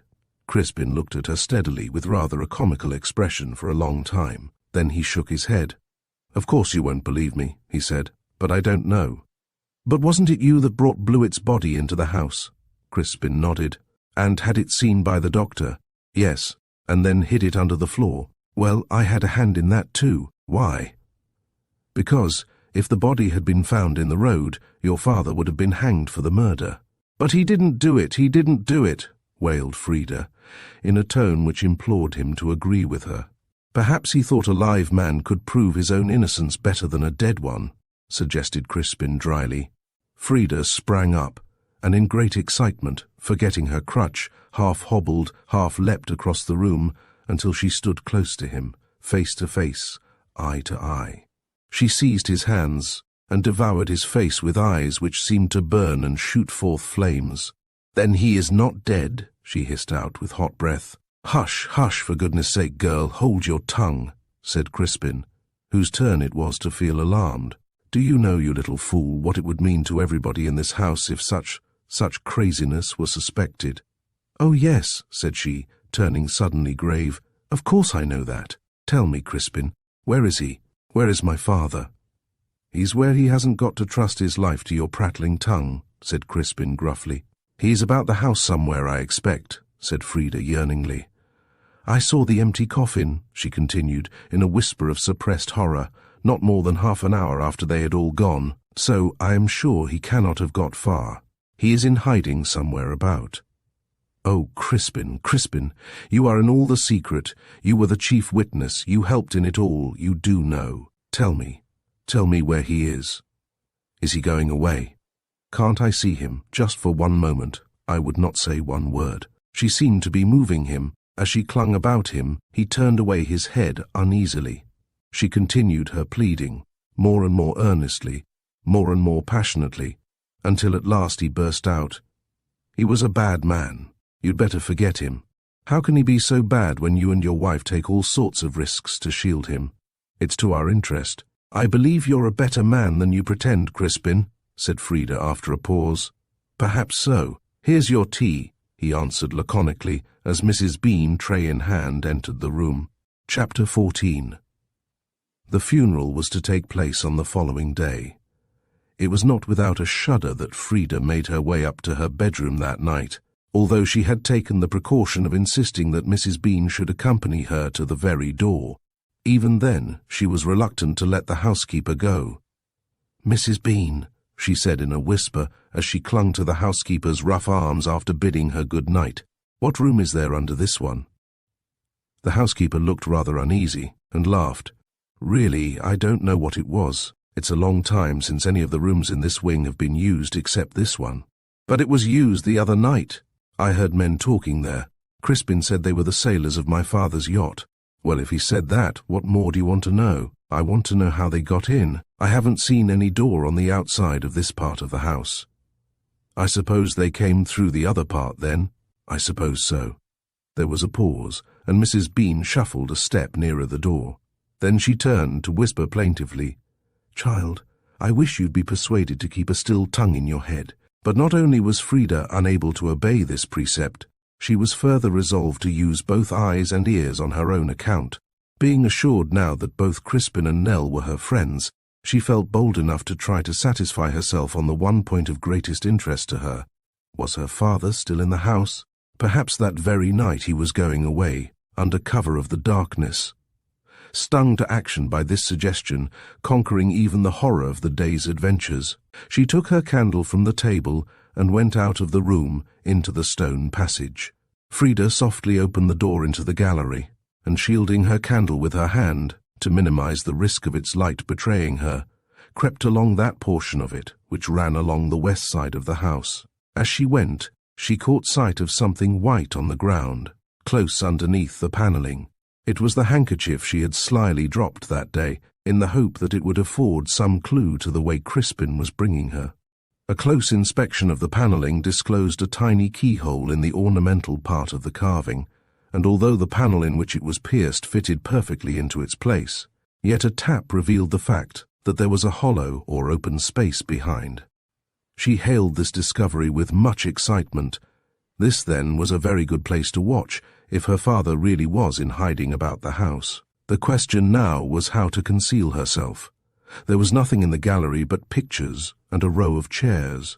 As she stood debating with herself, she heard footsteps, as it seemed to her, behind the panelling. In a frenzy of excitement, she instantly blew out her candle and scurried across the gallery to the furthest corner, where she crouched in a heap on the floor. She had not to wait long. A little scraping sound, and a panelled door opened from the other side. Then Frida heard a distant murmur of voices, and the next moment the man who had opened the door stepped into the gallery. Frida need not have been afraid of discovery. The man carried no light, and she could only dimly see the outline of his figure as he crossed the floor noiselessly towards one of the long windows. This he pushed up with only the very faintest sound, and putting his head out said in a low voice, "Ready?" Frida, who in her eagerness to discover whether this was her father on the point of escaping, had crawled along the bare boards close under the windows, was listening, watching with her heart beating so violently that she was afraid it would betray her. She heard no answer given, but the man drew in his head and retired again through the panel door. By his gait she knew that he was not a gentleman, and therefore that he could not be her father. She heard him go down the stone steps, which she guessed to be those up which Crispin had carried her, and then making the most of her opportunity, she ran to the open window and looked out. A man was waiting in the courtyard underneath. He must have heard her footsteps, for he raised his head, and seeing that somebody was at the window, he said in a hoarse whisper, "Hey, but thou'rt a long toime to nate. Thou'rt not very spry for a sailor. Art drunk again?" Frida drew in her head before he had time to see that it was a woman whom he was addressing, but not before she had seen enough of his figure and heard enough of his rough, thick voice to ask herself whether this was not Josiah Kem of the Barley Mow. The man, whoever he was, had hardly finished speaking when from behind the panelling she heard again the distant murmur of voices and footsteps coming up the stone staircase. She hastily retreated from the window, not to the corner she had left, but to the door by which she had entered the gallery. She had scarcely done so when the man she had previously seen reappeared. As she was now much nearer to him, she could distinctly see that he had upon his back a package about 3 feet square, which was evidently heavy. This he carried across to the window and let down by means of a rope into the courtyard. Then she heard faintly the voice of the man in the courtyard asking some question. Although she could not distinguish his words, the answer of the man above, "No, nobody," told her that the question had concerned her own appearance at the window. Judging, therefore, that an investigation might follow, she crept along the stone passage and locked herself in her own room as quickly as she could. Next morning, however, she would not have her breakfast until she had found an opportunity of exchanging a few words with Crispin Bean. "Crispin," she began solemnly, "you remember telling me that the sailors of my father's yacht were in the house one night when I heard a noise?" He grunted an affirmative rather shortly. "Well," she went on, "they were here again last night." "What of that?" said Crispin. "I believe they were stealing something. I saw one of them throw a package out of the window to a man in the courtyard underneath." "I should like to know what you don't see," grumbled Crispin, not very well pleased. Frida drew herself up. "I ought to know all that goes on in my own house," said she, holding her head back with a pretty little air. "And I mean to go over the place and see that there is no way for people to get in that have no business here. And as for this yacht, it is of no use now. So what is the use of paying a lot of sailors for doing nothing?" Crispin looked down on the floor with rather a whimsical expression of face. "They're all old servants of your father's, you know.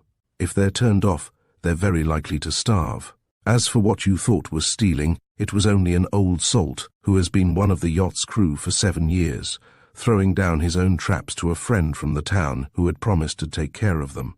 "But why did he do it so mysteriously, and at night?" asked Frida, still incredulous. But Crispin was tired of answering her questions, or else he had no reply to give, for without any more words, he proceeded to light his pipe and walk away. Chapter 15. The day of the funeral was a trying one for Frida. She ran up to her own room when the undertaker's men arrived, and would have remained there for hours if she had not been disturbed by a peremptory knock at her door, and by Crispin's voice telling her to get ready to go to the church. She opened the door, trembling with fear and repugnance. "Crispin," she entreated, "don't make me go. I can't go when I know it is only a sham. I can't pretend to be sorry. I can't, and I won't. Oh, well, nobody will expect much sorrow from you, but you will have to go to the church. Haven't you got a black dress?" "Yes." "Well, put it on and make haste. Nell is waiting." "Aren't you going?" For Crispin wore his usual costume, a threadbare velveteen coat, evidently one of his late master's, riding breeches and gaiters. He shook his head. "No, I can't stand old stains. If I went, I should laugh." "People won't think it very respectful of you, will they? People know me. Besides, I don't care what they think. Now you look sharp." He went away, and Frida very reluctantly obeyed his injunctions, dressed herself all in black, and went downstairs to the hall, where she found Nell waiting for her.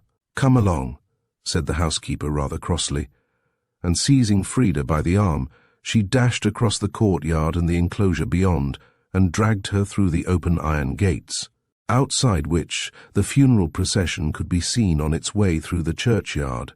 Frida felt so sick with disgust at the part she had to play in the farce that she looked unutterably miserable, and heard sympathetic murmurs from many lips as Nell with a strong hand half dragged her through the crowd. "Poor little thing! Don't she look unhappy, poor lass?"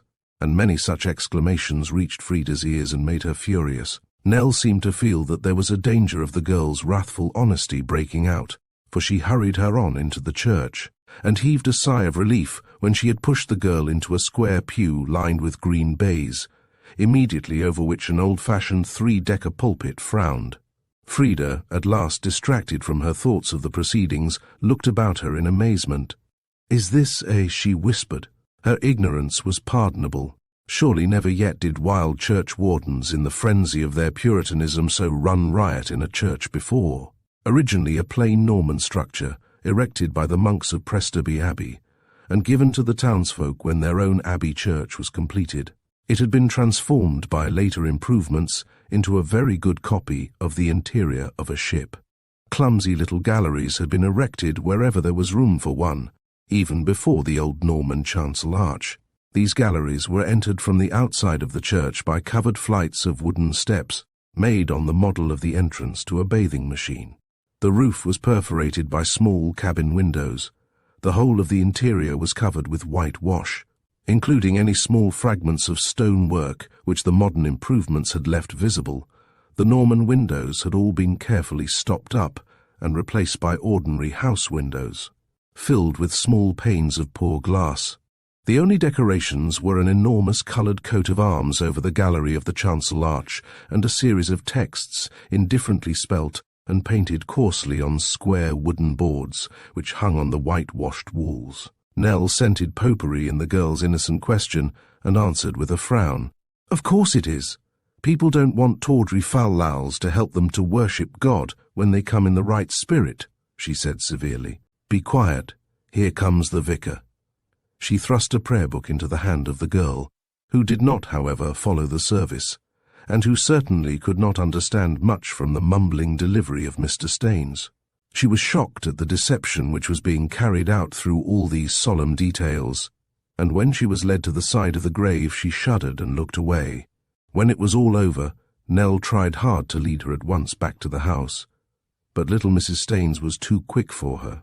Trotting up to the girl with what was only a decorous caricature of grief on her round apple face, she said, "You must bear up, my dear Miss Mulgrave. Whom the Lord loveth he chasteneth. We must be resigned to his will. You must control your grief, my dear." "I haven't any grief," said Frida, in spite of Nell's warning fingers on her arm. Poor little Mrs. Staines looked shocked and disconcerted. "Of course, my dear. We know it's not the same as if you had been brought up at home. Indeed, I told the poor captain so, times without number, but he hardened his heart and would not listen to me. But still, of course, you feel all that it is right for a daughter to feel under the circumstances." Mrs. Staines was getting hurried and nervous. Indeed, she could only give half her mind to the consolation of her husband's bereaved young parishioner, for she held the vicar's goloshes in her hand, and if she did not turn up with them exactly at the moment when he was ready to put them on, both he and she were apt to think that she had only escaped perdition by the skin of her teeth. Before Frida had time to answer, a rather loud and peremptory voice close to them startled both ladies. Standing beside them was a robust-looking man in a close cap and thick travelling ulster, who suddenly struck in. "And pray what is it, ma'am, that a daughter should feel under the circumstances of losing a father who had, from a sentimental point of view, no claim to the name?" He took Frida's hand and shook it warmly, almost before she had had time to recognize in him her friend of the journey. "A friend of yours, Miss Mulgrave?" asked the vicar's wife rather primly. The newcomer replied for her. "Yes, ma'am, a friend of Miss Mulgrave's, whether she likes it or not," said he. "This gentleman has been very, very kind to me," said Frida, recovering her voice. "On the journey here I was indebted to this good gentleman for a biscuit and a cup of tea," chimed in the stranger's good-humoured voice. "And unlike most ladies to whom one may chance to render a small service of the kind, she remembers it. It is not always prudent for young ladies to make chance friends on the railway," said Mrs. Staines. "It is convenient, though, madam, in case of an accident. And perhaps the young lady had the judgment to see that there's very little of the gay Lothario about me." "Oh, certainly," said Mrs. Staines, who thought the stranger rather flippant. "Ah, there's the vicar. Good morning, Miss Mulgrave." With a curious little salutation to the stranger, which was half a bow and half a charity bob, the vicar's wife trotted off, waving the goloshes. Nell whispered to Frida to make haste home. The girl withdrew her arm suddenly. "You go home, Mrs. Bean," she said. "I will come in a few minutes." Then she turned, in spite of Nell's remonstrances, and rejoined the stranger. The crowds of poor-looking people who had collected to see the funeral had begun very slowly to melt away, and Frida overheard enough of the remarks they exchanged to learn that her father had been very good to the poor, especially to the seafaring folk, and that there was much genuine sorrow at his death. She wanted to speak to some of these people, to assure them that as far as lay in her power, she would fill his place to them. But she was too shy. Her friend had to speak to her to recall her attention to himself.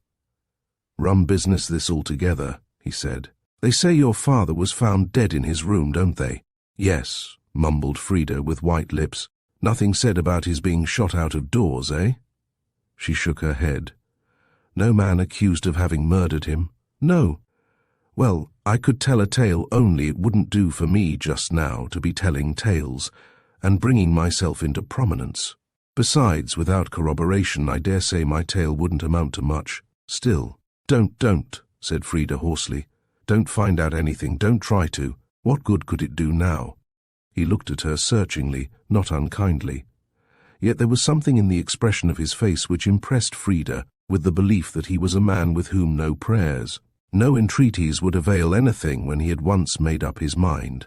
She went on, as if anxious to change the subject. "You stayed the night with Barnabas, didn't you?"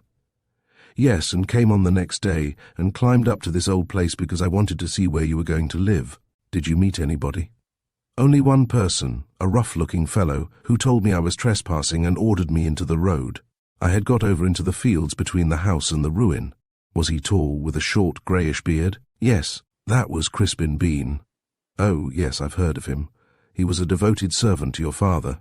I've been making inquiries to find out whose care you'd been left in. That was very kind of you.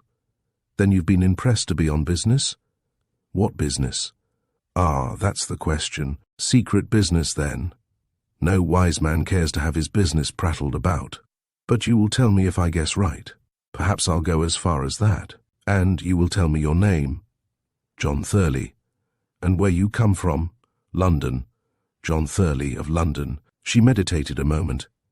"You have come on some business connected with trade?"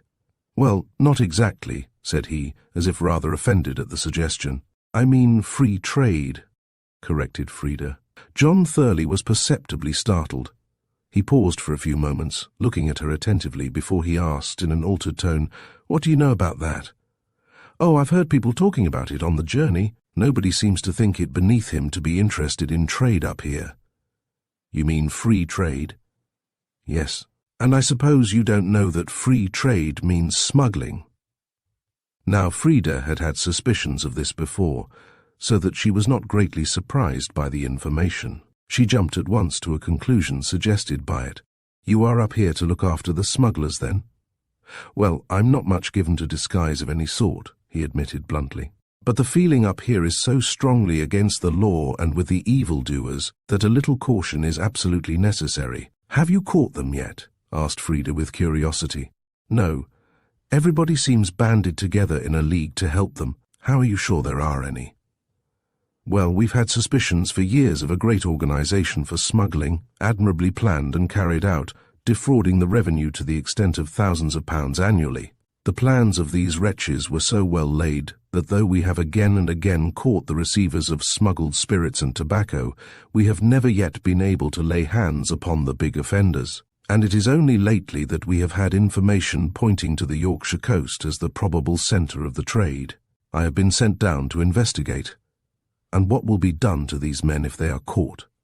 Well, the usual punishment for smuggling is by fines. To be strictly correct, it is the value of the article smuggled and 3 times the duty on it. But if, as we suspect, we get hold of a chief or chiefs of a regular gang, why then he or they, whichever it proves to be, will have to be proceeded against by some method more convincing." "Oh, yes," said Frida. "I am going southward for a few days, to visit 2 or 3 places further down the coast. When I come back, I shall call at the Abbey to see you. Will you make me welcome for an hour? Indeed, I would if I might, if I could," said she mournfully. "But I don't feel that I am the real mistress there. There are Crispin and his wife." Her friend frowned and spoke with kindly impatience. "I can't bear to think of your having to put up with the companionship and protection of those people. I shall find out your guardian. You must have some guardian, and get him to send you back to the convent, at least for a little while, since that seems to be your ideal of happiness." "My ideal of happiness?" echoed Frida wonderingly. "Yes, you said so the other day at the barley mow." "Did I?" said the girl, blushing. "Yes, you did." Now I suppose it is something else. She hung her head. Some young fellow has been talking to you. Frida gave him a glance of terror. How horribly shrewd he was, to touch at once upon a kind of secret she hardly knew herself yet. She would admit nothing, yet she was afraid to be silent. He might blunder upon some other sensitive truth if she did not speak, so she evaded the point. You seem here in England, she began proudly, to think that there is only one subject which can interest a girl. Quite true. Everywhere else it is the same. There is only one. I don't want to force your confidence, but I know that you stayed at Oldcastle Farm on the night of the journey. It seemed to Frida that an expression of disappointment crossed Mr. Thurley's face when she made no answer to this, and the next moment he seemed suddenly in a great hurry to be off. Shaking her hand heartily in both his, he uttered a number of good wishes and questions about her welfare with a bluff sincerity of interest which touched her. She watched him as he went down the steep churchyard without one look behind him, and the tears came into her eyes as she felt that here was a friend, none the less real for being a new acquaintance, going away.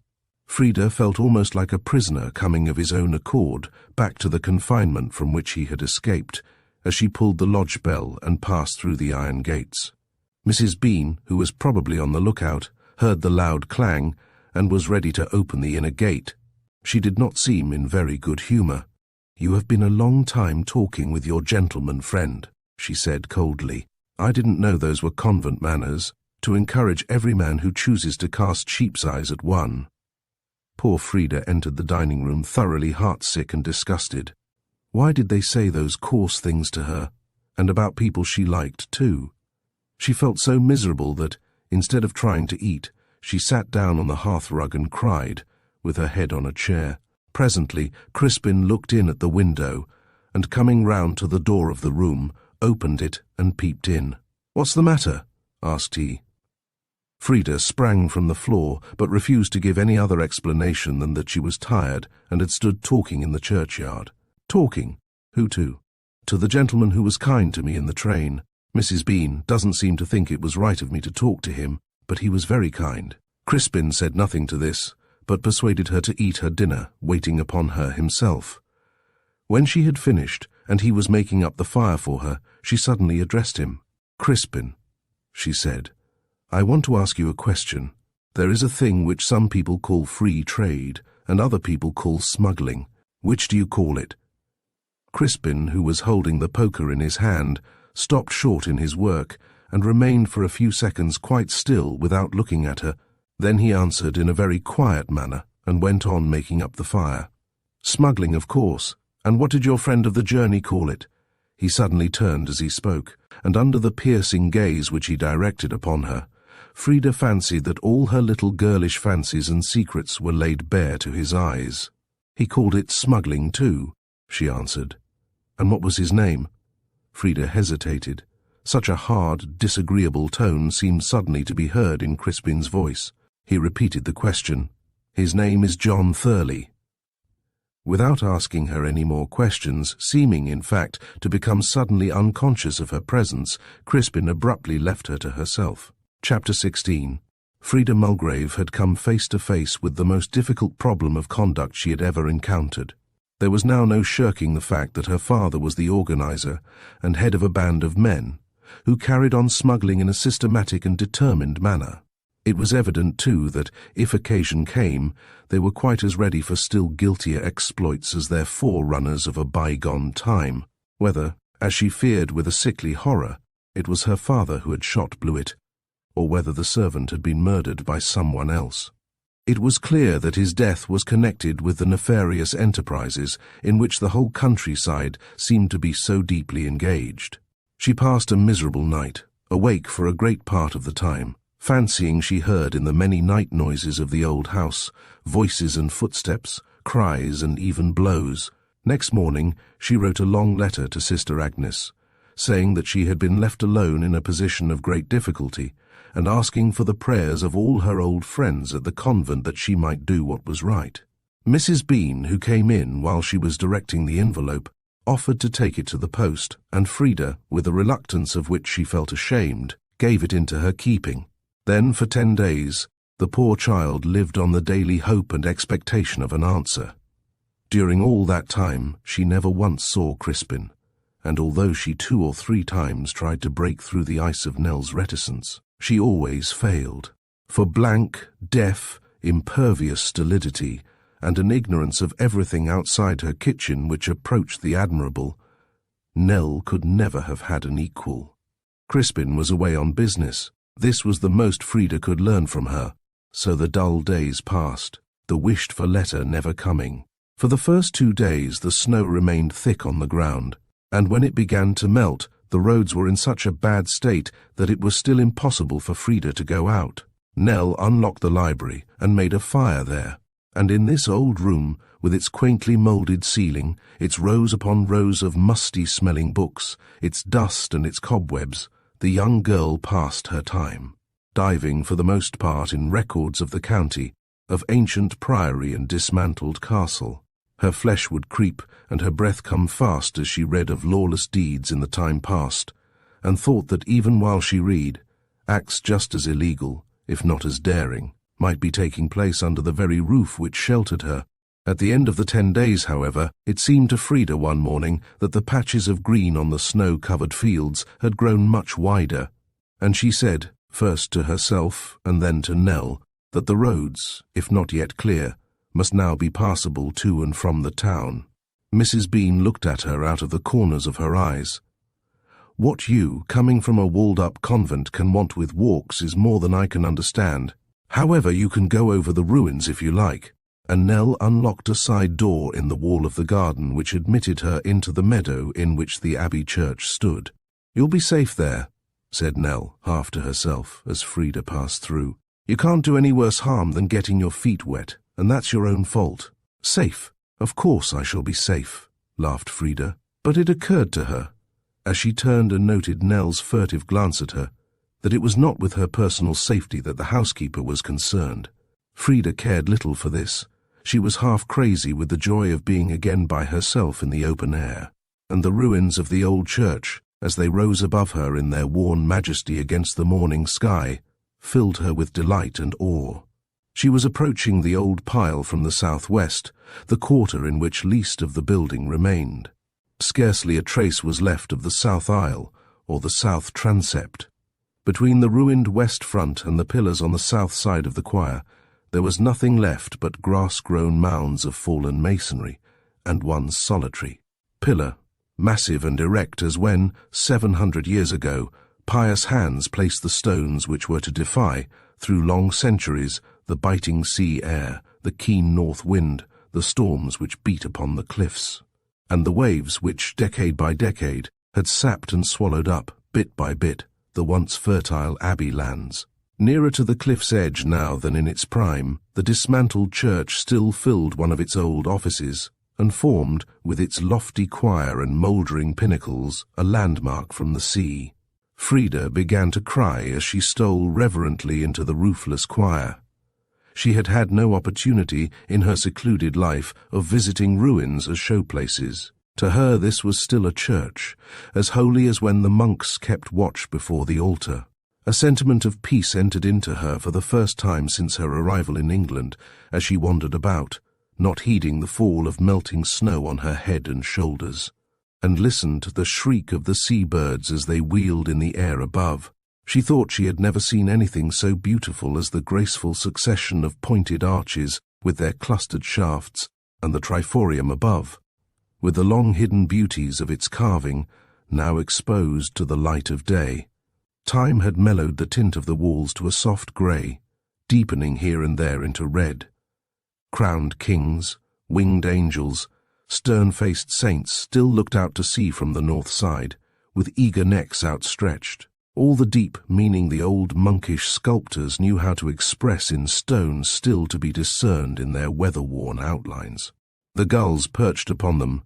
In summer the wallflowers grew about them, but still they kept watch and ward until, one, by storm and stress of weather, they were loosened in their places and fell, sentinels who had done their work, into the long grass underneath.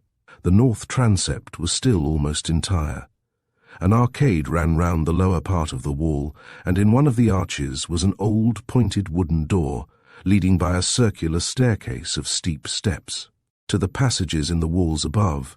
This door was locked.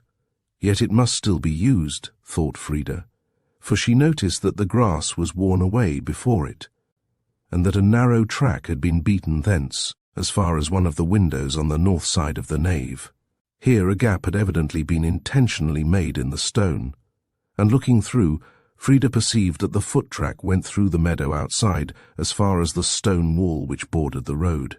As she was looking at this path, she caught sight of two young men on horseback whom, little as she could see of them above the stone wall, she at once recognized. They were Robert and Richard Heritage. Both saw her, raised their hats, and reined in their horses. Frida pretended not to see them, yet she was conscious of a great uplifting of the heart when they dismounted, tied their horses up in the yard of a dismantled cottage at the other side of the road, and climbing over the stone wall with the agility of cats, came along the footpath towards her. They have used that footpath before, thought Frida. Chapter 17. To Frida's perhaps rather prejudiced mind, the contrast between the two cousins seemed even stronger than when she had seen them a fortnight before at their own home. The fact that both were evidently harassed and anxious only emphasized the difference between them, for while Robert looked savage and sullen, even under the smile with which he approached her, Dick seemed to Frida's shy eyes to look haggard, downcast and depressed to an extent which sent a pang through her heart. Robert came first, cracking his riding whip and singing, and assuming a jauntiness belied by the expression of his face. He raised his hat again as he came through the ruined window, and greeted Frida with much deference. He made a feint of holding out his hand, but the young lady took no notice of it. "I am afraid," began he in a deprecating tone, "that our acquaintance did not begin in the most auspicious possible manner, Miss Mulgrave. No, and I did not expect to see you again." Frida was far too unsophisticated to be otherwise than cruelly direct of speech. Robert Heritage, however, was not easily disconcerted. "But if the reason of my daring to appear before you again is to make my peace in the humblest manner, there is no need to be humble to me. You said so the last time I saw you. Pray forget everything I said then, and let us begin afresh. I had had a good deal of worry that day, and I spoke to you under a misapprehension. I would rather have you remain under it, and not speak to me again. You are very unforgiving." Frida hung her head. They used to tell her that at the convent. It was true too, she felt. She had never been able to humble herself to docile obedience, to the doctrine of forgiveness of enemies. Nothing could be wrong in those she loved, nothing right in those she did not love, and she did not love Robert Heritage. Guiltily, therefore, she said, after a minute's pause, "I will hear what you have to say." Robert made a grimace to his cousin, to imply that this insignificant little girl was giving herself great airs.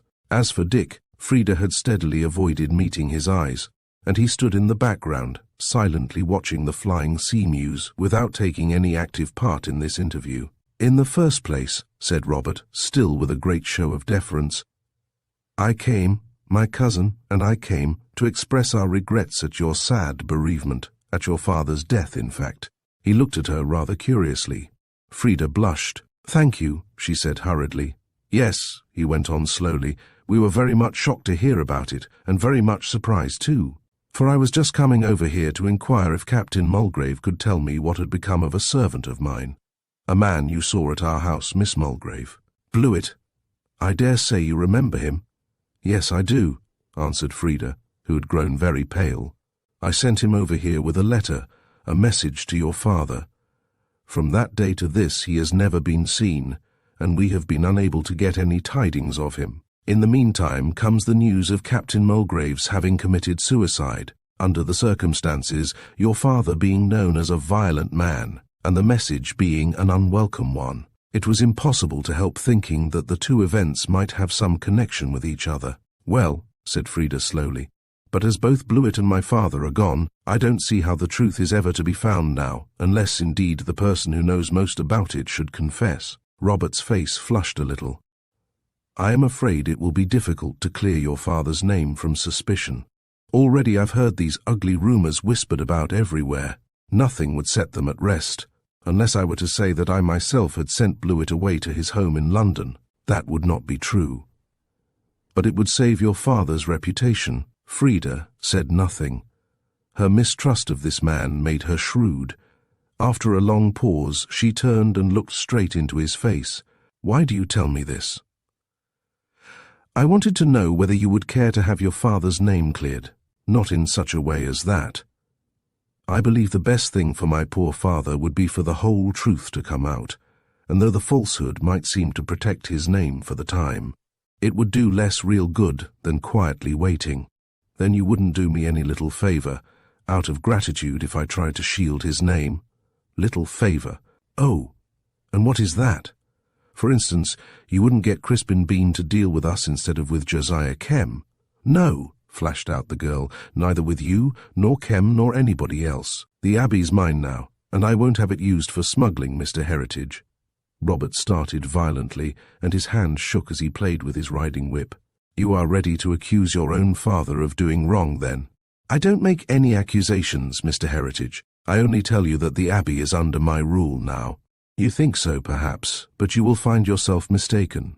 The trade will go on just the same whatever orders you may give, and it will make no difference if I have to go away, and if my cousin Dick, who brought you in out of the snow and was so good to you, has to starve. Frida moved uneasily and shot a furtive glance at Dick, who was outside the old walls, apparently absorbed in unpleasant thoughts. Robert perceived the expression on the girl's face, its coy pity and maidenly fear. This vein, so happily struck, would bear a little further working, he thought. Yes, he went on, poor Dick. It has always been his lot to have a rough time of it. When he told me this morning of the impression you had made upon him, and asked me to put in a word for him with you if I got a chance, I knew it would be of no use. Not that he isn't a good-looking, good-hearted fellow enough, but because he is Dick and never has any luck. The girl's face underwent many changes as she listened to this speech. Compassion, surprise, pleasure, confusion, annoyance. All flitted over her ingenious countenance, until at the end, suddenly perceiving that Robert's small light eyes were fixed upon her with great intentness, she blushed and turned away from him even haughtily. I do not believe that he asked you to speak to me, she said. You don't?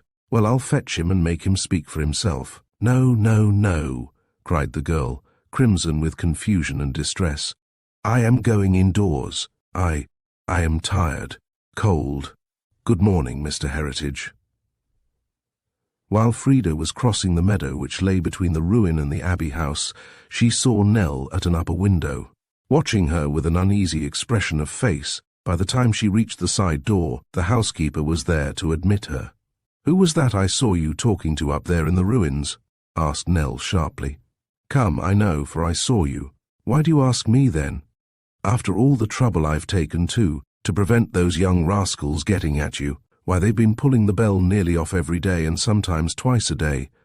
Oh, they've been to see me before then? Yes, at least Bob Heritage has, and everybody knows what a nice acquaintance he is for a young girl. But they won't see any more of you if I can help it. A pretty mess I should get myself into if they did. Frida passed into the house, and without waiting for another word, went straight into the library, which was in the west wing, away from the rest of the inhabited part. The fire was burning very low, and the room looked cold, dusty, and forlorn. A great pile of the books with which she had been amusing herself the night before still lay undisturbed on the hearthrug. The books had almost become living friends to her, in the absence of sympathetic human beings. She threw herself down beside them and rested her arms on a stack of calf-bound histories and biographies. What had Robert Heritage meant by those words about the impression she had made on Dick and putting in a good word for him? Innocent as she was, Frida could scarcely misunderstand the drift of these expressions, and they roused a thought which brought the blood to her cheeks, all alone as she was, and stirred her strangely. She did not believe Robert, who was she, a little lame girl, to rouse any deep interest in a big, strong, handsome man like Dick. And with a sigh, the girl sat up among her books and tried to stir the log fire into a blaze. As she did so, a loud knocking on the wall behind her made her look round. The whole of the side of the room from which the sound came was filled with bookshelves from floor to ceiling. The knocking went on, until suddenly Frida saw some of the books begin to shake in a surprising manner, and a minute later 6 rows of books began to move slowly forward, and then a face peered out from behind them. It was that of Dick Heritage. Then she perceived that the books which he had appeared to disturb were sham ones, mere leather backs pasted on a door introduced among the genuine ones. "How did you come in?" asked Frida in a husky whisper. "By a way you don't know of," answered the young fellow, looking at his riding whip. "You came in to see me?" asked Frida in a softer tone. "Yes," said Dick, suddenly standing erect, speaking in a full, firm voice and looking straight up at the dusty ceiling with flashing blue eyes. "I came to see you, to speak to you about what that rascal Bob said. He told you something about me, didn't he? He made up some ridiculous nonsense that I'd said about you." Frida, with her little head bending lower and lower, nodded an affirmative very slowly. "Well, there wasn't a word of truth in it. I never said anything of the sort. He only said it to serve his own interests. I was obliged to come and tell you the moment he confessed to me what he'd done. I didn't wish you to think me a fool or a knave." Frida did not answer. When at last, after a long pause, Dick glanced at her, he perceived that she was quietly crying. Dick looked closer, in surprise and consternation. "You're not crying, are you?" asked he uneasily. Frida shook her head. Rising from her chair, she picked up an armful of the books that were scattered about the floor, and carrying them back to the shelves, began to replace them very deliberately. Dick, putting down his whip, followed with another load, which she took from him so hastily and awkwardly that they all dropped on the floor. "I hope it's not anything in what I said, or the way I said it, that made you cry." He had gone down on one knee to pick up the fallen books, and he looked up into her face with an expression which seemed to Frida most touching. "I am not crying, Mr. Heritage," she said, trying to be very dignified, "and I quite understand that you were not so foolish as to say that I had made a pleasant impression on you." Dick dropped the books and looked up at her with curiosity, compassion, and a little admiration. For although her eyes and nose were red with crying, she looked rather pretty, as well as very pitiful. "Oh," he said, laughing with some embarrassment, "it's not fair to put it like that now, is it? That is all that your cousin said to me about you." "No, really. He told me that he said, implied rather, that I was making up to you, wanted you to marry me, in fact." Frida blushed crimson. "He never said anything like that to me," she said.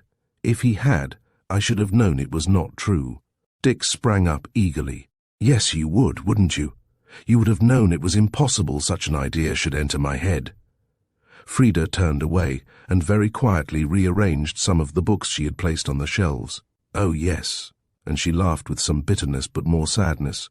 "Did you think it possible that I, who am lame, and fit for nothing but a convent, where I can pray, and can work with my needle as well as the strong ones, should ever put myself on an equality with the girls who can dance and ride and row?"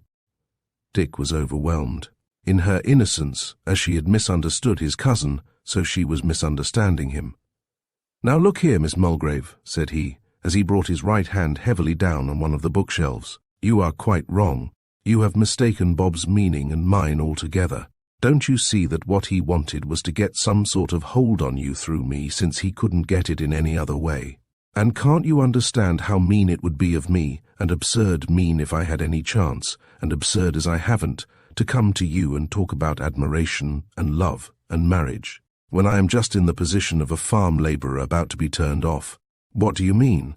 Why, that your father's refusal to have anything more to do with us has ruined us, so that Bob and my aunt will have to leave the farm and go to London.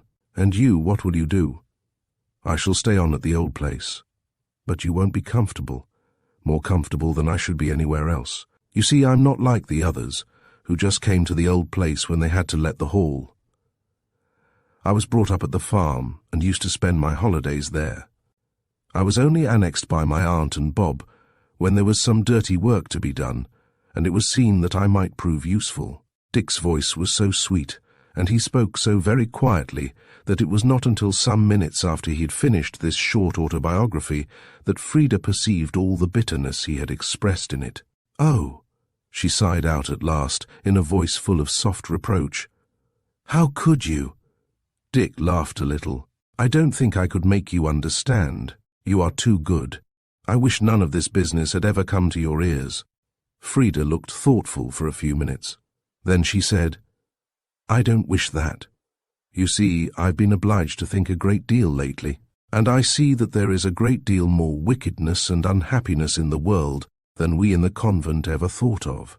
And it seems to me that to shut oneself up out of it all, and to try to make a little heaven for oneself, and to keep apart from all the difficulties and miseries outside is selfish, so that I'm glad I can't be so selfish any longer." "Now, I don't quite agree with you. By coming out you only add to the general sum of misery in the world by one more miserable unit. Where's the advantage to your fellow creatures of that?" "But I don't intend to be miserable. I am going to try to bring some of the convent's happiness and peace to the people outside, or at least to some of them. I should like to know how you propose to set about it."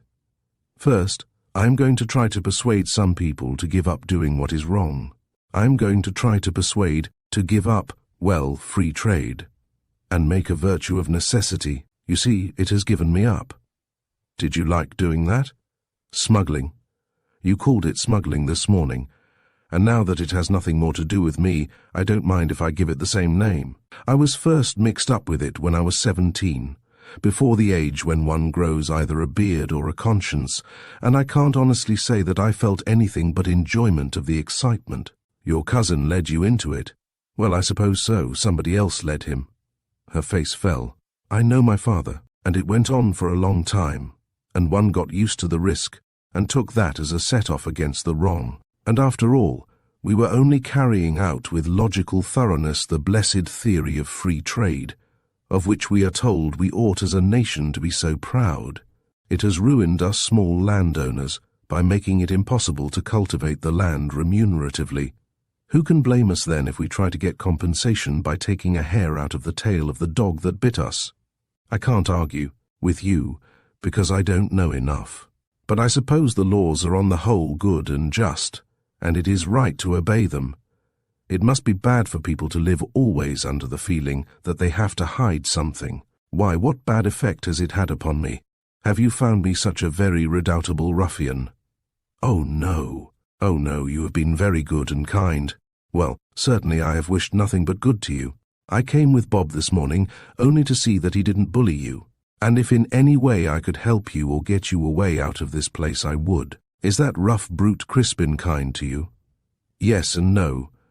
He is very strange. Sometimes he is harsh and hard, and so disagreeable I scarcely dare speak to him, and then at other times he will be almost tender. He hasn't got tipsy yet and frightened you." "Tipsy? Oh no," cried Frida, half in alarm and half in indignation. "I don't believe he would." "I am sure he wouldn't," she added warmly. "You speak as if you were quite fond of him," said Dick, surprised and laughing. "So I am, rather. Somehow I can't help thinking he is fond of me. It is very strange." "I don't think so. I don't think it's strange that anyone seeing a good deal of you should get fond of you. Well," he added after a pause, during which they both reddened and looked rather embarrassed, "and have you tried yet to convert Crispin to your views upon smuggling?" "Crispin!" "Oh no, I should be afraid. I see you respect him more than you do me. You think he may smuggle from conscientious conviction? For I may tell you that he is the right hand in all these enterprises, so that they can go on as well without the captain as with him, if only Crispin is there. I know that." She paused a moment and then went on. "I haven't seen him the last few days. When I do, I have something to say to him which will stop his smuggling too, I think." "Why, what's that?" Frida raised her finger in sign of caution, not without a little air of importance. "There is a man about here sent by government to look after the smuggling. I'm going to tell him that." Dick's face changed and became full of excitement and interest. "Why, how came you to hear of such a thing? Are you sure of it?" "Quite sure. I have seen him, talked with him. He is a great friend of mine." "Then if he is, I warn you most solemnly to tell him not to interfere with these men, nor to let them know what he's up to. They're an awfully rough lot, these fellows. Only the captain, and Crispin Bean, who's been captain of the yacht so long, can manage them." "The yacht!" cried Frida. "Why, that is used for the smuggling, then." "Oh, I don't know that," answered Dick hastily. But, if you don't want to hear of any more mysterious deaths and disappearances in the neighborhood, remember to warn your friend." Now I must go. Goodbye." He held out his hand abruptly, but withdrew it with a shy laugh before Frida could take it. "Perhaps you would rather not shake hands with such a rascal." "Oh," said Frida naively, as she held out both hers, "that doesn't matter, for all the men I know seem to be rascals." Dick laughed, but did not seem to like this observation. He drew himself up a little, and a variety of emotions seemed to chase each other across his face. "I'm glad my poor mother isn't alive to hear me called," he said in a low voice. Frida ran up to him, but stopped herself shyly as she was going to take his hand. "You used the word first, and I didn't mean it seriously," she whispered in great distress. "You could not think me so ungrateful." "Oh, I didn't mean to put on airs and pretend to be insulted. But perhaps I am not so bad as you think. At any rate, if I do wrong, there's a comfort in knowing I get punished for it." Chapter 18.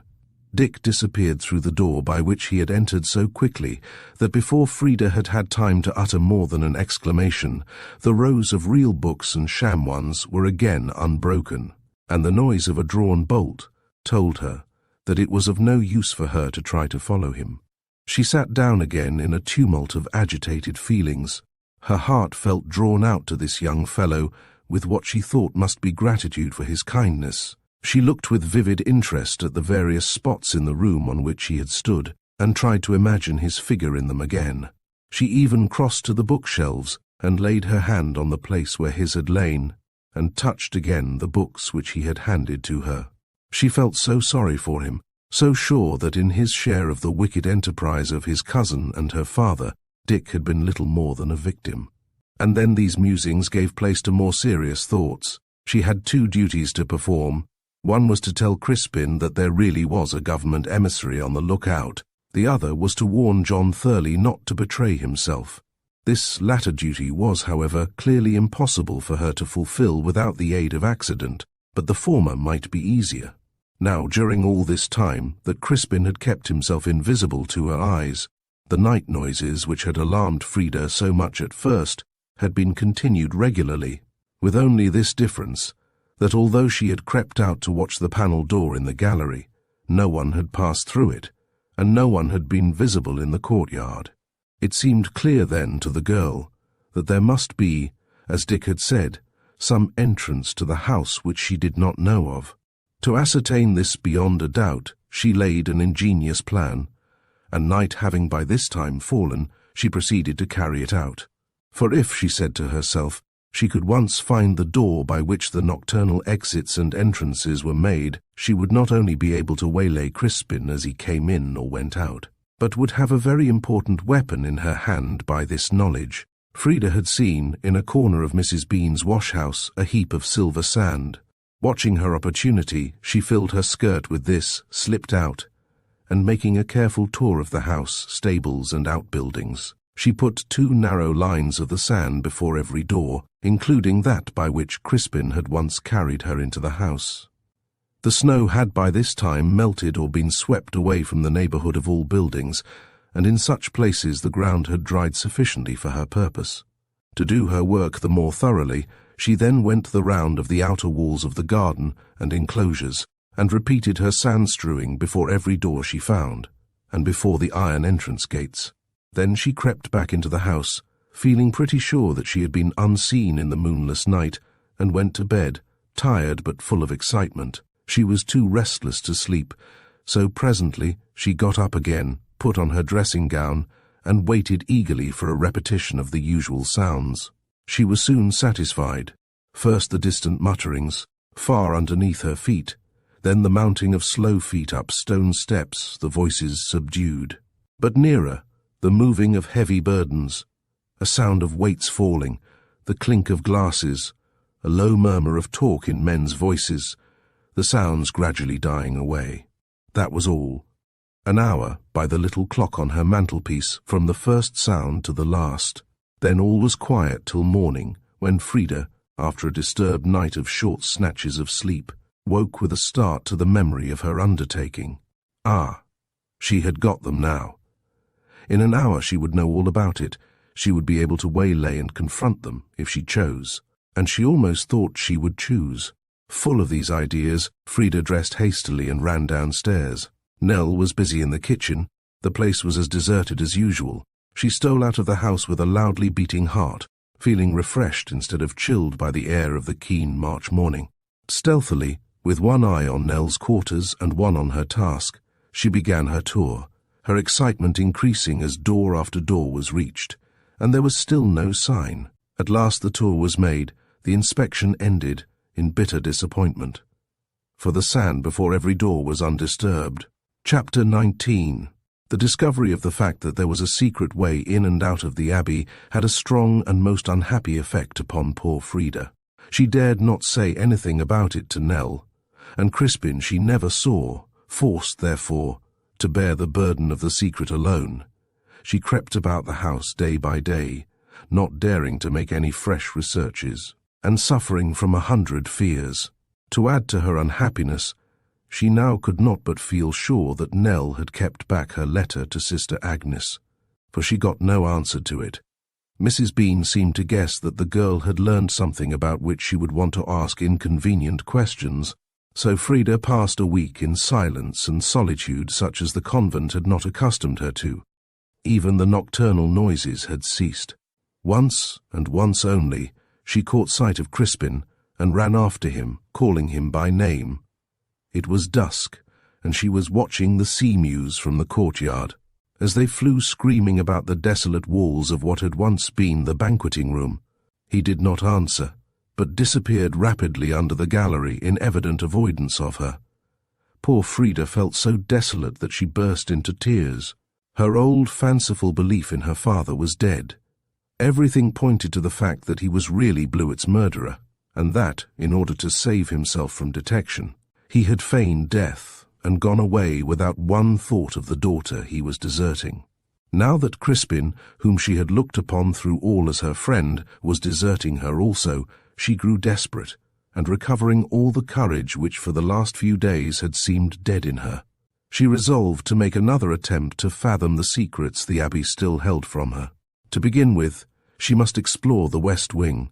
Now this West Wing was so dark and so cold, so honeycombed with narrow little passages which seemed to lead to nowhere in particular, and with small rooms meagerly furnished and full of dust, that Frida had always been rather afraid of lingering about it, and had hopped through so much of it as she was obliged to pass on her way to and from the library.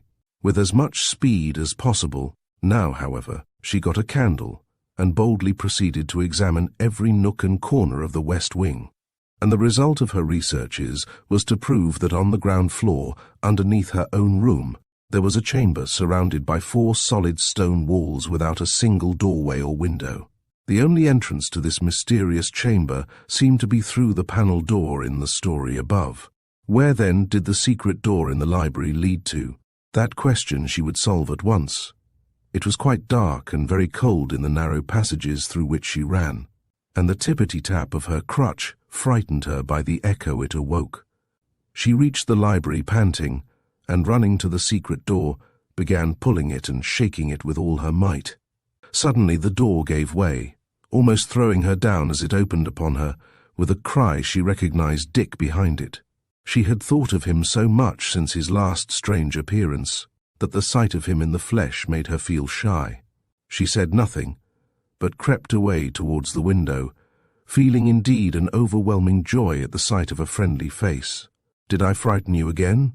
asked he. The girl turned and looked up at him shyly. "I am always frightened here," she said. "Poor child, they are treating you very badly.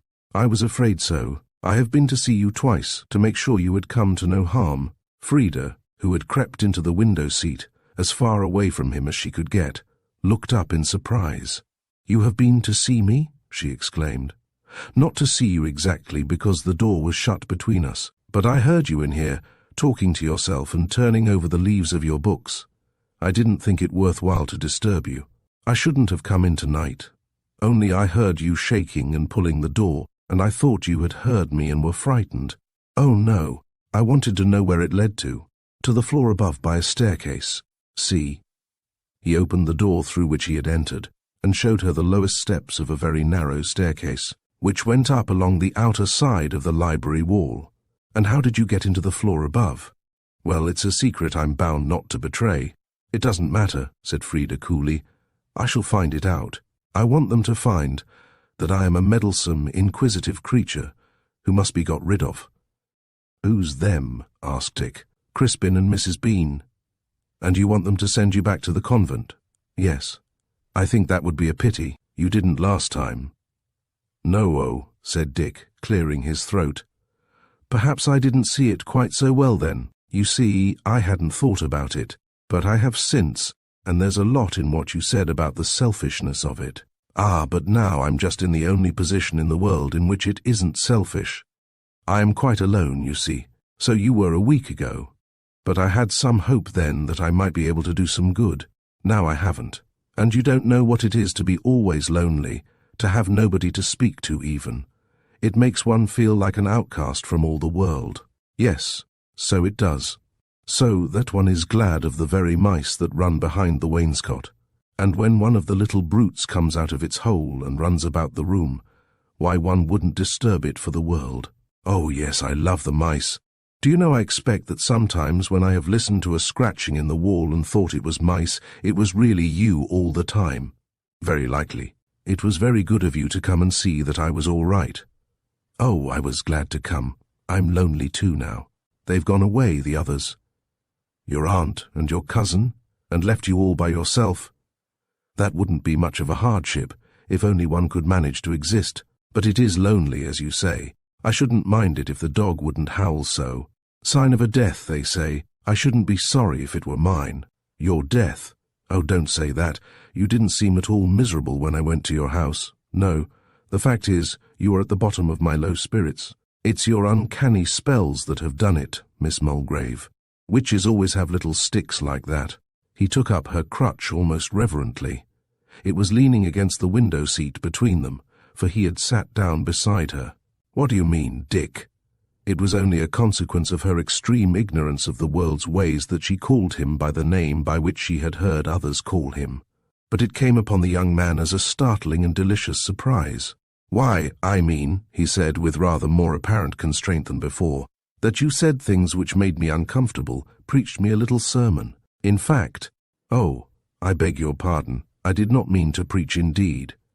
It's all right, it did me good. I don't mind a girl preaching, and I thought over what you said very seriously. He hesitated, and then finished hurriedly. I thought you'd like to know. Indeed, I'm very glad if you didn't think me rude. Perhaps if my preaching did you good, it might do Crispin good too. If only I could get hold of him. Dick laughed. I don't think I should set my heart too much upon that. Crispin is a thorough-paced old rascal. You don't know him. You haven't seen into his heart, cried Frida, rising from the window seat in her earnestness, and bending forward so that she might look into the young man's face. For very little light now came through the old mullioned window. Well, I don't believe he has a heart to see into. That is because you have been careless, and have neglected your religion. We all, even the worst, have a heart. It may sleep sometimes, so that men think it is dead. But if God sends someone, with love for him alive and glowing, to speak to that sleeping heart, it awakens, and a little spark of love and goodness will shine bright in it. Don't you believe that? I believe that if anybody could work miracles through goodness, it would be you.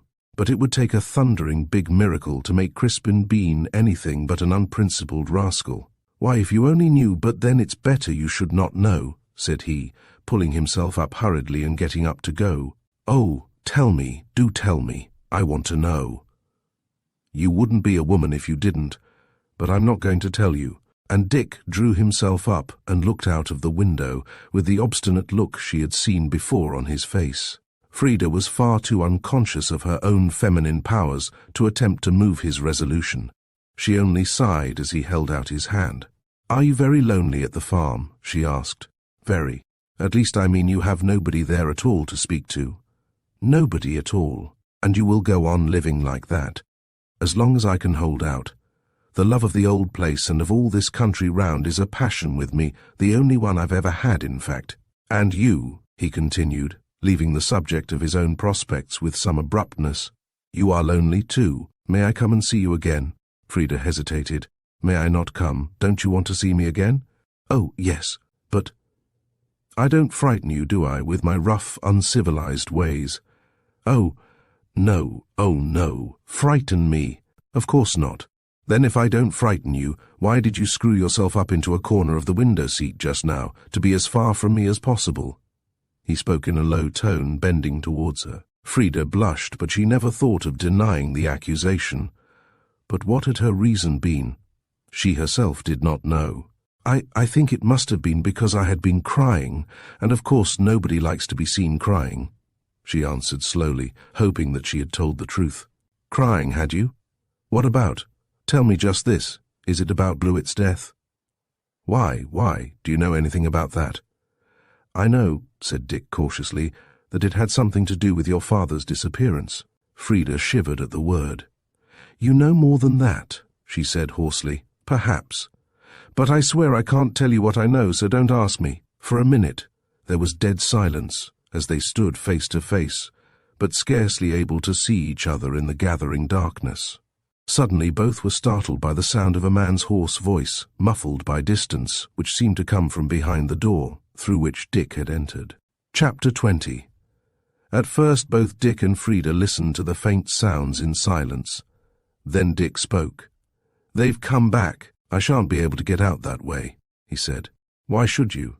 I can let you out by the front gate. But I don't want to be seen, he said. If Captain Mulgrave were to see me... Frida was startled by this suggestion, which betrayed how much the young man knew or guessed. She turned from the door, where she had paused with her fingers on the handle. Oh yes, he said in a low voice, and very quickly understanding her thought. It did take me in for a time, and my cousin Bob too. That story about his being dead, although we both knew him very well. But why should he pretend any such thing? That's what we want to find out. It makes us careful. So Bob's gone away, and I keep watch. And you are so sure he is alive? I've seen him. Frida began to tremble. Here was an answer to the question she had so often asked herself, whether her father was not really in hiding about the place after all. She led the way out of the library, along the corridor, and out into the courtyard by the nearest door, without a word. It was so dark that there was little fear of their being seen crossing to the gate, though indeed Frida had forgotten that there was need of caution, being absorbed in conjectures about her father. She took the big key from its nail, opened the heavy gate, and led Dick through to the open space before the blank wall of the banqueting hall.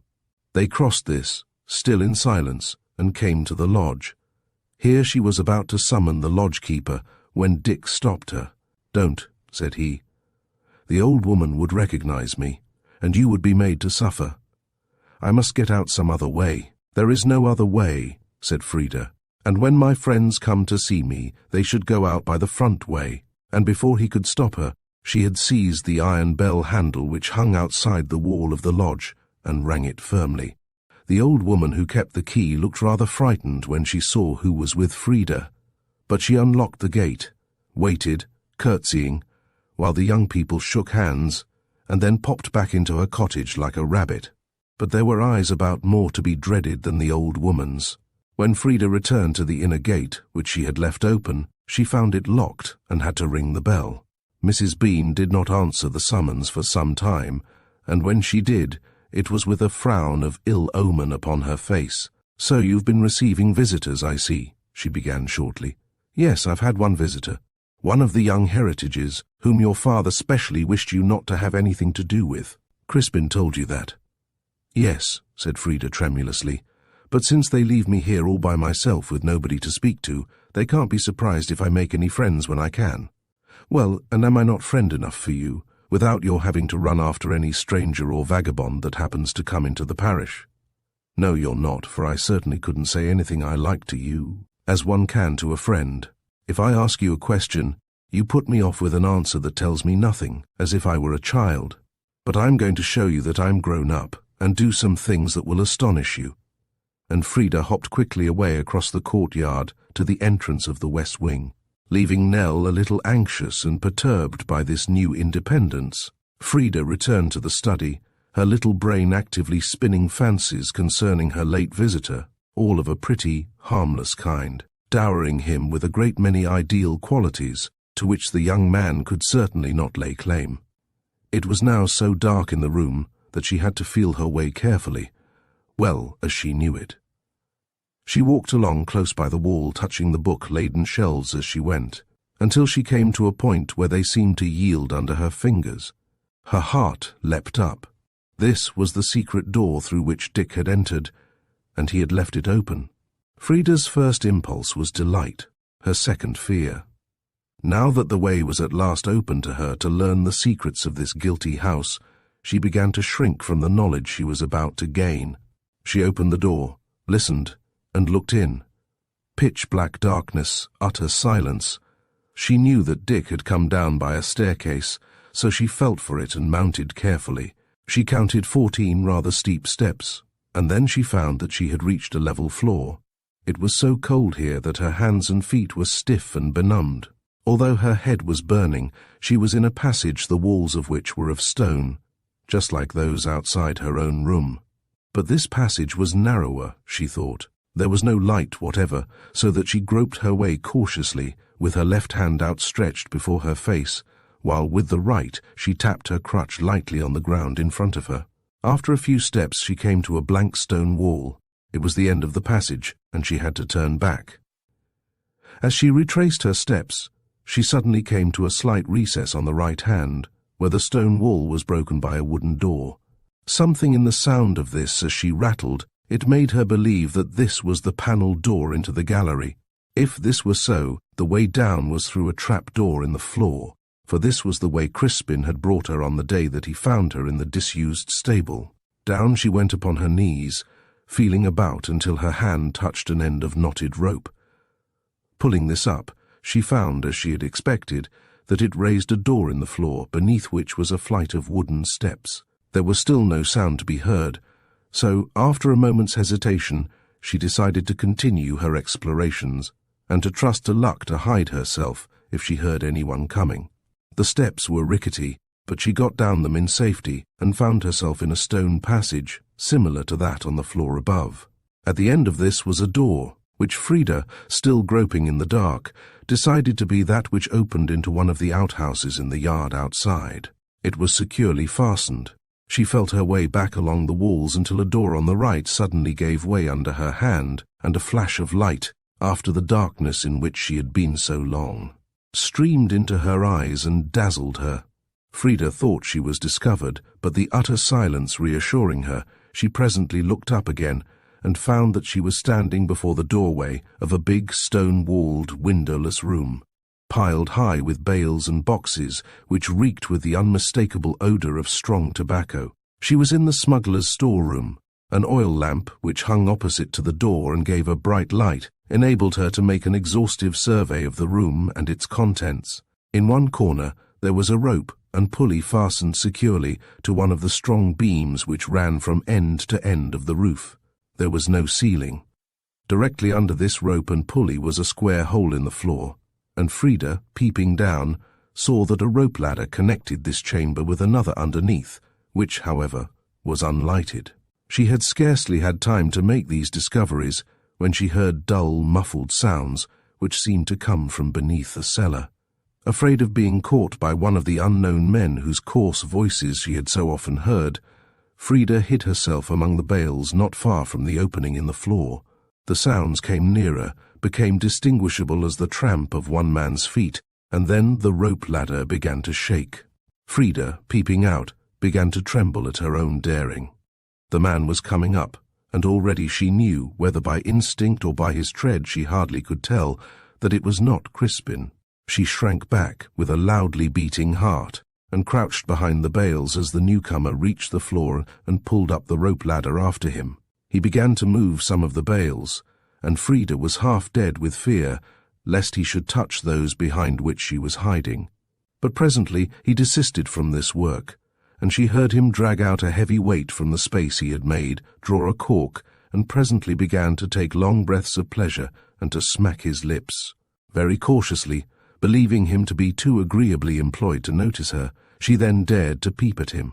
But the sight of his face turned her sick with surprise and dread, for she saw the grinning, withered face she had seen about the house in the darkness.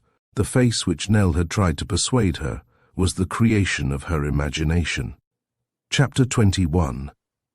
Frida fancied that the long-drawn breath which escaped her as she recognized the man must attract his attention, but he was too intent upon the enjoyment of the strong spirit, which he kept pouring from a huge stone bottle into a cracked tumbler, to have eyes or ears for the little eavesdropper in the corner. A horrible idea flashed into her mind as she crouched again in her hiding place. Was this grinning creature, with the hideous face of an ape, the father she had waited to know so long?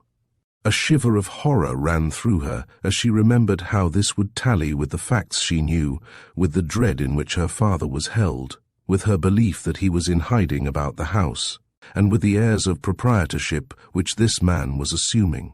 Even as these unwelcome thoughts pressed into her mind, the man got up, and confirming her fears by his tone of authority, stamped upon the floor and called down the opening in a loud voice, "Hallo! Anybody there yet? Kelk! Harrison!" There was no answer, and he walked up and down, swearing to himself impatiently. Presently a muffled sound came from below, and he called out again. "Aye, sir," said a hoarse voice. "Is that you, Brame?" asked the man above. "Aye, sir. Anybody else with you?" "There be fower on us, sir." "All right. Close up, and I'll be down with you in a minute." There were sounds now in the cellar below of several men moving about and talking in low tones.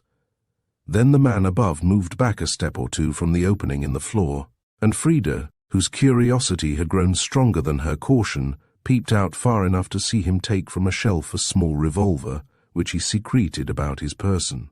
Then he lowered the rope ladder, let himself down into the cellar by it, and immediately threw it up again so deftly that it landed safely on the floor he had left. Frida heard a chorus of demands for sumat to warm them, and by the sounds which followed she could soon tell that drinking had begun. Being now able to lift her head without fear, she could make out a good deal of their talk, although the strong dialect in which all but the leader spoke often puzzled her.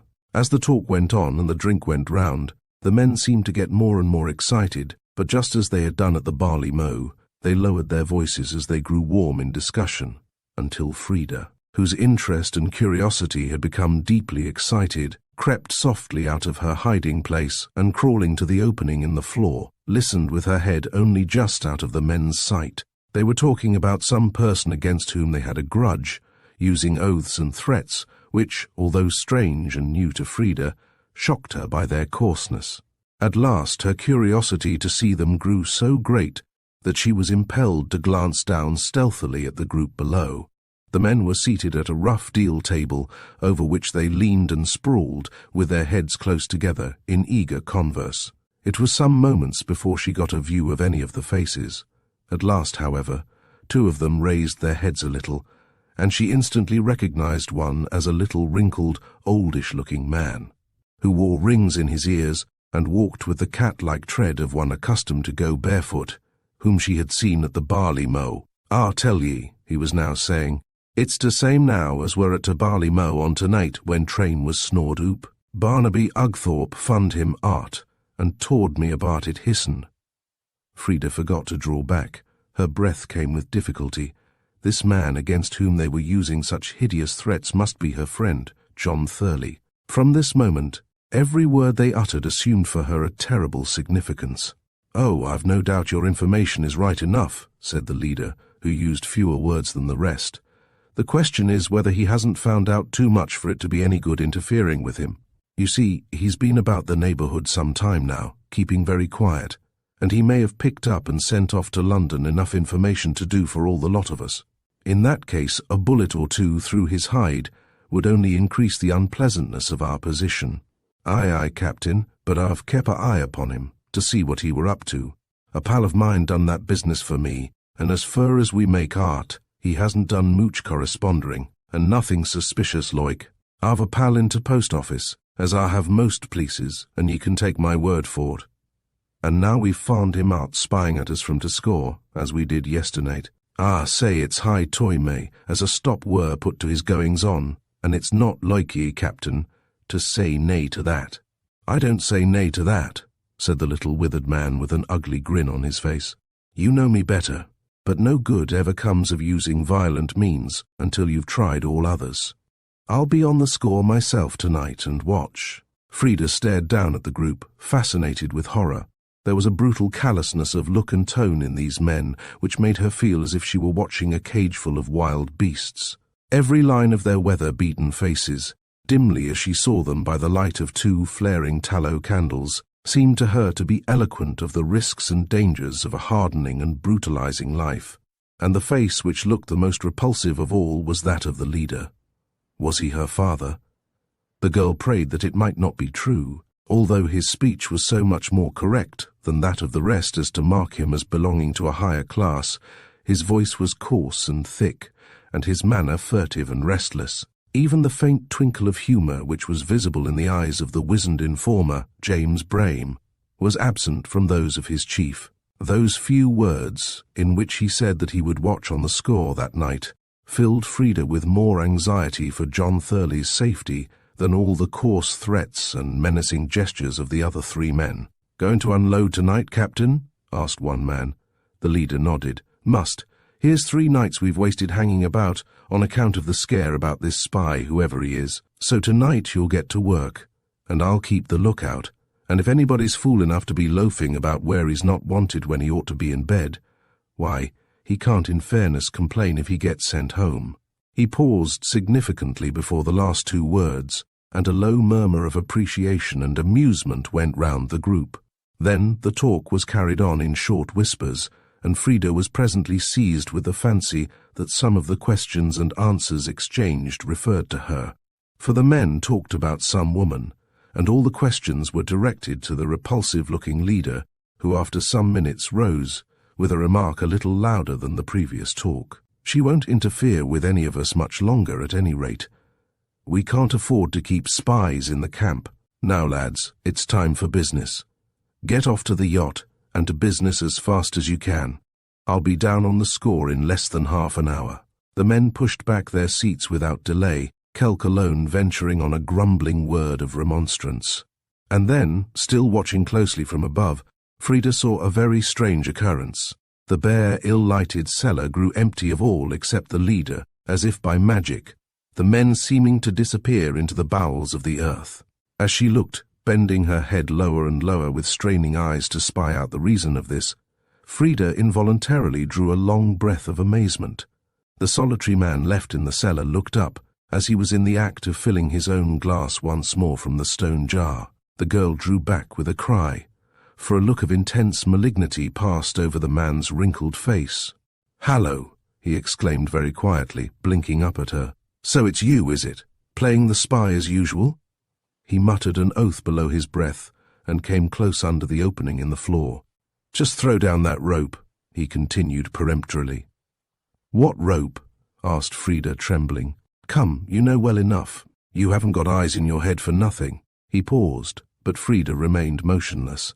"Now then," he added with a sudden access of anger and a stamp of his foot on the stone floor, "throw down the rope ladder I came down by. Do you understand that?" But Frida only attempted to get away.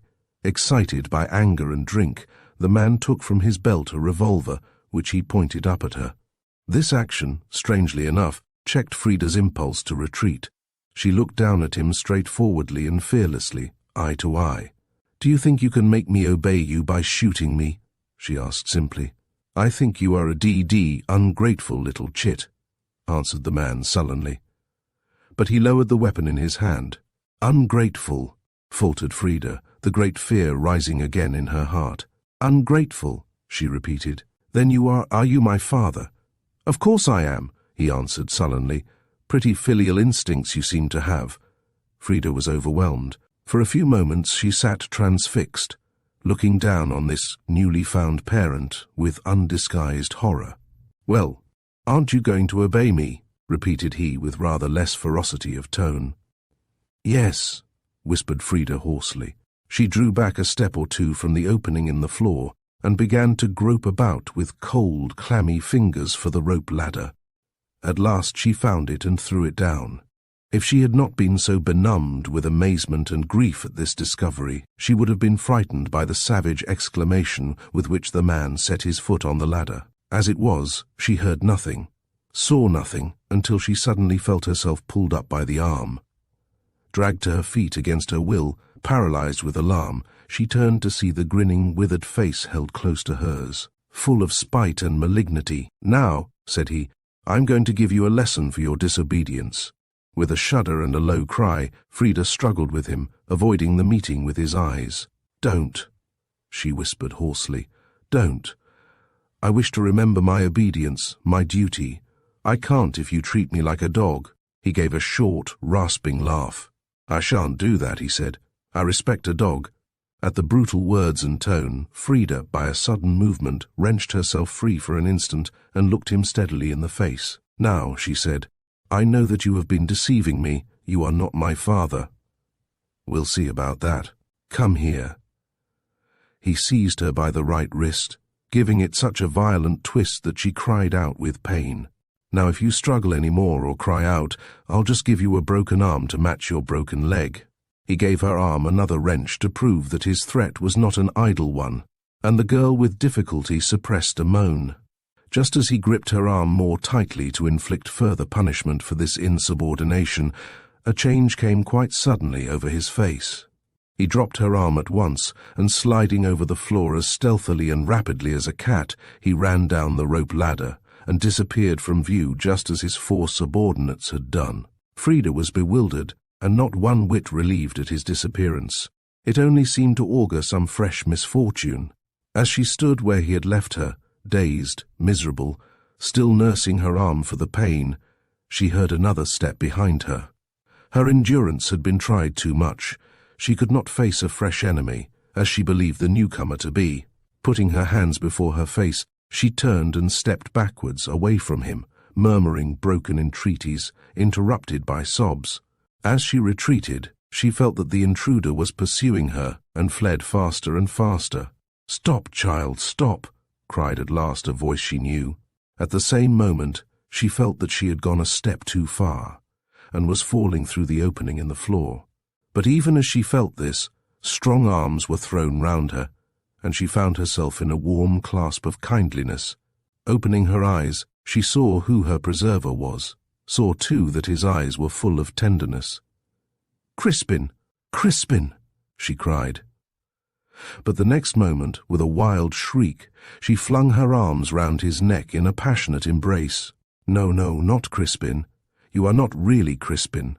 You are my father," she sobbed out with a burst of hysterical tears and laughter. Chapter 22. Not even the stolid silence with which he received her demonstrative outburst could dissuade Frida from her new belief that this man, whom she had always known as Crispin Bean, was really her father. She wondered, as she looked into his stern, rugged face, and noted the half-involuntary tenderness in his eyes as he looked at her, how she could ever have doubted it. She chose to believe now that she had really known it all the time, and that she had only been waiting for him to declare himself. This, however, he was not ready to do even now. "I am Crispin, Crispin," he said, while he patted her soothingly on the shoulder. "Remember that." He did not speak harshly, but even if he had done so, she would not have been afraid of him. She was so overjoyed to have found her father, as she still obstinately believed she had done, that she was ready to submit to any condition it might be his fancy to impose. "Yes, Crispin," she said meekly, nestling up to his shoulder and looking with shy gladness up in his face. "I will remember anything you tell me, Crispin."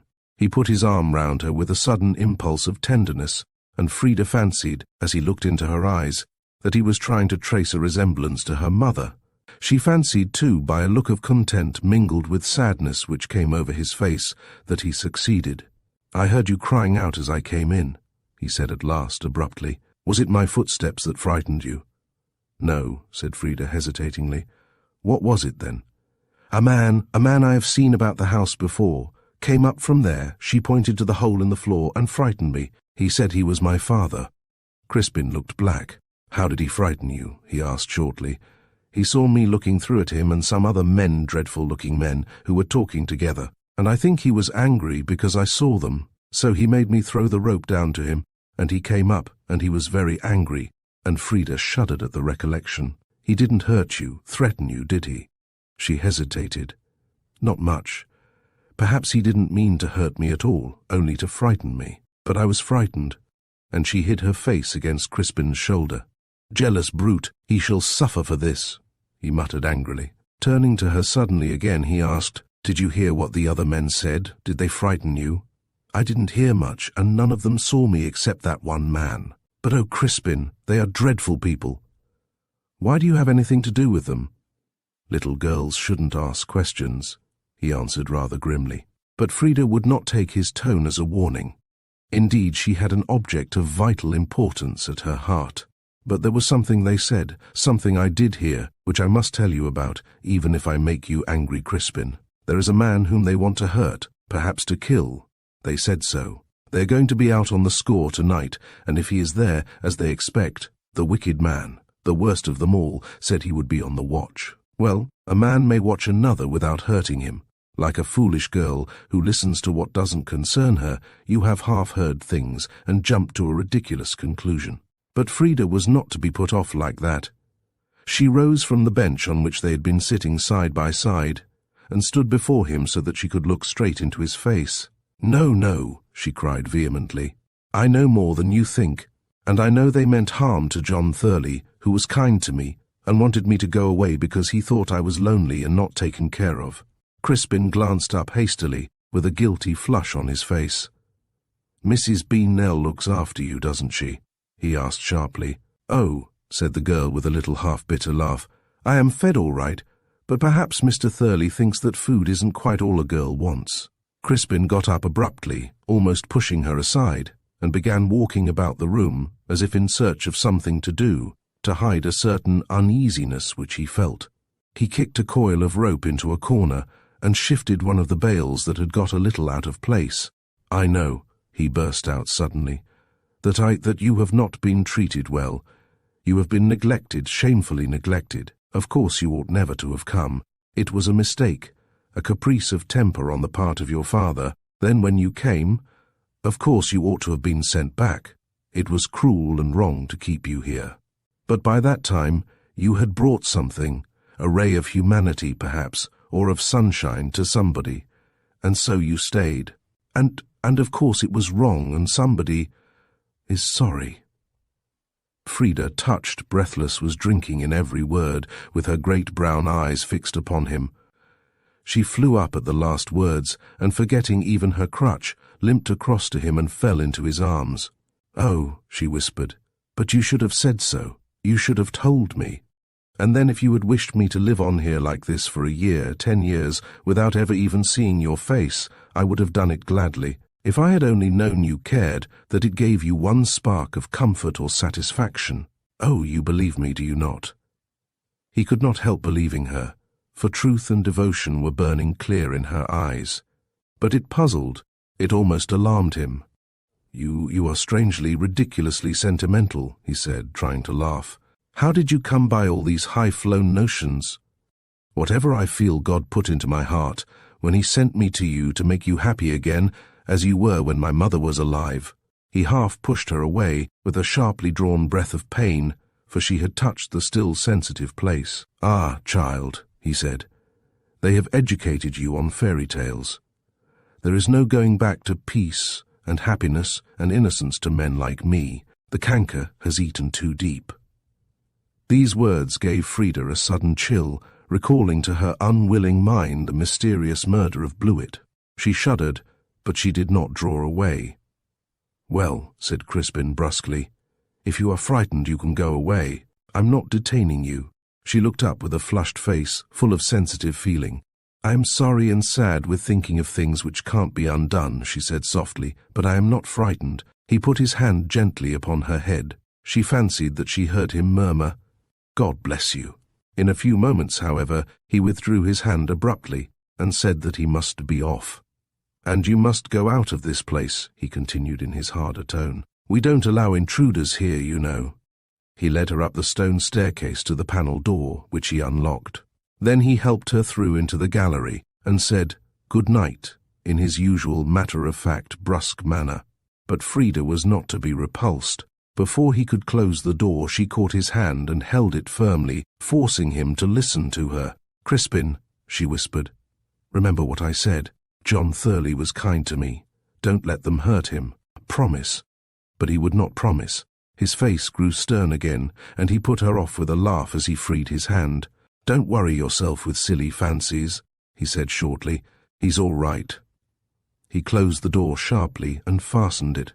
Frida remained for a few moments, listening to his footsteps as he went down the stone stairs, then remembering with excitement that Crispin had forgotten to ask her how she got in, and that the way through the library into the locked-up portion of the house was still open. She went downstairs and passed again through the door among the bookshelves.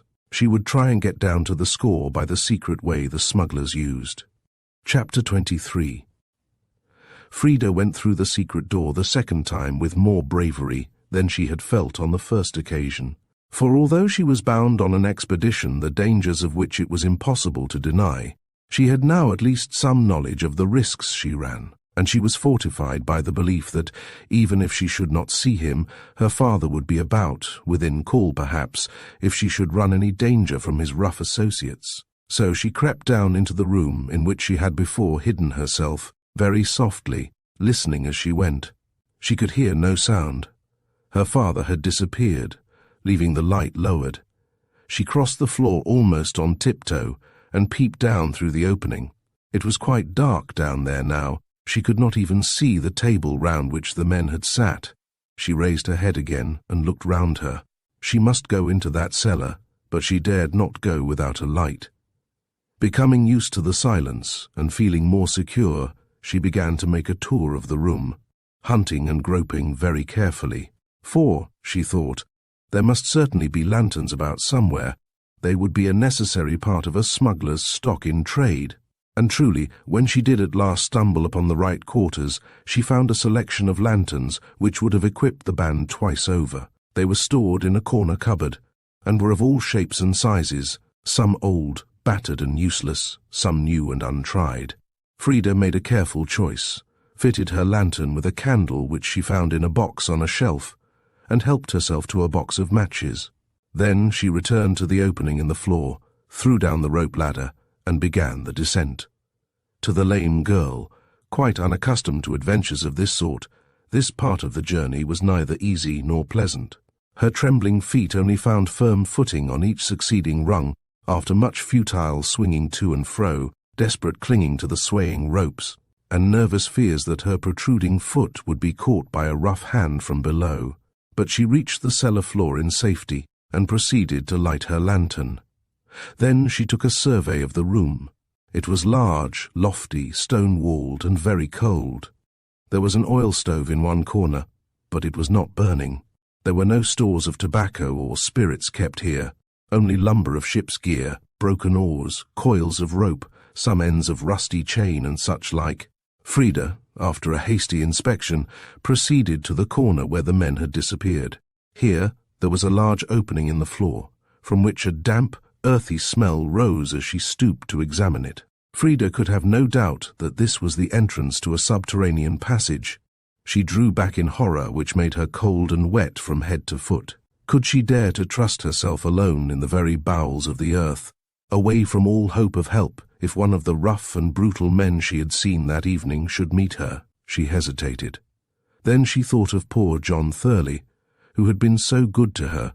Perhaps he was even then lying stunned or dead on the score, struck down by one of her father's servants in evil. Ashamed of her hesitation, fired with the determination to try to save him, she dropped onto her knees, covered her face with her hands, and prayed for strength and courage. Then she sprang up, boldly grasped her crutch in her right hand and her lantern in her left, and plunged into the passage with rapid steps. There were a few worn stone steps to begin with, then a gentle slope, and then a long, straight run. The passage was narrow and walled with stones, old and green with damp.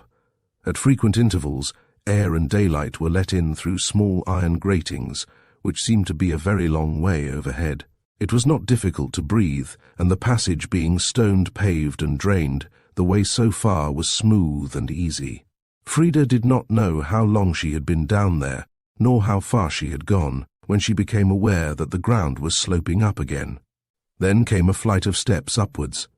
At the top of these steps, Frida found herself in a very small octagonal chamber, which contained part of a broken stone spiral staircase going upwards. Behind this staircase, there was another large hole in the ground. Frida guessed that she must be on the ground floor of one of the towers of the Abbey church. In the wall in front of her was a stout wooden door, which was ajar. She pushed it softly, guessing from this circumstance that there must be someone about. Putting her head through the aperture, she saw that she was in the western tower of the north transept of the ruined church. She thought she heard a man's voice softly whistling to himself, but it did not sound very near, so she ventured to push the door open a little further and to slip through. A clear white moon, not long risen, was beginning to shine on the old pile, and to cast long lines of bright light and black shade between the old arches. To Frida the beautiful sight gave a fresh horror. How dared these men ply their wicked trade in the very shelter of these holy walls? She crept out, feeling more secure while she stood on this sacred ground, and treading with noiseless footsteps down the grass-grown nave, peeped through the broken window through which Robert Heritage had come to speak to her. She could trace in the moonlight the footpath through the meadow outside to the outer wall, and beyond that she could just see a horse's ears, and a whip standing up in such a fashion as to convince her that it was in a cart. She waited without a sound while she heard the soft whistling nearer and nearer, and then, peeping through the loose stones, she saw stolid Josiah Kem, walking slowly to and fro under the church walls, with his hands behind him. He saw her immediately, and started forward to find out who was watching him. Frida was ready for him, however. The risks and excitement of the adventure had made her quick-witted. She drew herself from a crouching attitude to her full height, and said in a clear voice, "Is it you, Josiah Kem?" The man did not answer. He made a step back, taken by surprise. She continued, "I think you must have heard of me. I am Captain Mulgrave's daughter." He touched his hat rather surlily, and seemed restless, as if uncertain what she knew, or how he ought to treat her. "Why are you not waiting in the courtyard?" she asked with an inspiration. "You take your cart in there generally, don't you?" She thought that if she could persuade him that she knew all about his business, she could perhaps learn from him by what way she could get down to the score. Her confident tone had the desired effect. After a few minutes' hesitation, during which Frida pretended to be unconcerned but felt sick with anxiety, he answered, "Well, Noah, generally is a big word. Do sometimes go into the yard, but more often, wait here." He paused, but as his hearer took care to show no deep interest, he presently went on. "You see, it depends whether teak to stuff straight from to boat, or whether have to teak what's stored into Abbey. I see. If you take what is stored up, the cart waits under the gallery window in the courtyard. Aye, and Crispin Bean brings oopty stuff and throws it art. While if you take it straight from the boat, why, wait here, and when they've hauled it oopty cliff and brought it along to first passage, they bring it oop to me, instead of taking it along to other passage into to Abbey. Aren't you afraid of people passing late, who might see your cart and wonder why it was so often standing there?" Kem shook his head decidedly with a dry laugh. "Noah, missy, to folk hereabouts all on our side." "Oh," said Frida. She was wondering now how she should make her escape and find the second passage, that which by Kem's account led down to the beach. He himself unwittingly came to her succour. "Thou'rt heerd summat," he suddenly exclaimed. He gave a low, long whistle, but there was no reply. So, without heeding Frida, who had succeeded in making him believe that she was in the secrets of the gang, he got through the ruined window and went to the tower in the north transept. Frida hopped after him as quickly as she could. He pushed open the door, and going to the hole under the broken staircase, called down it and whistled. There was no answering sound. "False alarm," said he as he stepped again out into the transept, but Frida had disappeared. She had followed him into the tower, and having blown out her lantern, crouched on the lowest stair until she found herself alone again. Then, waiting until Kem's voice, still calling to her, sounded a long way off, she relighted her candle, ran to the hole, and seeing a ladder in it, went down without delay. The underground passage into which this led her was very different from that which led from the church to the Abbey house. As a matter of fact, the latter was of very ancient origin, having been carefully built and paved 600 years ago, as a private way for the abbot between his house and the church. The passage which led from the church to the cliff, however, was an entirely modern and base imitation, dug and cut roughly out of the red clay and hard rock of which the cliffs were composed, ill-drained, ill-ventilated, almost impassable here and there through the slipping of great masses of the soft red clay. From time to time Frida, hurrying and stumbling along as best she could, now ankle-deep in sticky mud, now hurting her feet against loose stones, saw a faint gleam of moonlight above her, let in, as in the other passage, through a narrow grating which would pass on the surface of the ground for the entrance to a drain. At last the passage widened suddenly, and she found herself in a low-roofed cave, partly natural, partly artificial, with a narrow opening, not looking straight out to sea, but towards a jutting point of the cliff. Here Frida paused for a moment, afraid that someone might start up from one of the dark corners. But the total silence reassured her. There was a lantern hanging on the rough wall, and there was a bench on which lay some clothes. On the floor a few planks had been laid down side by side, with a worn and damp straw mat, evidently used for removing from the boots of the gang the clay collected on the way through the passage. But the most noteworthy objects in the cave were a strong iron bar which was fixed from rock to rock across the mouth, to which a rope ladder was fastened, which hung down the surface of the cliff, and a windlass fastened firmly in the ground, by which, as Frida guessed, bales of smuggled tobacco and kegs of contraband spirit were hauled up from the score below. She crept to the entrance and peeped out. The moon was not yet fully risen, but there was light enough for the girl to make out the admirable position of this den above the water. Not only was the opening invisible from the sea, except for a little space close inshore where even small boats scarcely ventured, but it was also hidden from anyone on the rocky beach below or on the cliff above by jutting points of rock, while a perpendicular slab of rock descending sheer to the score beneath it made it quite inaccessible from below except by the means the smugglers used. After waiting a few minutes and peering down onto the rocks below without hearing the least sound except the splash of the incoming tide, Frida resolved to descend and take her chance of being seen. She must find out if John Thurley was there and if any harm had come to him. Chapter 24.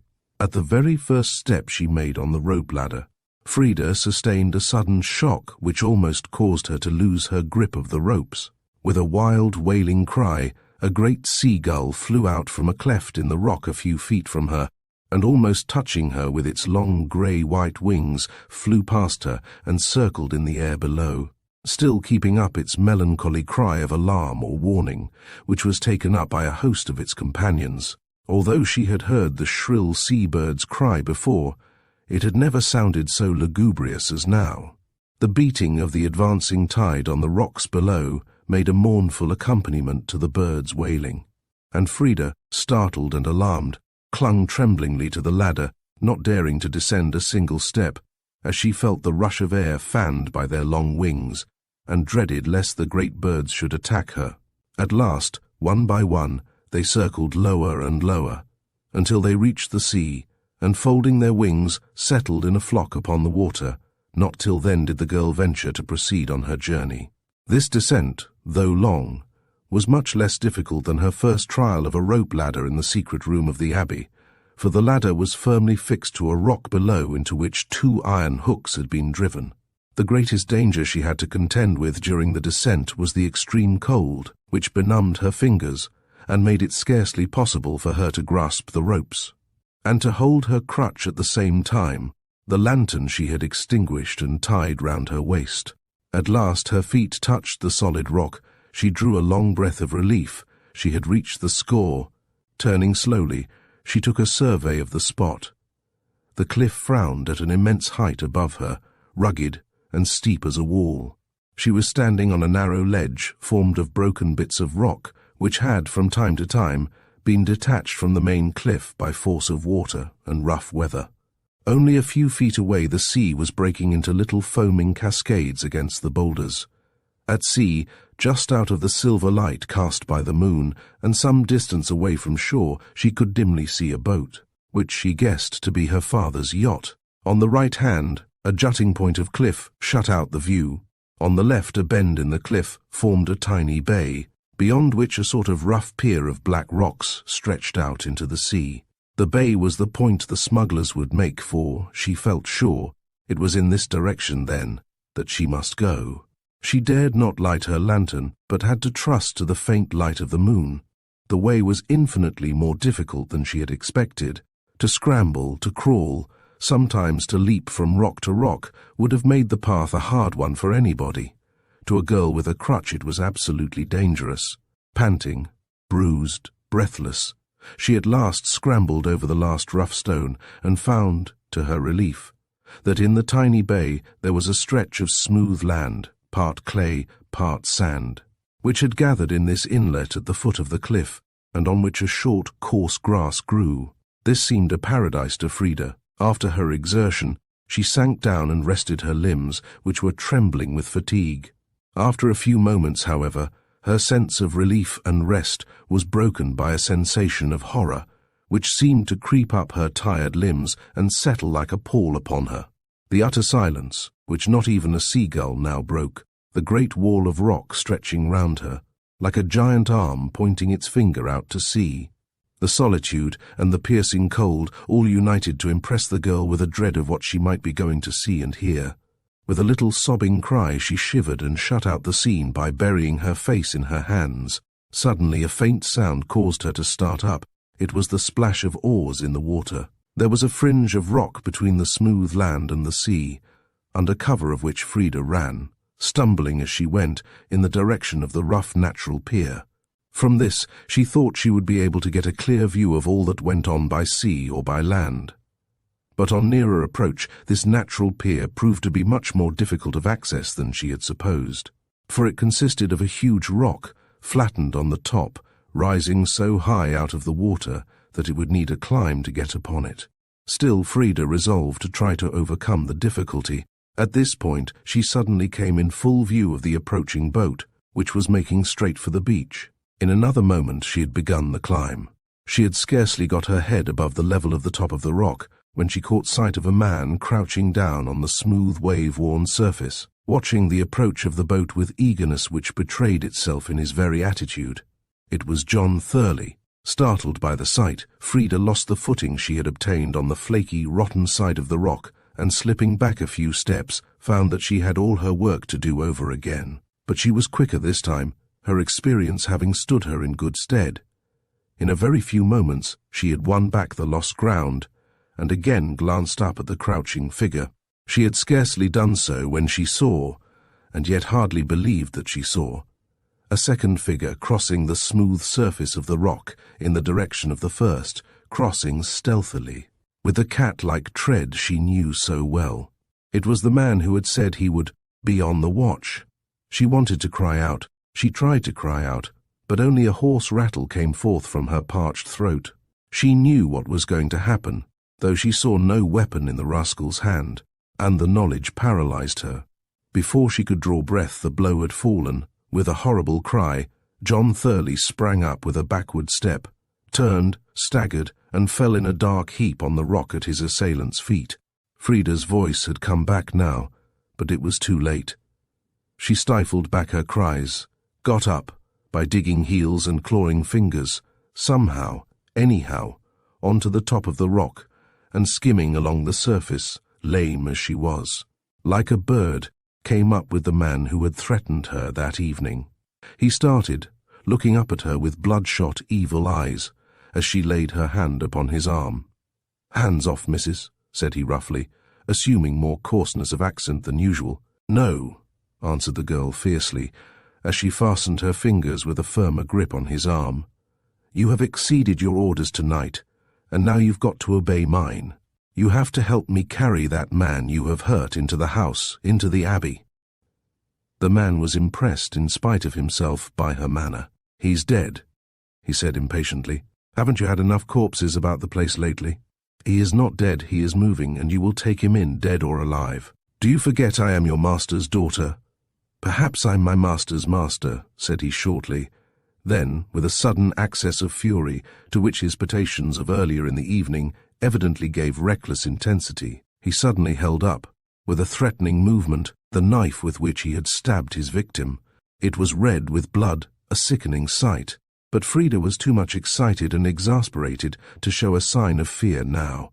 "You dare not hurt me," she cried, in her high girlish voice that echoed among the cliffs. "If this poor man dies, you may escape, but if you kill me, my father will not let you live another day." She thought it was her words which suddenly caused him to drop from a defiant into a cringing attitude, and to hold himself quite limply and meekly under her grasp.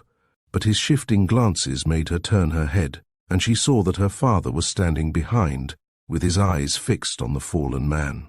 Frida forgot her reticence, forgot his cautions. Rushing towards him with her left hand outstretched, she cried, with a break in her voice, "Father! Father!" He did not rebuke her. Taking a step forward, he caught the girl in his arms and looked tenderly down into her white face. "What business have you here?" he said, but without harshness. "I came to save John Thurley," she answered, trembling, "but I was too late. Make this man take him home, father, to the Abbey." He shook his head, while the other man gave a short laugh. "He's done for, governor," said he curtly.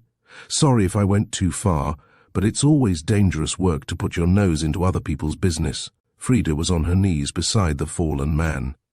"He's alive," she cried triumphantly. "Make haste, oh make haste, and we shall be able to save him." "Him?" "Yes," said her father gruffly and dubiously.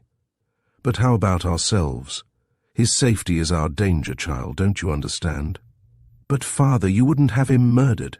"Oh, if it is true you care for me, and you do, tell that man to help you and take him in. Do this for me, as you would have done it for my mother." Captain Mulgrave hesitated. Then he tried to speak in a peremptory and angry voice, but broke down. Turning at last sharply to the assailant, who had been watching him with hungry intentness, he made a gesture towards the wounded man.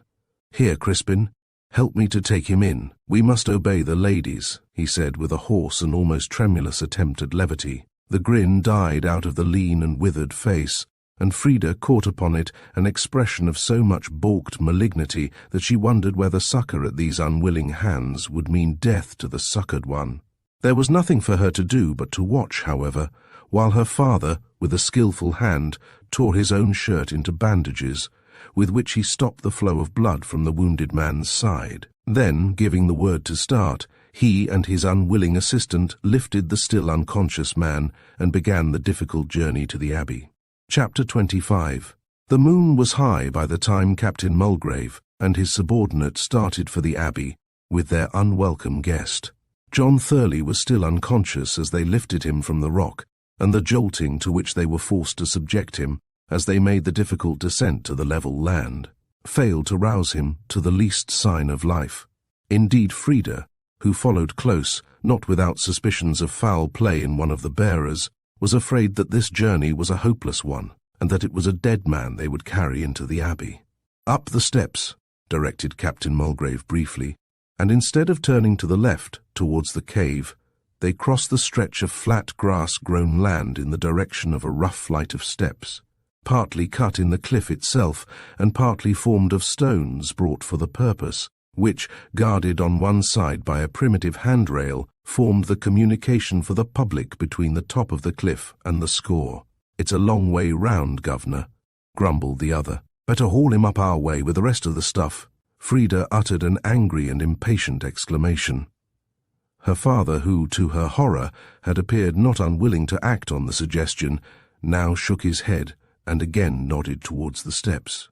The other, though he had to submit to the directions of his chief, did so with a very bad grace, and muttered many expressions of ill will as he staggered along under his share of the burden.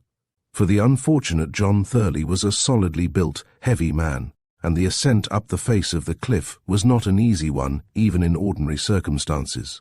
When they had at last, after many pauses, reached the top of the cliff, the little wizened face puckered up again with an expression of intense slyness. "The boys won't be able to get on without one or other of us, governor," he suggested. "They'll have got the stuff through to the house by this time, and if there's nobody there to look after them, they'll just get roaring drunk and perhaps manage to get up from the cellar for more liquor and kick up no end of a disturbance." Frida, who was afraid her father might leave her alone with this odious man and the unconscious Thurley, instantly struck in with a suggestion. "There's Josiah Kem waiting about by the ruin," she said. "I suppose you have some whistle or signal that he would know, and he would bring his cart." She would have suggested going in search of him herself, but she could not pretend to have enough confidence in her companions for that. Her father smiled, and seemed to be both amused and pleased by her quickness. The other man, however, openly scowled at her. After a few moments' consideration, Captain Mulgrave turned to his subordinate. "You whistle," he ordered shortly. "When Kem comes," she nodding towards Frida, "will tell him what to do." So saying, he turned, and descending a dozen steps below the top of the cliff, concealed himself, while the other man, most unwillingly, whistled 4 times. By this, Frida concluded that the fact of Captain Mulgrave's being still alive was unknown to some members at least of the gang acting under him. She knelt down by the wounded man and was frightened by the coldness of his face and hands, and by the impossibility of discovering whether he still breathed. In a very few moments she was relieved to hear the rattle of wheels, and almost immediately afterwards the cart appeared in sight, and stopped in the road at the nearest point to where the wounded man was lying. There was a gate in the wall, and she could see Josiah Kem opening it. "Bring the cart through," she cried out shrilly. "The cart!" Kem stopped, not at first understanding. "To cart," he echoed wonderingly. "Yes, yes, say yes," she continued, turning with an impetuous air of command to her companion. He repeated sullenly, "Yes, bring the cart." Kem obeyed, but his disappointment, disgust and dismay were unbounded when, instead of a few bales of smuggled tobacco, he found that his cart was wanted to bear the wounded man.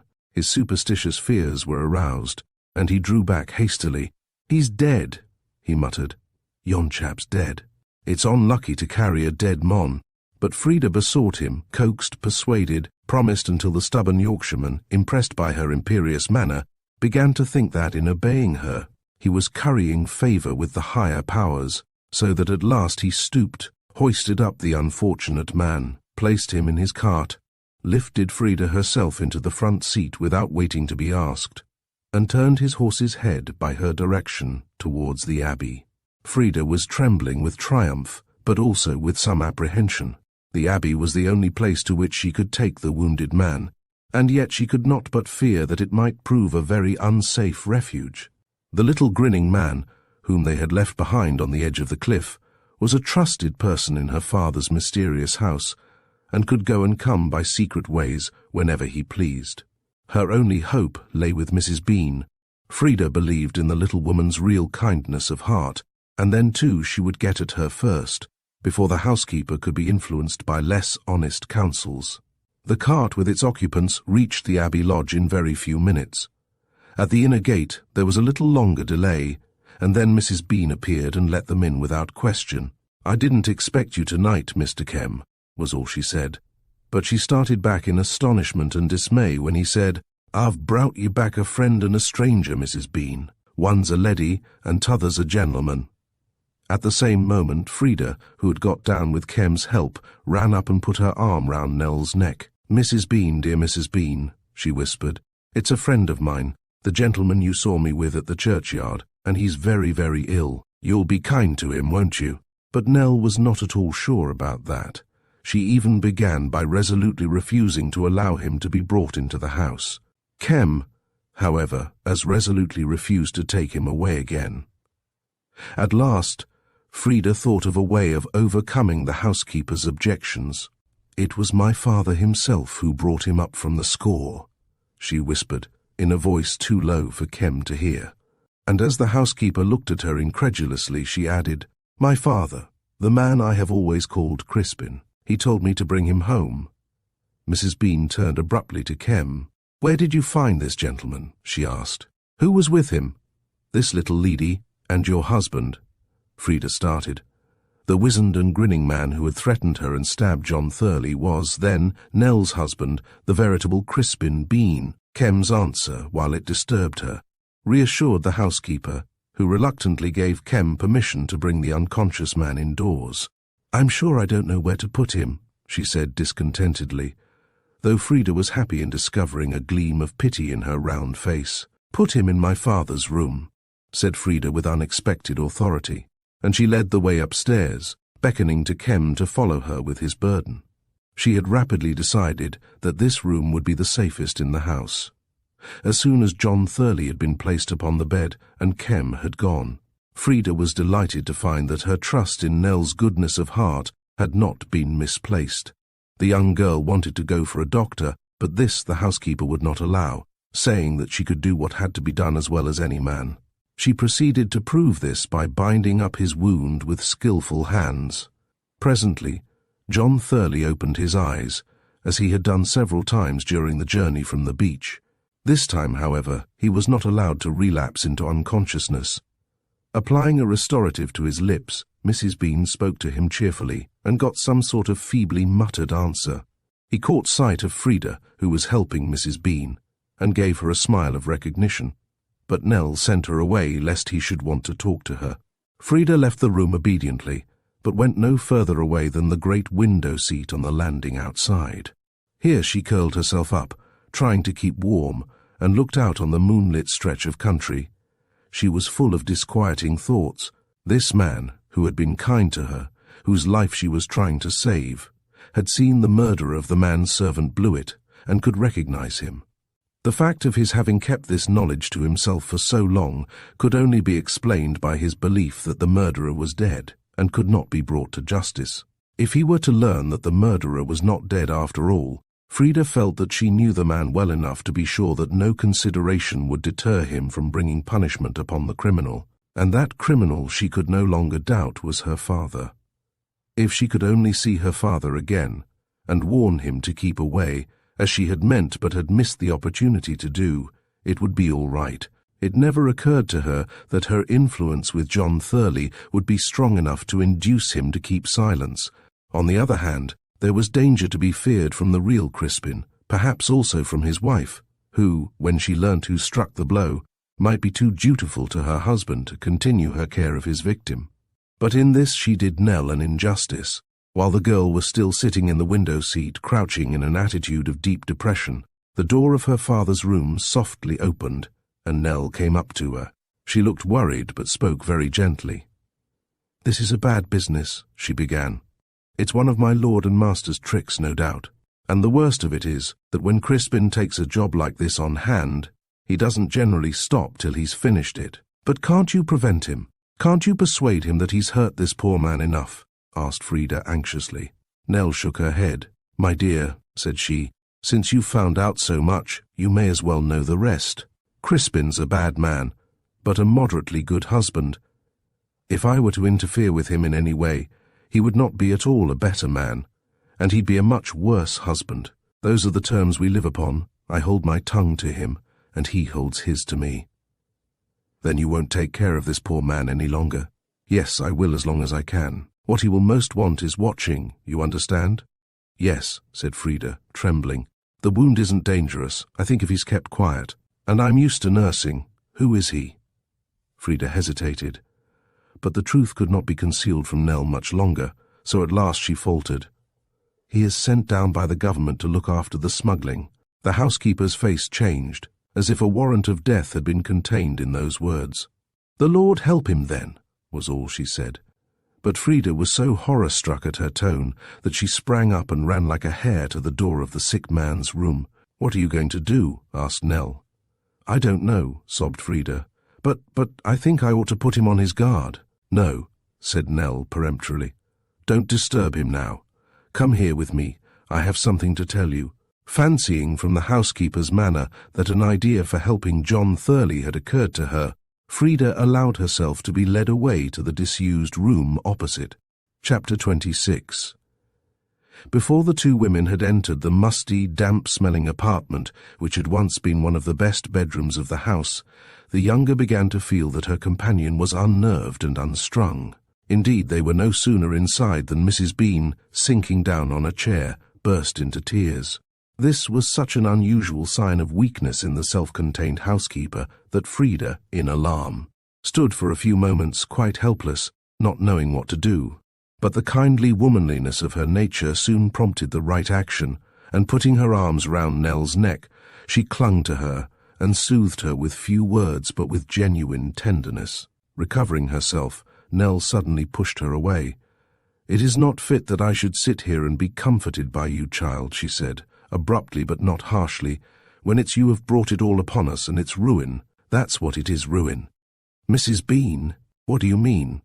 "Why, that this is the end of it all, the end I've been dreading for years, but worse, 1,000 times worse than I ever guessed it would be.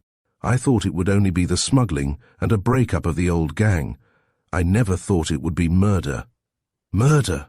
hissed out Frida, not indeed in surprise but in fear. "Yes, and you know it, for all you may say. You know that the man's servant Blewett was murdered, and if you go in there and listen to that man's mutterings," and she pointed towards the sick room, "you'll know more." Frida shook from head to foot, and at first tried in vain to speak. "What does he say? What does he know?" "He knows that it was murder for one thing, but he knows more than that, or I'm much mistaken. It's on his mind, and as the fever rises, it will all come out." She began to sob again and to dry her eyes. Frida at first stood motionless beside her, but as Nell got the better of her outburst, the girl took courage and touched her on the shoulder. "Mrs. Bean," she said in a hoarse whisper, "who do you think did it?" There was no answer. "Do you think it was Crispin?" She asked this question timidly, but Nell did not seem offended by the suggestion. She shook her head, however. "No, he was in the house here with me. He had been out all night in the yacht, and he was lying down to have a nap on the sofa in my sitting room." Then she lowered her voice and spoke in an awe-struck whisper. "The master came in, looking whitened and queer, bloodshot about the eyes and that, and he called Crispin out, and they both left the house together, by the back way, through the garden. And I wondered and watched, and presently I saw them come back, and they were carrying something. I didn't guess what sort of burden it was, though. Not then. But while I was watching, your ring came at the bell, and as I was crossing the yard to answer it, Captain Mulgrave came running after me, and he said, 'If it's my daughter, say I've shot myself, for I'm going away tonight, and I don't mean to meet her.'" Here Frida interrupted in some distress. "He didn't mean to meet me. Didn't he want me to come then?" "Yes and no, I think. I believe it made him feel ashamed of himself. It reminded him, perhaps, of old days when your mother was alive, and made him feel sorry that things were not with him now as they were then." Frida, with tears in her eyes, drew nearer to Nell as the latter made these tardy confessions. "Mind," continued the housekeeper, drawing back suddenly as the girl's arm stole round her neck. "It's only like guesswork what I'm telling you. The captain has never said anything of the sort to me. But it's whispered," Frida eagerly. "It's true, I know it, I feel it. Go on, go on." "Well, at any rate, that was only part of what he felt, remember, for he's done things he had better have left undone for a good many years now. He also felt that a girl would be in the way here with her prying eyes, as it has proved, and between the wish to see you and the wish not to see you, he was quite unmanned. In fact, he's not been the same man since you've been about. It's Crispin who has become master." Nell said this with sorrow rather than with pride. She paused, and Frida urged her to go on. "And on that day, when you were coming to let me in," she suggested. "Ah, yes. Suddenly he made up his mind to let you in himself, and he said, 'Don't let her know who I am, I shan't.' 'I shan't say anything, sir, you may be sure,' I said. And with that I walked back to my kitchen, and he let you in, and you took him for Crispin, as you know. And ever since then he's been in two minds, now making believe to be dead, so that he might get away quietly, and now bent on staying here, whatever happened." "Whatever happened?" repeated Frida. "Why, what should happen, Mrs. Bean?" The housekeeper rose and made answer very abruptly. "I suppose you have some nerve, or you wouldn't have got down on the score by yourself tonight. Well, come with me then." She opened the door and led the girl back to the sick room, where John Thurley lay quietly enough, looking up at the old-fashioned bed-draperies, and muttering to himself in a low voice from time to time. Leaving Frida by the door with a significant sign to be silent, Nell went up to the bedside and put her hand on the sick man's forehead. "Are you better now?" she asked gently. "Better," he muttered in a husky voice. "I don't know. I haven't time to think about that. Why, what's troubling you?" "Oh, you know. The old thing." What, these men? Yes, the gang. They've got to be caught, to be caught, every man jack of them. Why, what have they done? He went on muttering to himself, and she had to repeat the question. Done. They've done everything. Robbed, cheated, killed. Frida started. Hush, hush, sir. You are going too far, aren't you? Too far, yes, he went too far that morning, said the sick man drowsily. I saw him slinking about, and I saw him take out his revolver, and he crept up past me, over the snow, to the top of the hill. But you didn't see him shoot, sir, now did you? He shook his head. I saw him return presently without the revolver, he went on in a very low voice. With a look on his face, all the savagery gone out of it. I did not understand it. But when you heard later that a man had disappeared, and then a rumor that he had been murdered, I knew that I had seen the murderer. I knew his face. It was he. He uttered these last words slowly and dreamily, and then, as Nell asked no more questions, he subsided into silence and stared again at the bed hangings. Frida slipped softly out of the room, ran downstairs into the library as fast as her feet and her crutch could take her, and went through the bookshelf door into the secret portion of the house for the third time that night. If she could only find her father and warn him, that was the thought that was in her mind as she tripped up the first narrow stone staircase and down the second, and reached the room where she had had her interview with him. There was no one either in this apartment or in the cellar below. The rope ladder was hanging down just as she had left it. The lamp was still burning. Would her father come in by this way, she wondered, as she crouched on the floor by the opening and listened for the sound of footsteps approaching from below. At first she heard nothing.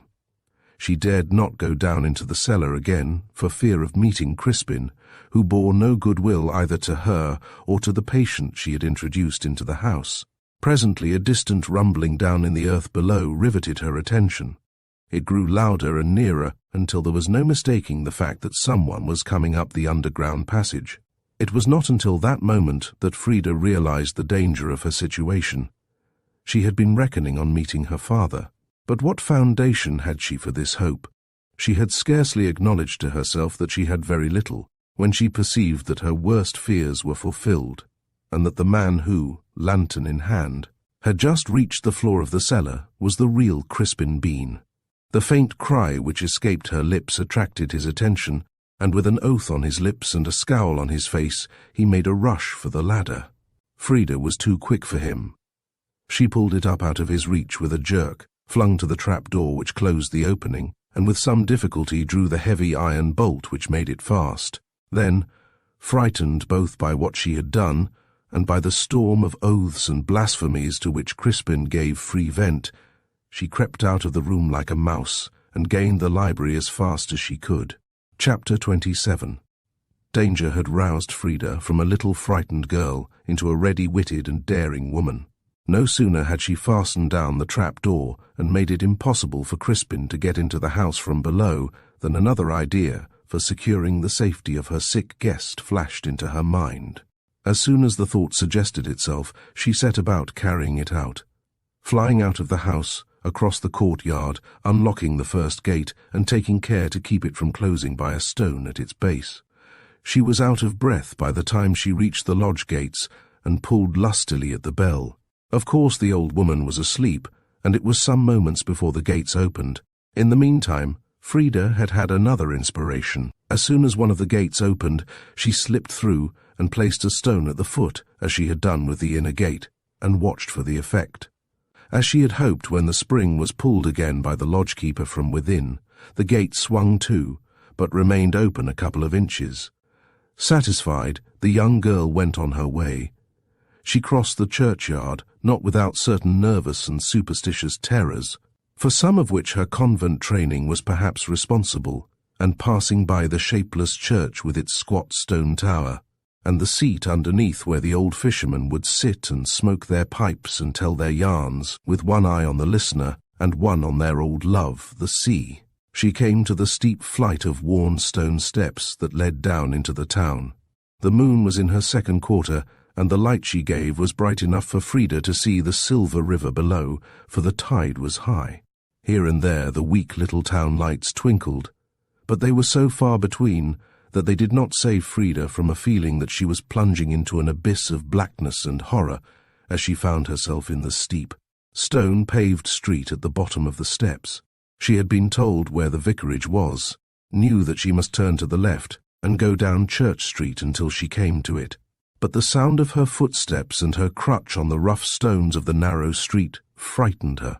The little irregular, old-fashioned shops with their overhanging eaves and tiny windows seemed to the scared girl to have a threatening aspect. She fancied every moment that one of the desperate characters with whom her imagination peopled them was lying in wait for her at the entrance of one of the squalid courts which ran between the houses. Past the tiny marketplace she ran, with a frightened glance at the pillars which supported a pretentious town hall about the size of a large beehive, but no one was in hiding among them, and she reached the vicarage without even meeting a drunken fisherman, finishing his evening's enjoyment by a nap on a friend's doorstep. Her ring at the bell brought Mrs. Staines to an upper window, and a few words of entreaty brought her to the front door. The sight of Miss Mulgrave without hat or cloak at 3 o'clock in the morning filled her with shocked amazement. But when Frida implored her to come with her at once to help to nurse a sick man, a stranger, who had been wounded on the score that night in some not very clearly explained manner, the good little woman at once agreed to come, and retreated to get ready. Her toilette being always of the simplest, she soon reappeared, tying on her rusty mushroom hat and clasping round her neck a circular cloak, the rabbit skin lining of which had been so well worn that there was only enough of the fur left to come off on the garments it touched.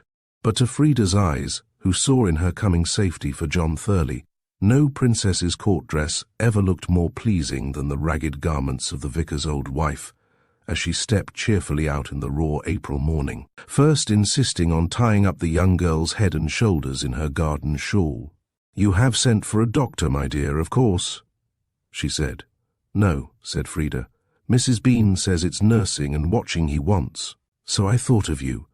I knew you were good to the sick. Everybody says so." Everybody only did the odd little woman justice. Tied to a selfish husband for whom she thought it an honor to slave, she had learned to look upon herself as born to drudge for his comfort and glory. And feeling that whatever she did as the vicar's wife redounded to the vicar's credit, she was a devoted nurse and visitor to the sick at the disposal of anybody in the parish. She received Frida's thanks almost apologetically. "It is a luxury to do good," she said, and although her tone was dogmatic and preaching, she meant what she said. Nowhere could Frida have found a person better able to get her out of her difficulty. Even Mrs. Bean gave a sigh of relief after the first moment of dismay at this unexpected intrusion of a stranger, on finding the burden of her responsibility thus suddenly lightened. Crispin would never dare do further harm to John Thurley while this outsider was about. The very personality of the quiet, chirpingly cheerful middle-aged woman, with her conversation largely made up of texts and quotations from the Book of Common Prayer, her placid commonplaces, and her prosaic disbelief in any occurrence out of the common, was healing and healthful to these two women who had been living under a volcano of crime and dread. When John Thurley raved in her presence of smuggling and murder, the little lady placidly ascribed his utterances to the effects of injudicious reading. When she heard a mysterious noise in the night which the other watchers knew too well how to account for, no arguments would have been strong enough to shake her conviction that it was caused by rats behind the wainscoting. She brought in her train another safeguard for the sick man. The Reverend Berkeley, who missed his wife's ministrations on the one hand, but was delighted at the opportunity of rummaging in the old house on the other, was constant in his visits, so that under this pastoral surveillance no bodily harm to the sick man could be attempted. And Crispin, who, to Frida's horror, still lurked about the house, dared not show his face except to his wife. John Thurley recovered rapidly. Mrs. Staines soon gave up her watching for occasional visits, and indeed there seemed no reason why he should not go about his business. He must have been dull too, one would have thought, for Frida, when he came downstairs, avoided him as much as possible, dreading the fatal knowledge he possessed. She had never, since that eventful night on the score, been able to meet her father again, to warn him to keep out of the way of his danger. Every night now she hid herself in the secret portion of the house, watching and waiting for him. But he never came. Every day she would go out to the cliff's edge, looking out for the yacht, and then she would roam about the abbey ruins and listen at the door of the tower in the north transept, hoping to hear his voice or his tread. It was all in vain. At last one day, when Thurley had been downstairs nearly a week, he met her flying through one of the passages and asked if she would speak with him. "I will only keep you a few minutes," he said humbly, apologetically. "I am going away. I must go away." Frida began to tremble. She dreaded some revelation about her father and felt that she must have a little while to prepare herself for what she might have to hear and for the entreaties she must make.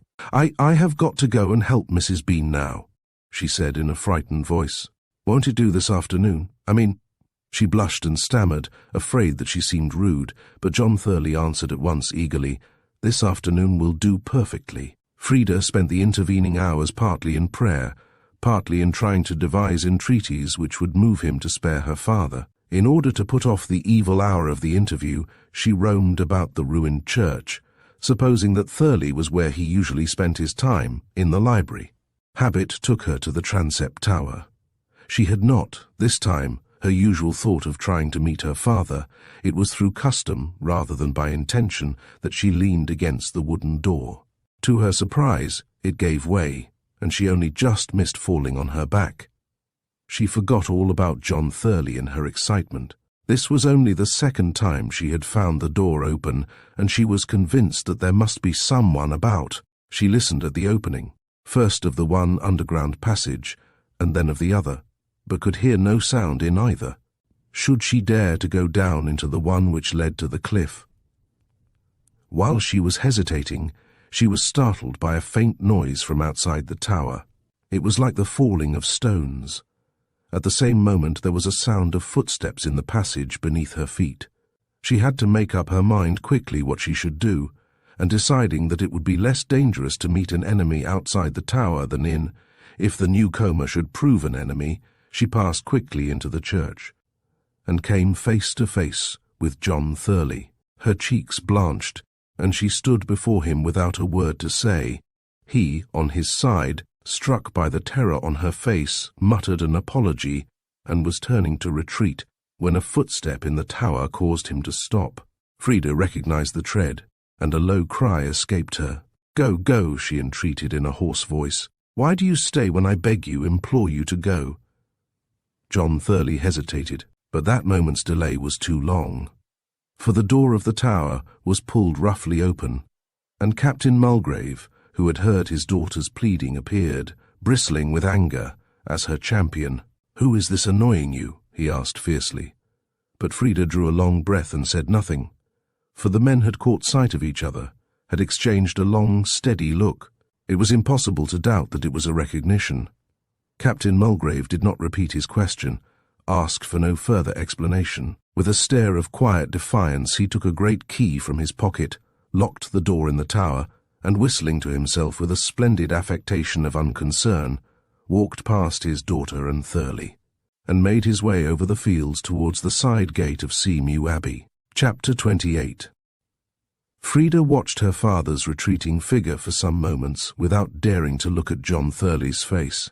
When at last she found the courage to throw a shy, frightened glance in his direction, she saw on his countenance an expression of deep pain and surprise as he gazed steadily at Captain Mulgrave. "It is my father," she faltered out in pleading tones, while her great brown eyes were full of entreaty.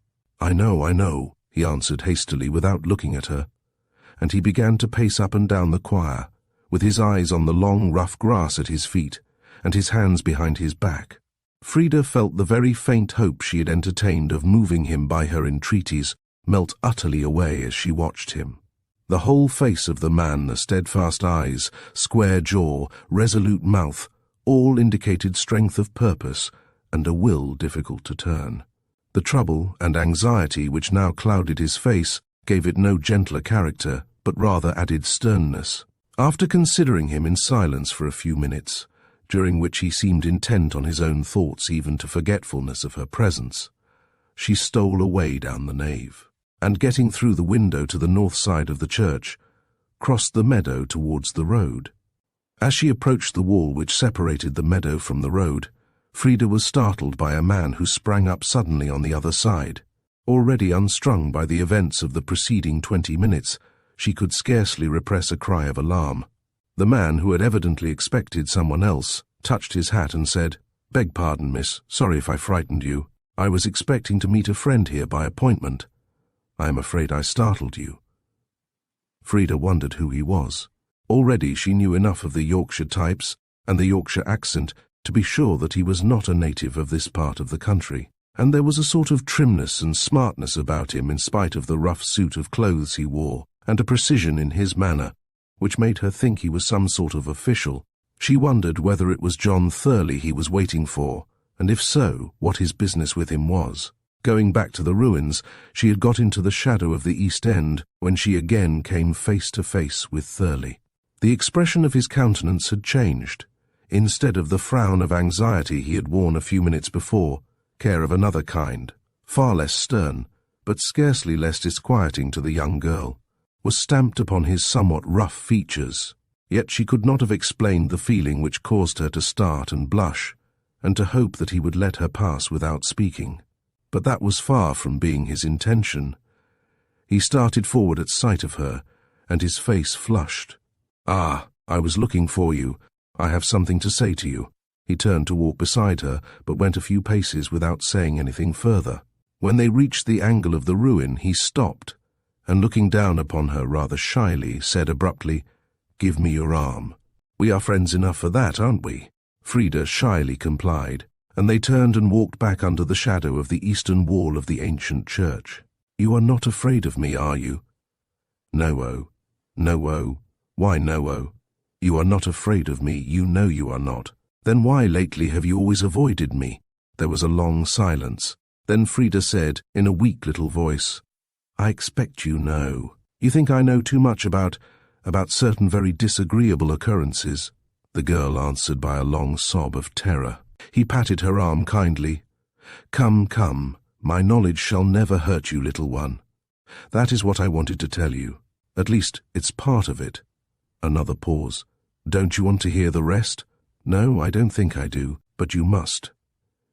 First, I want to tell you that I know who saved my life and had me brought to the Abbey that night when I was attacked by those ruffians."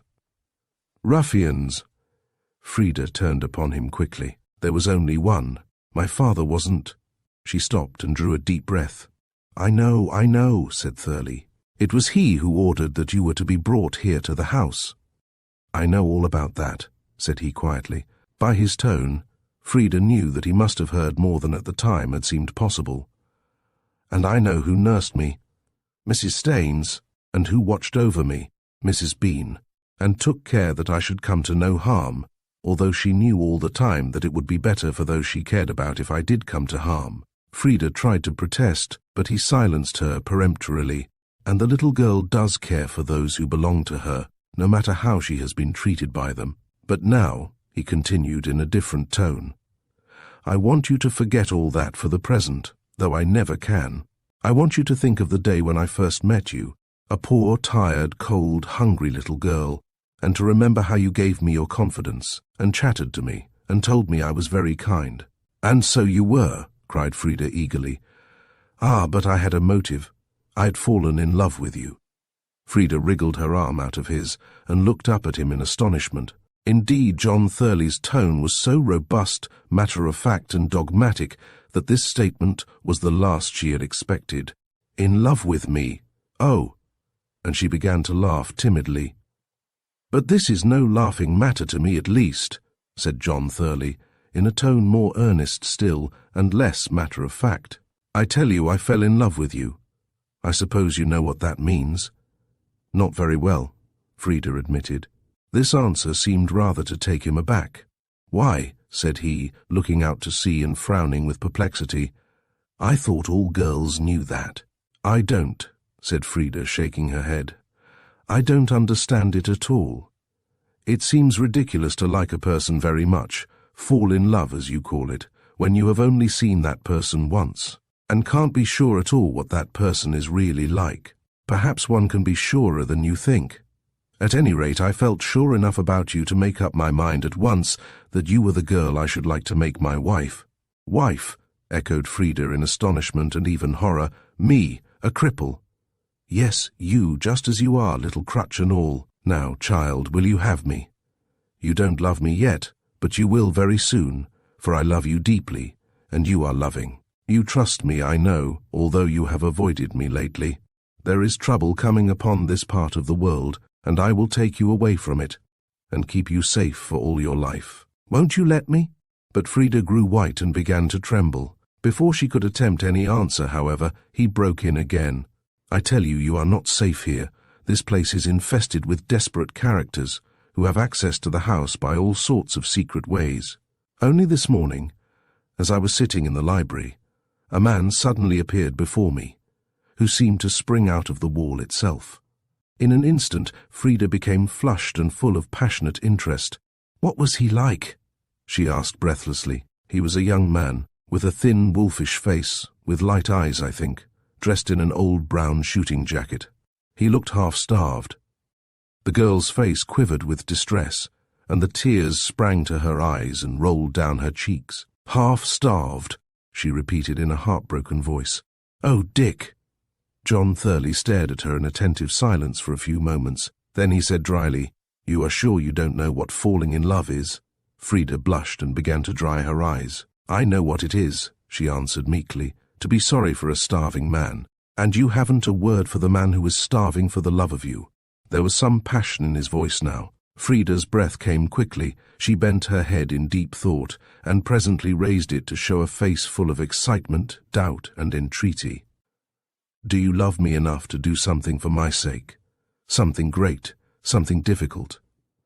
John Thurley was a practical man who liked to keep fact and sentiment well apart. A shade of caution came into his tone at once. "Well, what is it? Let us hear." "Will you promise?" Her voice trembled with passionate eagerness. "Not to make any inquiries, not to give any information about the murder of the man Blewett." She hissed out the last words below her breath. But John Thurley shook his head at once and decidedly. "I couldn't allow sentiment to interfere with my duty even for you, my dear," he said in a tone which precluded all hope of his softening. "Besides," he continued decisively, "as a matter of fact, I gave all the information I had to the police long since." Without uttering another word or giving him time for one, Frida fled away as if she had been struck. Running round the angle of the wall, and under one of the clustered arches at the south side of the choir, she stumbled, not seeing where she trod, against a heap of grass-grown masonry, and fell to the ground. Before she could rise, she heard the voice of the man who had frightened her by jumping up behind the wall of the meadow. "Beg pardon, Mr. Thurley," said the voice, "but I've come to tell you it's all right. We've followed up the clue you sent, and I've been sent down here to make the arrest. By tomorrow we shall have John Blewett's murderer safe in quod." Chapter 29. When Frida overheard the words which told her the police were on the track of the murderer, she did not lose a moment in making her way back to the Abbey. Mrs. Bean opened the inner gate, as usual, and was alarmed by the look on the girl's face. "Why, what's come to you, child?" she said. "Where have you been? Has anybody frightened you again?" "No," said Frida hoarsely. Then, bending forward, she whispered, "My father, have you seen him?" "Shh, shh," said Nell sharply. "Go into the dining room." Frida thought there was a look of anxiety upon the housekeeper's face, but as it was always useless to try to force Nell's confidence, she hurried past her into the dining room without a word. No one was in the room, however.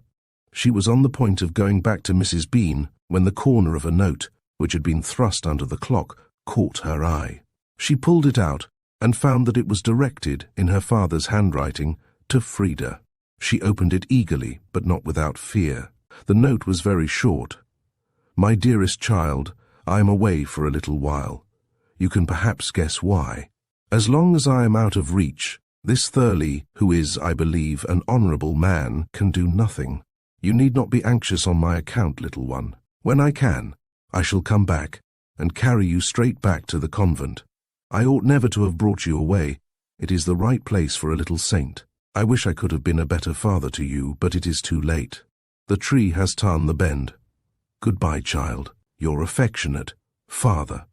Frida sobbed over this. She was surprised to find, among the mingled emotions which the note roused in her, a strong feeling of reluctance to the idea of going back to the convent.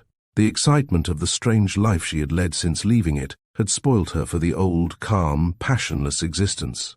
What?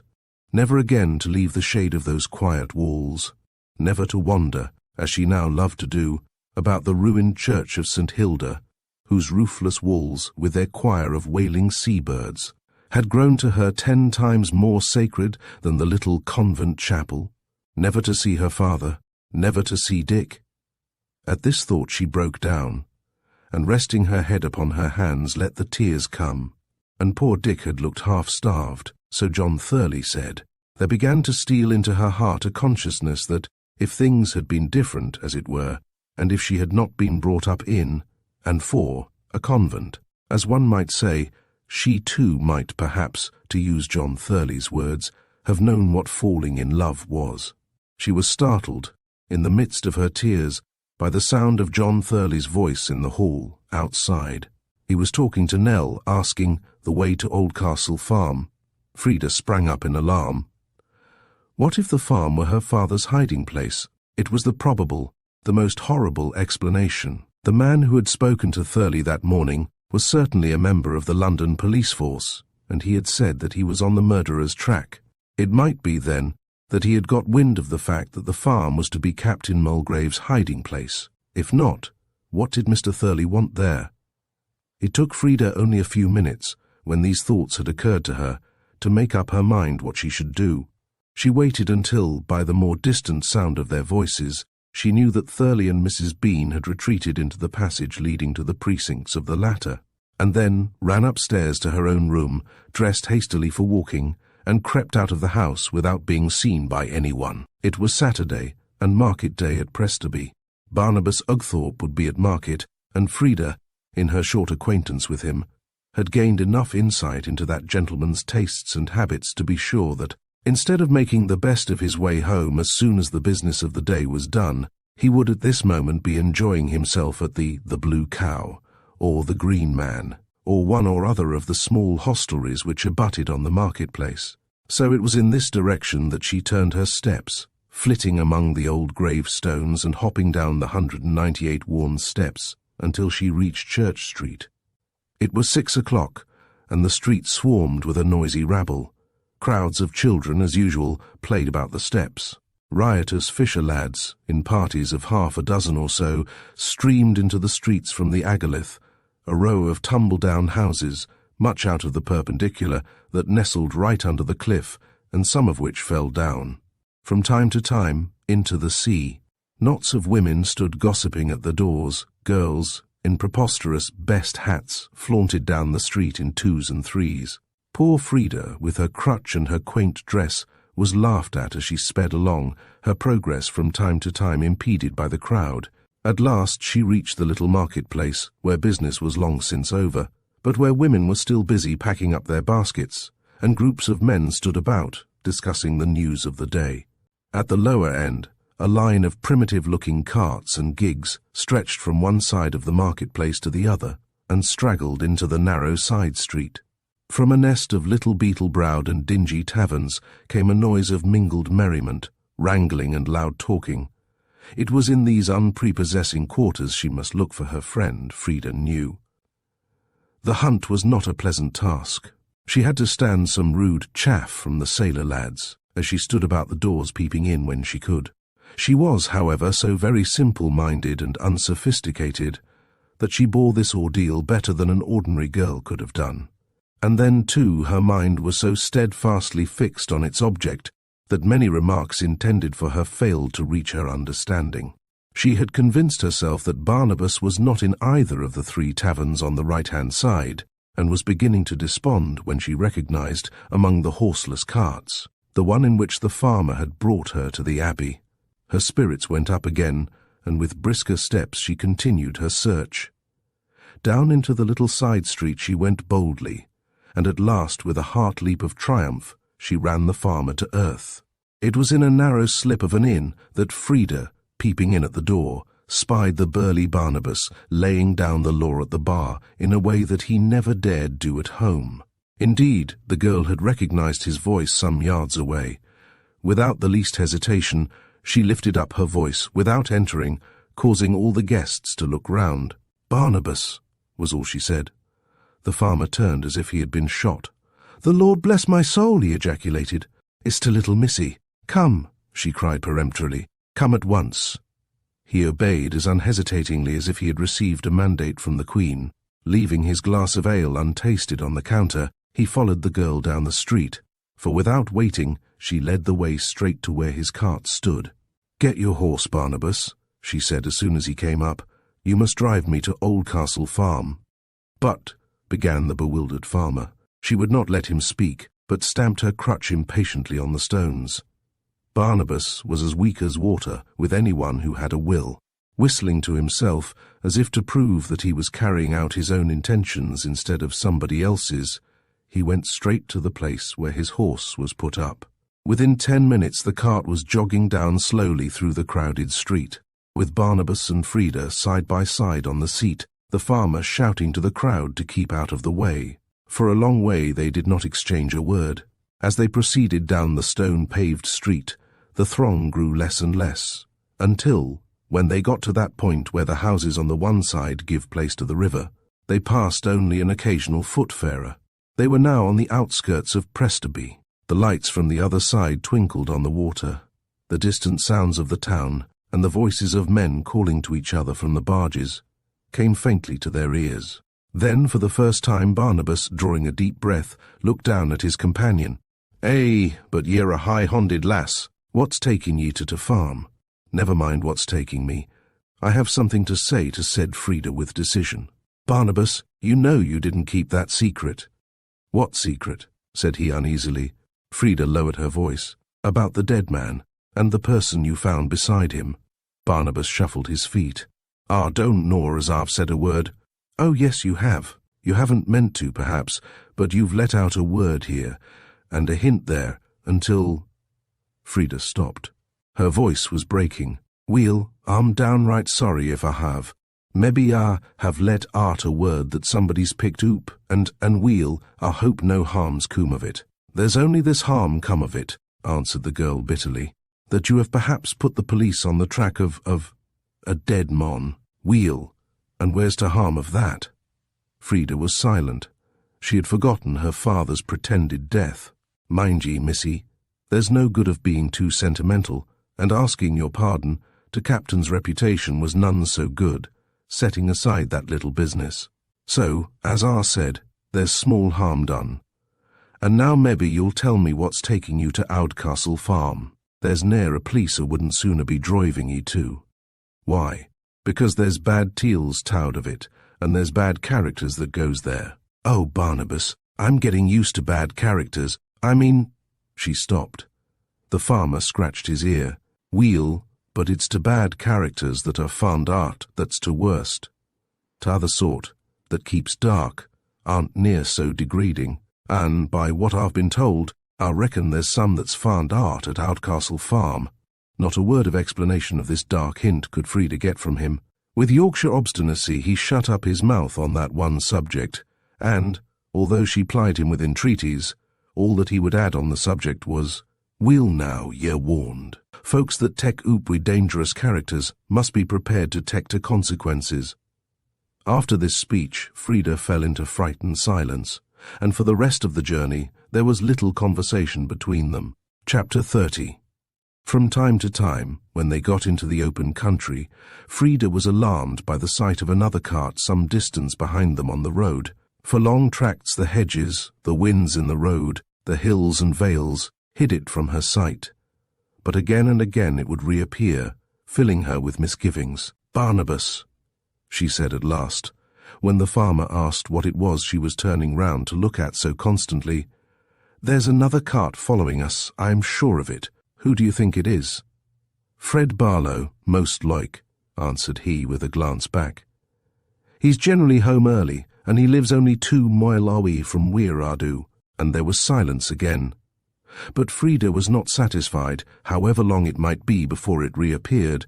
That cart was sure to come in sight again, and as for Fred Barlow, he would surely come in a little vehicle the size of the one she was driving in, not in a big lumbering conveyance like that. Before Barnabas turned up the lane that led to the farm, though, the big cart had been lost sight of for so long that the girl's fears had calmed a little, and by the time they drew up at the front door, she had forgotten everything but Dick and the object of her journey. Barnabas got down and pulled the bell, but no one answered. He pulled it a second time and came back to speak to Frida. "Times are changed here," he said with a sagacious nod. "You won't find a merry welcome, and troops of servants to wait on ye this May." As nobody had yet come to the door, he gave it a kick with his hobnailed boots and called out lustily, "Here, here! Is nobody cooming to open this door? Here's a leddy weeting, an art of respect to sex. I'll burst a door in if somebody don't open it." This frank-spoken summons succeeded. The door opened at once and Dick looked out. But was it Dick, this haggard, cavernous-eyed creature with his clothes hanging loosely upon him? He looked like a hunted criminal, and Frida felt a great shock as she noted the change. "What do you want?" asked he shortly. "Ask to Leedy," said Barnabas in the same tone. Dick started when he caught sight of the girl. "You, Miss Mulgrave!" She held out her hands. "Help me down, please," she said in a husky voice. "I want to speak to you. Let me come inside." "Are you coming too?" said Dick not very graciously to Ugthorpe as he helped Frida down. No, don't you come, Barnabas," said the girl quickly, turning to the farmer. "I want to speak to Dick by himself. You wait for me." Barnabas laughed with some constraint. "I don't know what I'm to say to that. Why, do as she wishes. She shan't come to any harm, Ugthorpe," said Dick with a break in his voice. But the farmer still hesitated. "I'm not afraid of you, Mr. Richard. But who have ye gotten about to police?" Dick flushed as he answered quickly, "Nobody who can or will do any harm to Miss Mulgrave." This answer, while it reassured Barnabas, alarmed Frida, for it seemed to confirm her fears that it was her father who was in hiding about the farm. "Yes, Barnabas, let me go," she urged, touching his arm in entreaty. "Well, I'll give ye 10 minutes, and ye must leave to door open, and when Toyme's oop, I shall fetch ye." Thank you, good dear Barnabas," said she. But he began instantly to scoff. "Oh, yes, we're angels while we let ye have your own way, and devils if we cross ye. Ye're not the first woman I've had to deal with, missy," he grumbled. But Frida did not heed him. She was walking very demurely down the unlighted passage with Dick, saying never a word now she had got her own way, and keeping close to the wall as if afraid of her companion. He felt bound to try to make conversation. "I'm afraid you'll find a great change in the place since my aunt left, Miss Mulgrave. This is only a bachelor's den now, and you know a man with no ladies to look after him is not famous for his orderliness. And in fact, I'm hardly settled here yet, you know." They were passing through the passage, at right angles with the entrance hall, which ran alongside the servants' quarters. No sounds of merry talk and laughter now, no glimpses of a roaring fire through the half-open kitchen door, nothing but cold and damp, and a smell as of rooms long shut up to which the fresh air never came. Frida shivered, but it was not with cold, it was with horror of the gloom and loneliness of the place. Poor Dick!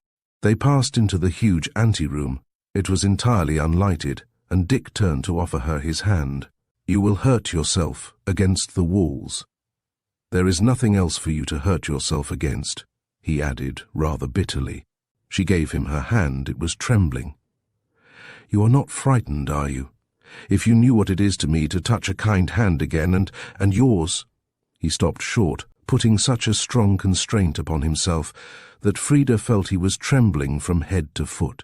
Don't," she whispered. Dick made haste to laugh, as if at a joke, but it was a poor attempt at merriment and woke hoarse echoes in the old rafters. They had reached the door of the banqueting hall. "You must be prepared for an awfully great change here," he said, with assumed cheerfulness.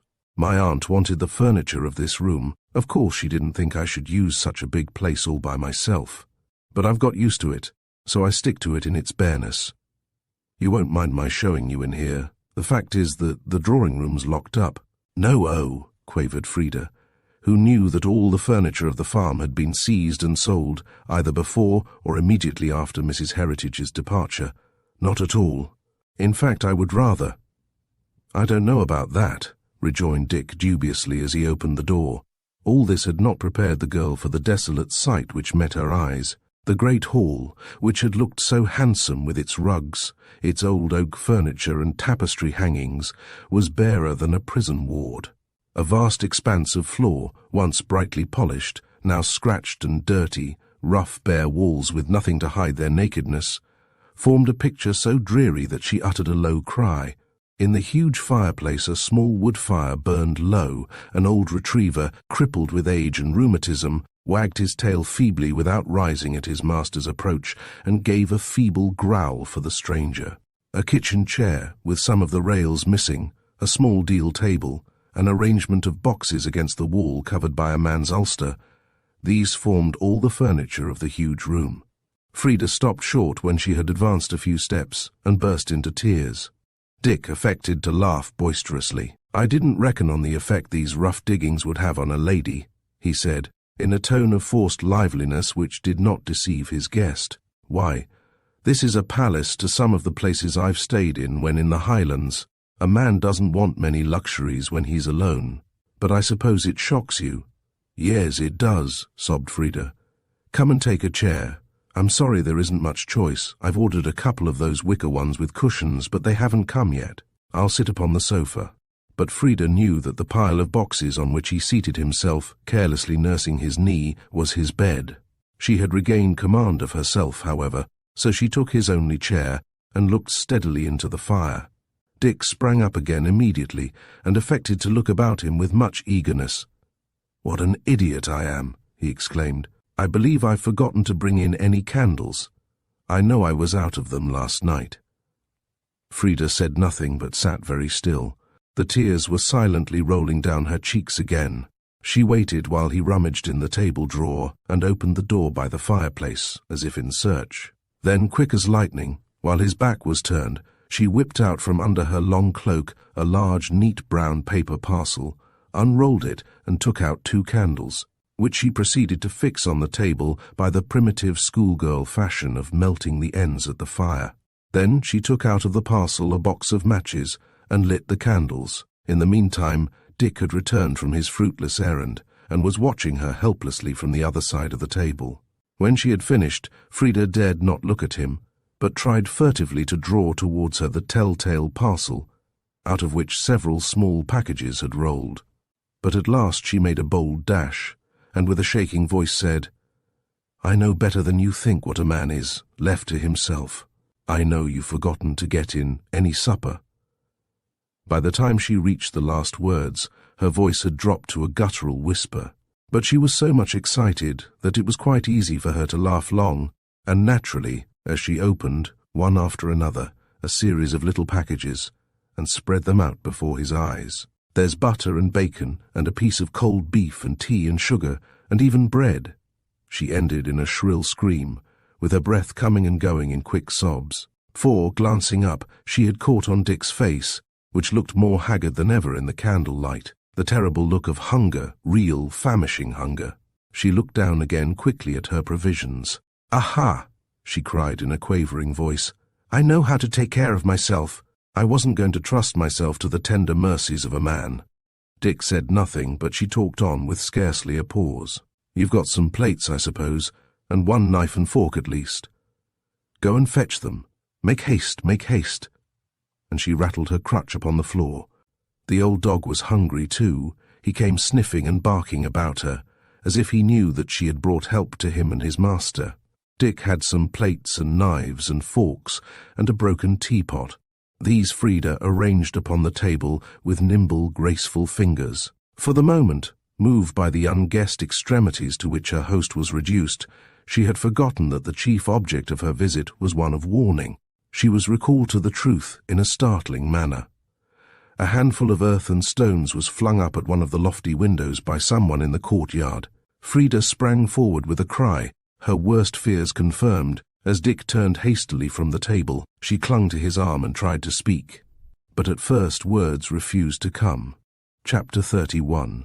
When Frida recovered her voice, Dick had broken away from her restraining touch and was moving in a hesitating sort of way towards the door. "Dick," cried the girl in a frightened whisper, "listen. I had forgotten why I came. There are men coming here, perhaps tonight, policemen from London, I think. Is he safe?" Dick started and began to tremble violently. "Great heavens," he said in a hoarse voice. "How did you know? How did you hear? Is it known all over the place?" "I don't know," said Frida sadly, "but I don't think it is. Barnabas didn't seem to know anything about it." He stood still for a moment, considering. "Men coming here, you say? You are sure of that?" "I am not sure that they are coming tonight, but they will come sooner or later. One said they knew where he was, and the other asked the way to Oldcastle Farm." Dick turned to her quickly and decisively. "Do you mind if I leave you here alone for a little while?" "No, but won't you let me come too?" "Oh, do let me." "I can't. It would only alarm him the more. You stay here, and if you hear anyone at the front door, don't take any notice. But come across the yard as softly as you can, and if you see a light shining through a grating close to the ground on the other side, throw a stone through. But don't cry out." "Very well," said Frida. As Dick turned again to go, the provisions laid out on the table caught his eye. With a hotly flushing face, he took up the bread and, cutting off a piece, said with an awkward laugh, "We may as well give him some supper, don't you think so?" Without a word, Frida loaded him with meat, bread and butter. "The tea isn't ready yet," she whispered. "I'll make it, and you can come back for that." He nodded and went off, not without trying to utter some husky thanks, which the girl would not hear. He had one of her candles and a box of matches in his pocket. Left alone in the great bare room, poor Frida felt all the womanish fears which the need of active exertion had kept off for so long. Terror on her father's account, grief for poor starving Dick, above all, an awestruck fear that God would not forgive such black crimes as some of those laid to their account, caused the bitter tears to roll down her cheeks, while her lips moved in simple-hearted prayer for them. Presently the old dog, whom she had been feeding, pricked up his ears and growled ominously. She sprang to her feet, but at first heard nothing. Crossing the floor quickly and lightly, she opened the door and listened. Somebody at the front of the house was knocking. The summons, however, was neither loud nor imperative, and she crept through the passages, fancying that it might perhaps be only Barnabas Ugthorpe who had come back for her. Creeping into the deserted kitchen, she peeped through the dusty panes of the window, which was heavily barred. She could just see the outline of a large hooded cart, and a couple of men standing beside it. At once she knew it was the cart which had followed Barnabas Ugthorpe's. Retreating from the window as noiselessly as she had come, while the intermittent knocking at the front door went on a little louder than before, she returned through the passage and slipped into the courtyard. She knew where to look for the grating of which Dick had spoken, having noticed it in the course of her investigations on the occasion of her previous visit. It consisted of 2 iron bars placed perpendicularly across a small opening in the wall of the very oldest part of the building, the portion known as the dungeons. Frida crept to the grating and stooped down. Yes, there was a light inside. She took up a handful of earth and stones, as she had been told to do, and threw them in with a trembling hand. Instantly the light was extinguished. Frida stole away from the grating, afraid that if the front door were burst open and the police were to find her there, her presence might afford a clue to her father's hiding place. If she got on to the top of the old outer wall, she thought, she might watch the course of events without herself being seen. She had hardly reached this post of vantage when she heard a crash and a noise as of splintering wood, and a few moments later she saw the black figures of 6 men dispersed about the courtyard below. She was crouching down in the narrow path that ran along the ruinous old wall and peeping over the fringe of dried grass and brambles which grew along the edge. Suddenly she felt a hand placed roughly over her mouth and eyes, so that she could neither see nor cry out. After the first moment she did not attempt to do either, but remained quite still, not knowing in whose grasp she was. She heard the man breathing hard, felt that his hands trembled, and knew that he was in a paroxysm of physical terror.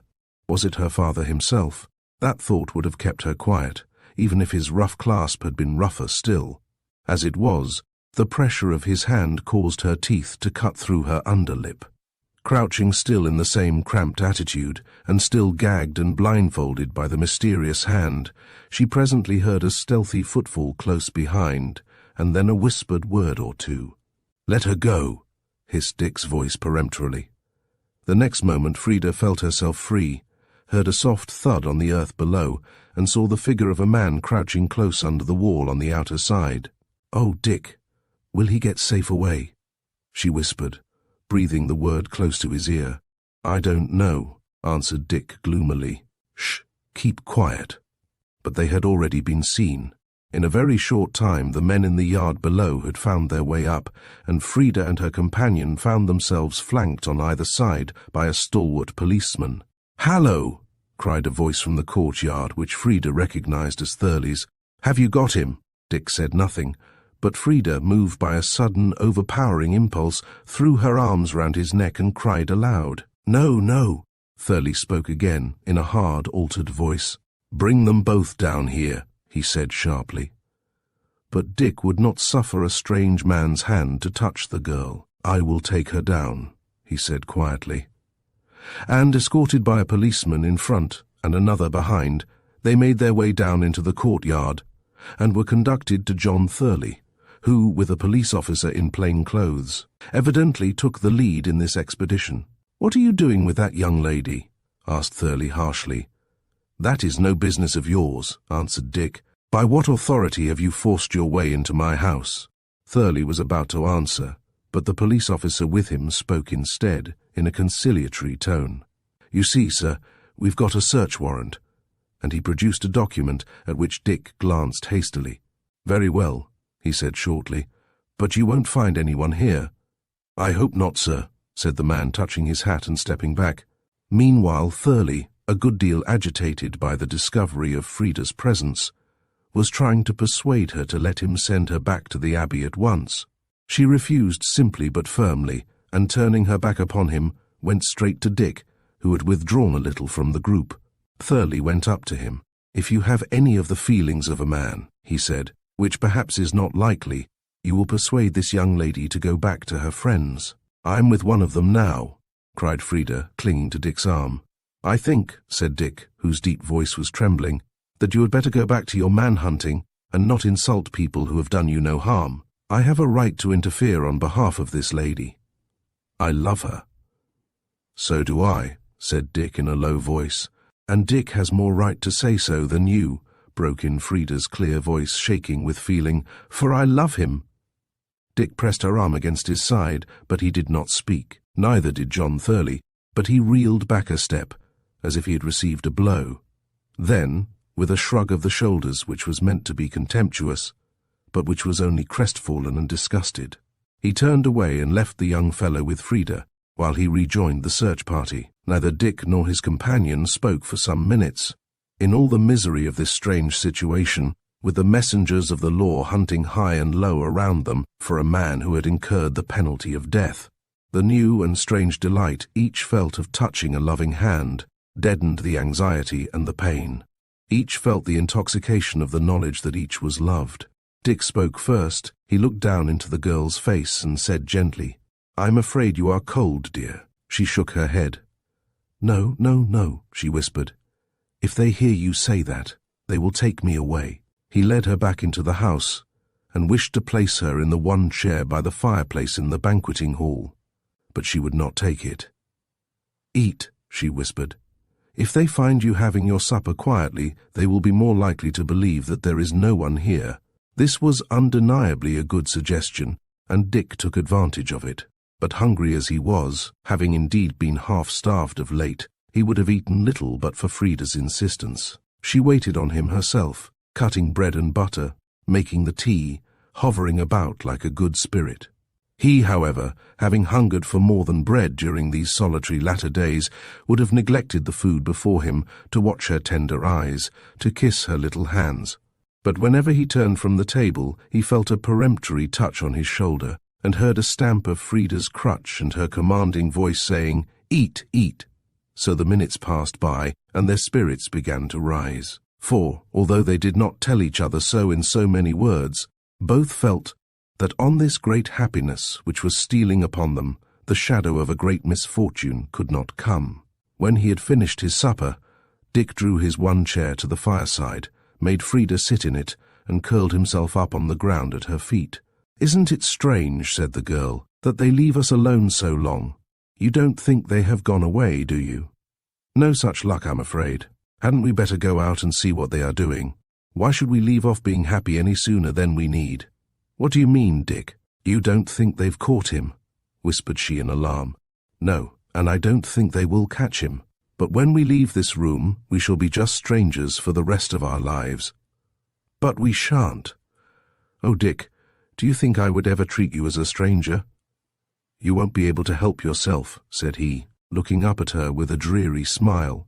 "You are so ridiculously ignorant of the world, little one, and you've been so neglected since you've been here that I don't know how to explain the smallest thing to you without frightening you. But I assure you that after this escapade tonight, you will never be allowed to go out by yourself again." "Escapade? Yes, that is what you will hear your expedition called, and you will never be allowed to make another. Quite right, too. If you had been left to run wild here, you would have been spoilt, and you would have begun to mix up right with wrong like the rest of us." "I don't think so," said Frida gently. "I should have been told the difference." "But who was there to tell you?"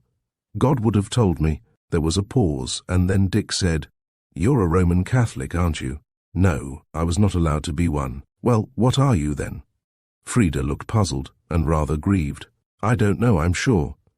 "If you're religious, you must belong to some religion, you know." "Well, I'm a Christian. Isn't that enough religion?" "I've never met any sort of Christian who would admit that it was." Frida sighed. "I'm afraid mine is a religion all to myself, then. But somehow," and she lowered her voice reverently, "I don't believe it makes any difference to God." "I don't suppose it does," said Dick gently.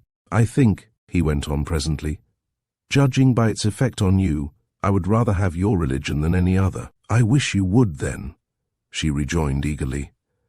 "For then you could never do wrong things and think they were right. How shall I begin? Go to church?" "What church?" "It doesn't matter. Sister Agnes used to say that in every church in the world there was some good spoken to those who wanted to hear it. I wonder what good Sister Agnes would have heard from old Staines. Something, you may be sure. Or, how would his wife be such a noble woman?" More pleased by her ingenuousness than convinced by her arguments, Dick promised that he would go to church, to the delight of Frida, who thought she had secured a great moral victory. They had forgotten the police, who were searching the house. They had forgotten the jealous Thurley. When again the old dog, half opening his eyes, gave a low growl of warning, Dick jumped up and faced the door. There was no enemy but Barnabas Ugthorpe, wearing a very grave and troubled face. "What is it?" "Speak out, man," cried Dick impatiently. "Let me take the little Liddy away first, Mester." Dick staggered. "They haven't caught him, Barnabas." "I'm afraid so." Low as he spoke, Frida caught the words. Overcome with self-reproach for having momentarily forgotten her father's danger, with misery at his unhappy plight, she tottered across the room towards the farmer, who, lifting her up in his arms as if she had been a child, carried her straight out of the room to the front door of the farmhouse. Chapter 32.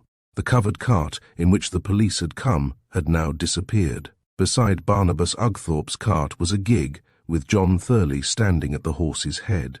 "This way," said Thurley in a peremptory tone, as Barnabas was carrying the girl to his own cart. "I'm going back to the Abbey, and can take Miss Mulgrave with me." Frida shuddered. The farmer said a soothing word in her ear, and without heeding Mr. Thurley's directions, placed her on the seat on which she had come. "If it's to seem to you, sir, I'll tack to Lady Myson." "Pray, are you the young lady's guardian?" "I've as much right to name as you, sir," answered Barnabas surlily. And without waiting for further parley, the farmer got up in his seat and drove away. Frida and her driver made their way back to the Abbey, almost in silence. All that he would tell her about the capture of the murderer was that a poor fellow was caught in a field at Backeta House. Mrs. Bean was waiting at the lodge gates for her, and Frida saw by the housekeeper's white face that she had heard the result of the expedition.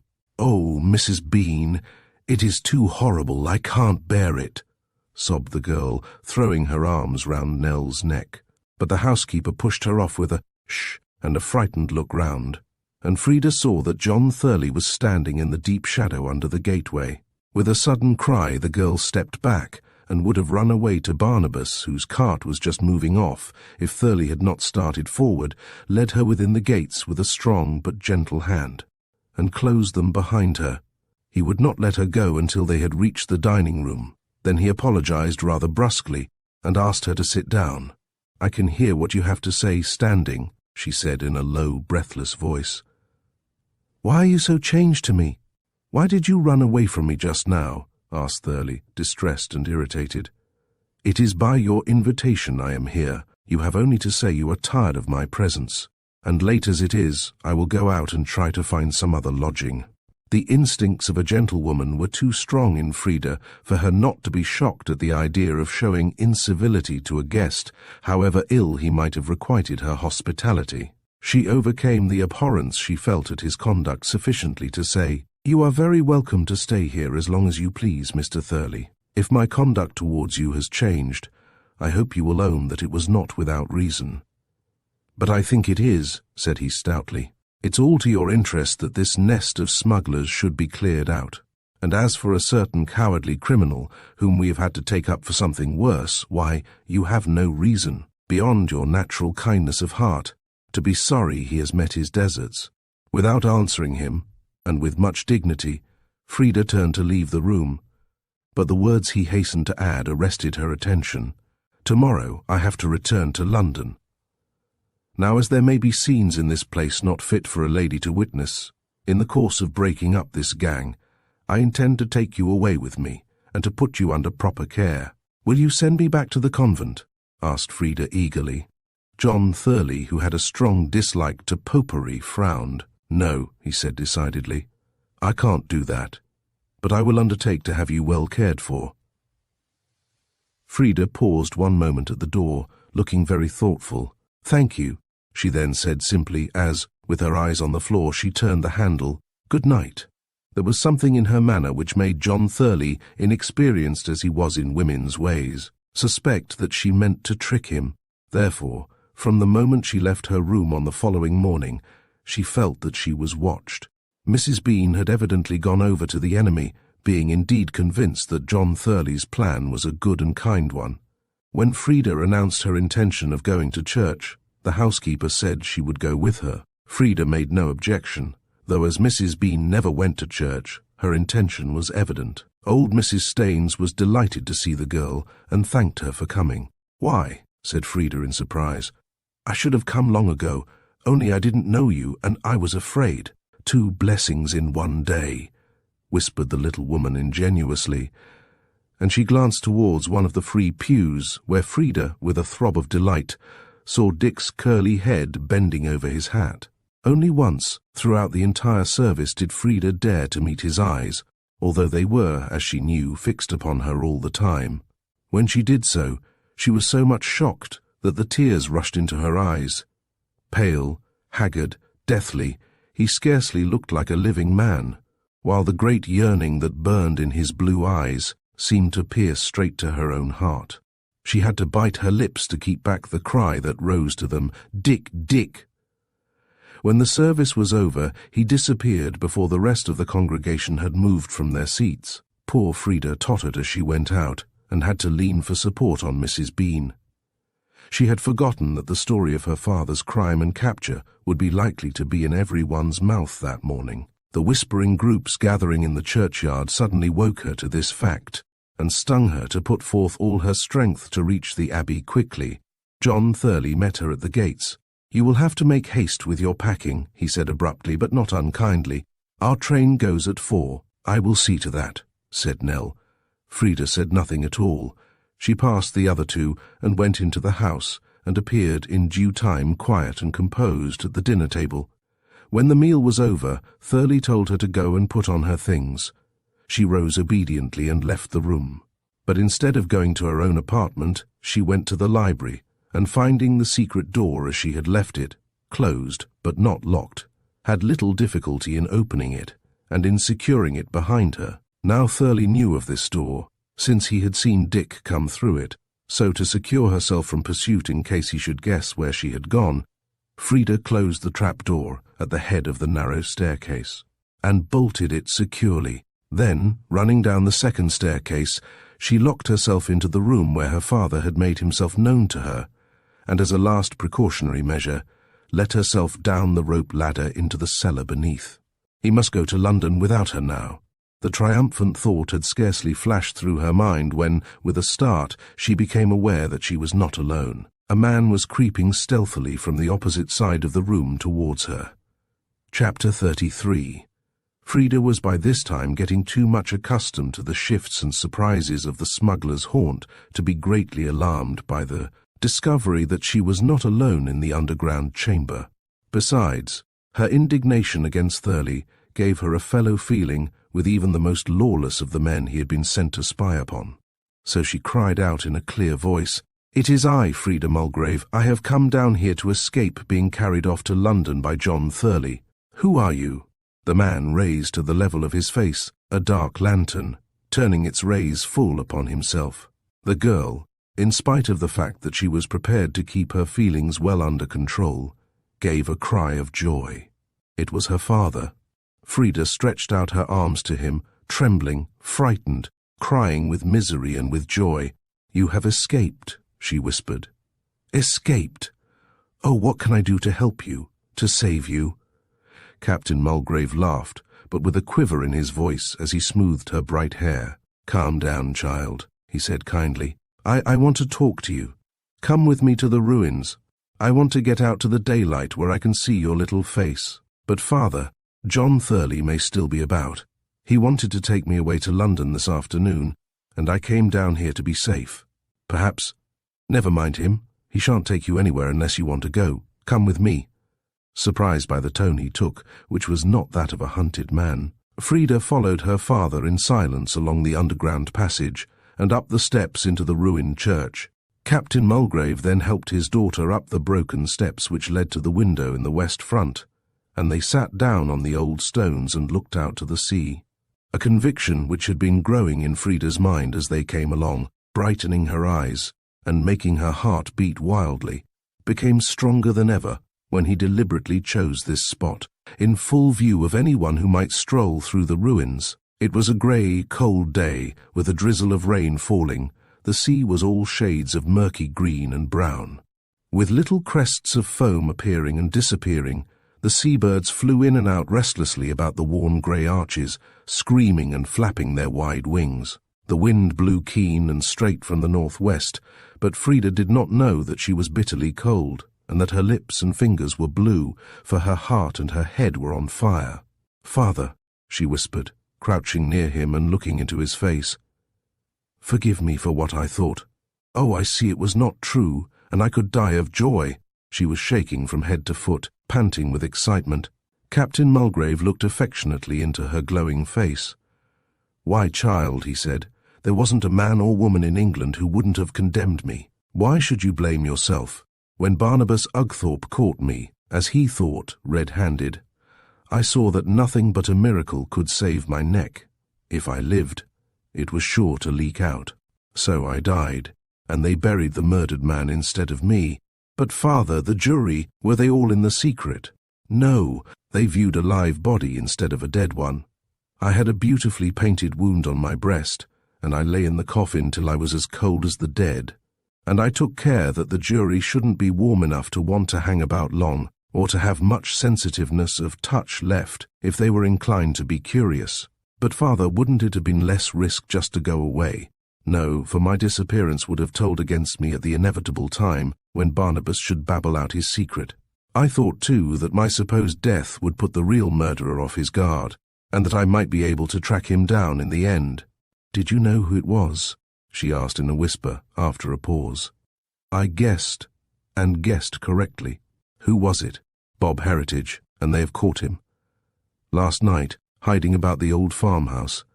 I went away yesterday in my yacht because I had got wind of the search and thought they were after me. This morning I came sneaking back to find out whether you were safe, and Crispin was on the score with the news." Frida listened to these details, conscious, though she would not have owned it, of a secret disappointment in the midst of her joy at learning her father's innocence. In spite of the kindness he showed when he was with her, she was to him only an afterthought. He had made no provision for her safety yesterday, left her no directions for her protection in the time of trouble which was coming. One other consideration grieved her deeply. The shame and distress which had been lifted from her shoulders now fell upon those of poor Dick. These thoughts caused her to drop into a silence which her father made no attempt to break.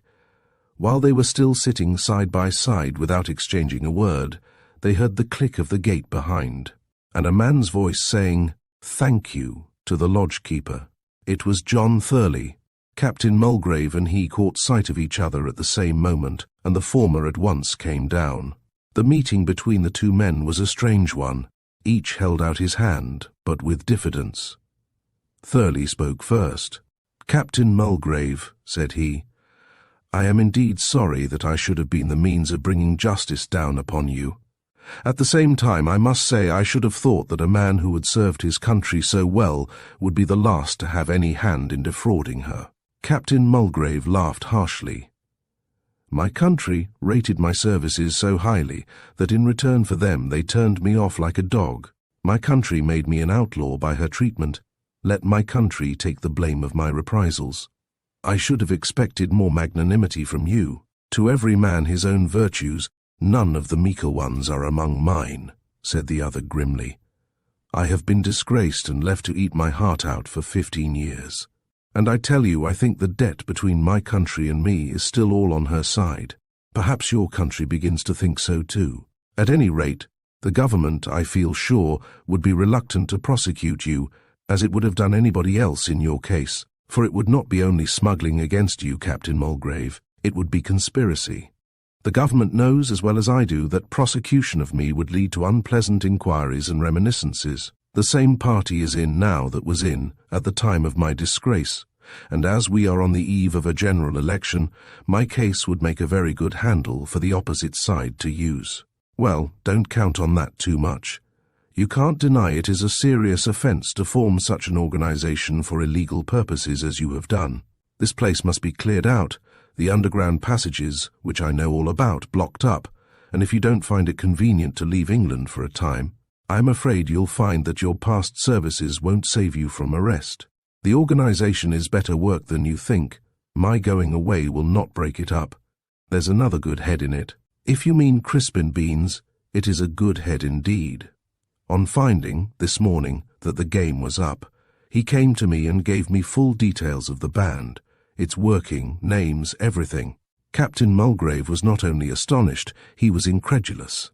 "The DL he did," he muttered, and it was not until John Thurley had read him out some notes he had taken down during Crispin's confession that the master of Mew Abbey would believe that his lieutenant had gone over to the enemy. Then he shrugged his shoulders and chose a cigar very carefully. "Will you have one?" he said, offering the case to Thurley. "They smoke none the worse for being contraband." John Thurley declined. "Ah, well," continued the other, "I bear you no ill will for causing my expatriation, especially as in doing so you have cleared my name of a charge I saw no means of disproving. By the by, why didn't you speak out sooner about the murder?" "Because I had no very strong evidence myself. I put the case in the hands of the police, and detectives were sent down here, who discovered that a man on horseback had come from Oldcastle Farm on the day of the murder, that he had tied up his horse in a shed at the bottom of the hill, just outside the town, and had been seen with a revolver in his hand, making his way across the field to the spot where Barnabas Ugthorpe found the body. The man was identified as Robert Heritage. It was found out that he had just learnt the servant's intention to betray his master's secrets to you.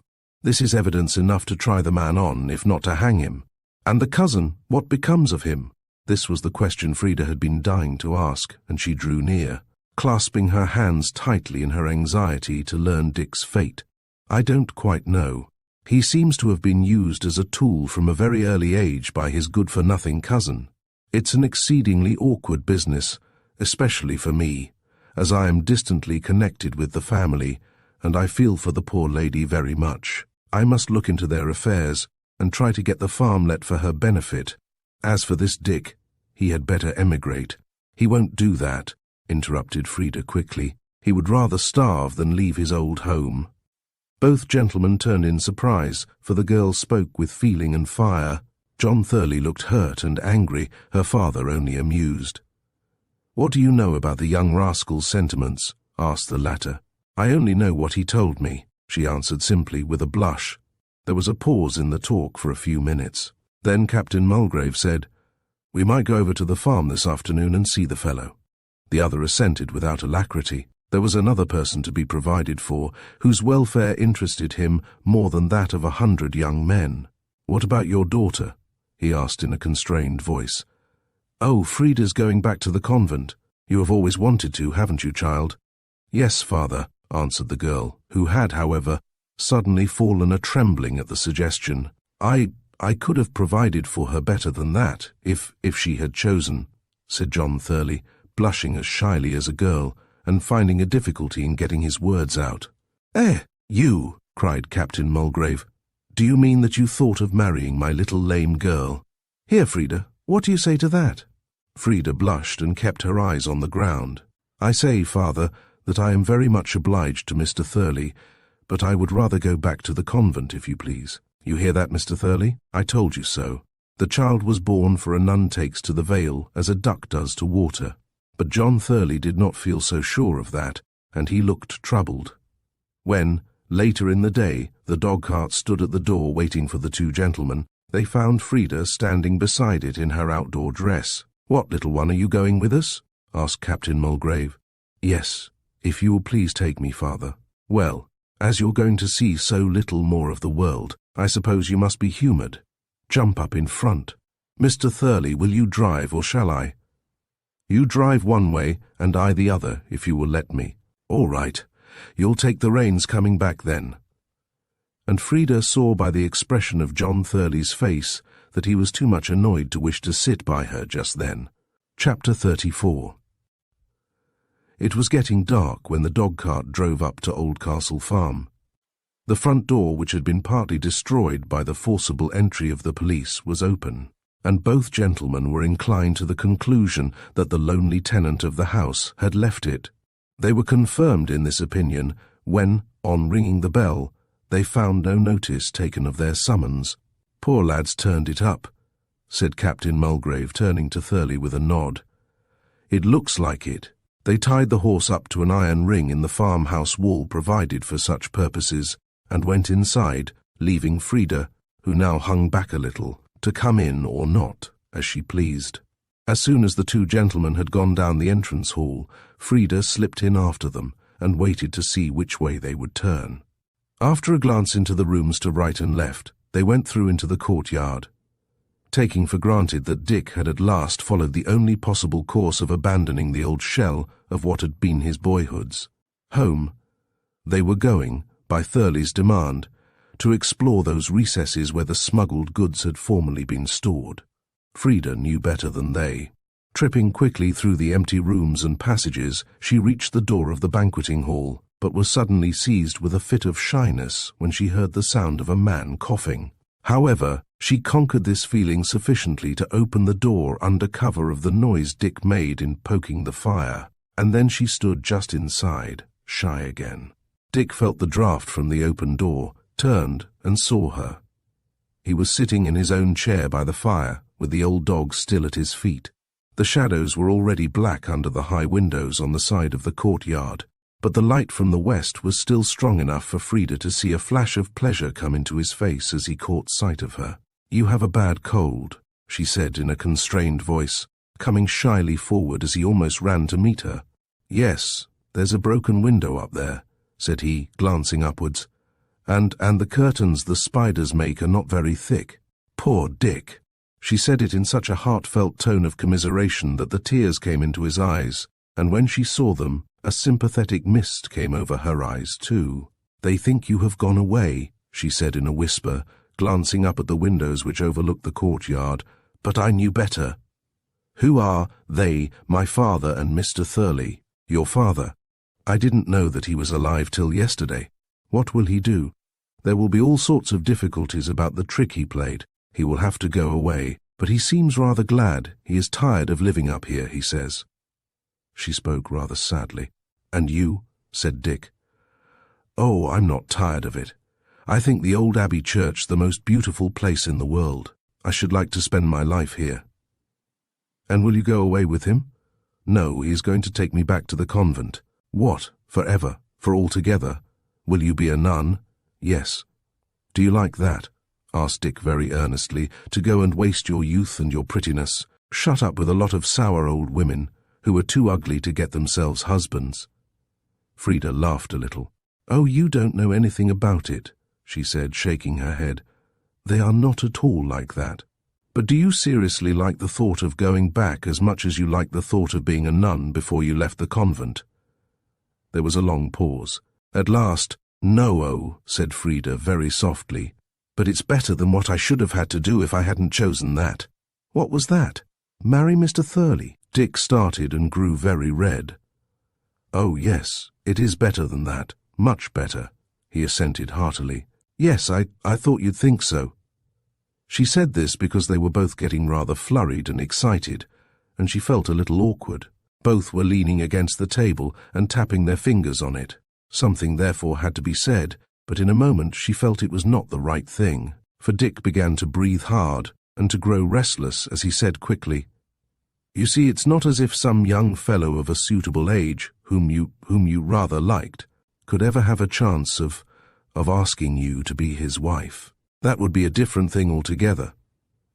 "Ah, yes, if I were not lame, if I could ride and row and sail a boat," said Frida with a quavering voice. "No, just as you are, the sweetest, the dearest little—" He stopped short, got up abruptly, and rushed at the fire, which he poked so vigorously that it went out. Then, quite subdued, he turned again to Frida, and holding his hands behind him, as he stood in a defiant attitude with his back to the fireplace, he asked abruptly, "Would you like to know what I've been making up my mind to do during these days that I've been living here like a rat in a hole?"